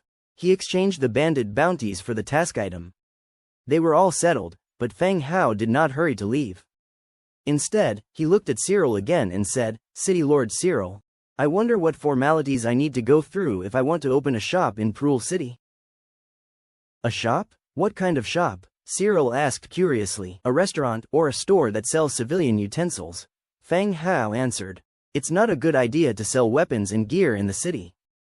These were sold to official forces from all over the place. No one would allow the residents of their city to freely buy blades and bolts, which would disrupt the order of the city. This was not a game where players could freely buy and sell equipment once they entered the city. That's not a problem, just report to the city lord's mansion when you're ready to open your shop. Cyril replied, all right, thank you, city lord. Feng Hao thanked him. His goal for today had been achieved. After chatting with Cyril for a while as a transition, he got up and left the city lord's mansion. He went to the tavern to check if there were any new maps, and then he directly left Prool City. Outside the city, the giant lizard was still lying there, occupying a whole horse stable by itself. A large crowd was far off, all pointing and talking about the giant lizard. Some mischievous children wanted to pick up stones and tease it, but were stopped by the adults, and their bottoms were heavily smacked. Feng Hao walked over, lightly patted the giant lizard's body. Time to get up, we have to go home. The giant lizard opened its eyes and flexed its body. It lay down again, allowing Feng Hao and Angia to easily mount it. Under the stare of many residents, the giant lizard quickly began to run, kicking up dust as it went. When they returned to the fiefdom, Feng Hao dismounted the lizard, lightly patted it twice on the neck, and the giant lizard obediently went off to its dwelling. A vehicle that could park itself is a dream for many. As soon as Angia got down, she complained that she was hungry and went to find Era. On the other hand, Feng Hao took the newly purchased swords of absolution to Little Yu's place again. This time, before he even knocked, the door was opened. Lord, Little Yu greeted. You haven't rested during the day, have you? Feng Hao sat down and asked. Little Yu usually stayed dormant during the day and went out at night, strolling around the fiefdom, or going even further and returning before dawn. With Little Yu's abilities, there wasn't much she could do to help Feng Hao. So after scouting Skullcrusher's whereabouts last time, she hadn't been given any more tasks. Not yet, Little Yu replied. Right, I got another sword of absolution this time, I'll give it to you. Feng Hao gave the sword of absolution to Little Yu. As soon as she accepted it, a flash of light burst from Little Yu's body, and her tier was upgraded again. Wandering Spirit, Xiao Yu, Tier 7. She had risen from 3rd tier to 5th tier when she got the swords of absolution last time. This time, she was promoted from the 5th tier to the 7th tier. If this continues, wouldn't Xiao Yu become a hero once all 12 swords were collected? And possibly a high-grade hero at that? How are you feeling, Xiao Yu? You okay? Feng Hao asked the bewildered Xiao Yu. Xiao Yu turned around and spoke softly. Master, I'm fine. I just saw some images that might be related to my past. Feng Hao was also curious. Would you mind sharing what you saw? He inquired. It was all fragmented. I saw myself participating in a swordsmanship competition. I saw myself wearing the church's clothing, delivering a baby for a pregnant woman. It was all very chaotic. Xiao Yu detailed her just-seen vision. A swordsmanship competition, and delivering babies. The past Xiao Yu seemed to have known a lot more. Don't dwell on it too much. Don't let these things disrupt your current life. Feng Hao stood up and ordered. Collecting all 12 swords of absolution is a task in Xiao Yu's attributes, and it will continue. Becoming a hero will also be a good thing for Xiao Yu. She can get on with life, instead of being just an unranked undead wandering spirit. Therefore, while collecting the mission items, maintain a calm attitude and avoid problems. I understand, Master. Don't worry. Xiao Yu placed the sword in the cabinet and bowed again. Feng Hao nodded and returned to his lord's mansion for a meal. Upon returning to the lord's mansion, Era had already prepared dinner. Fruit wine, meatloaf, and a kind of food similar to pizza with vegetables and minced meat in it. The taste was actually quite good. Even if there were no side dishes, this pizza could serve as a dinner. Era, how is the preparation of the hot pot base material going? Feng Hao asked while eating. Master, I have already taught the method to the other 2 maids. When the time comes, we three will make the sauce together. It will be faster, Era answered. In fact, Era was still somewhat baffled by Fang Hao's request. Even if he liked this type of sauce, there was no need to make so much, right? Once the sauce is ready, I plan to open a hot pot restaurant in Proul City. I'm sure it will be a hit, Fang Hao stated. Oh, so that's why you asked the old man about opening a shop earlier, Anija realized. She looked up with an expression realizing his secret. Opening a hot pot restaurant was an idea that Fang Hao came up with yesterday. If you ask what's the most convenient and addictive food, it's hot pot. Besides, it's easy to make. It doesn't require any skilled chefs, just prepare the base material. And then throw whatever you want into the pot. If I put together a team of bunny and fox maids, then it's bound to be 100% popular. Will the people of Proul City also use chopsticks? Era asked softly while gnawing on her meatloaf. Oh no, they probably don't. Of course, chopstick is a necessary utensil for eating hot pot. If it was hand-picked, there would be no need for meat. It's okay, we can make some training chopsticks. Their usage is similar to tongs. People will get used to them. Fang Hao quickly came up with a solution. Training chopsticks for children are connected at the top so they're easy to use. It's just like using tongs. After using it twice, people will get the hang of it. If that's the case, there shouldn't be any problems. Era nodded in agreement, her bunny ears flapping slightly. Fang Hao also felt there were no issues. Simple base material, tasty flavor, and add to that a couple of barrels of troll brew. The cost wouldn't be too high. If it were successful, the income is quite desirable. No matter how you look at it, there wouldn't be any issues. Even if the hot pot restaurant didn't work out and couldn't be opened, he could just change it to a general store, selling bathtubs, agricultural tools, or some other merchandise. Either way, there's no way to lose. If everything goes well, we can open chain stores in each city. We'll call it Era Hot Pot Restaurant, Fang Hao declared outright. Era's cheeks flushed immediately. Come on, who names a restaurant after their name, she protested. How about combining it with the characteristics of our city? Call it Bone Hot Pot Restaurant, or Undead Hot Pot Restaurant. Fang Hao brainstormed for a store name while frowning. Angia cracked a joke while eating. Are you sure it's for the living? Everyone chatted and laughed together while eating. Just then, the system prompt rang again. Random event. Courage of a common man, accepted. New function of the Book of Lords. Team up function. Team trial mission will launch in 10 hours. A maximum of 3 people can form a team for the trial. This trial is a Lord's trial, and heroes or troops under command cannot accompany. Team up status. Maximum of 3 team members. Members will be automatically teleported to team leader's territory to gather. Event countdown. 9 hours and 59 minutes. Good luck.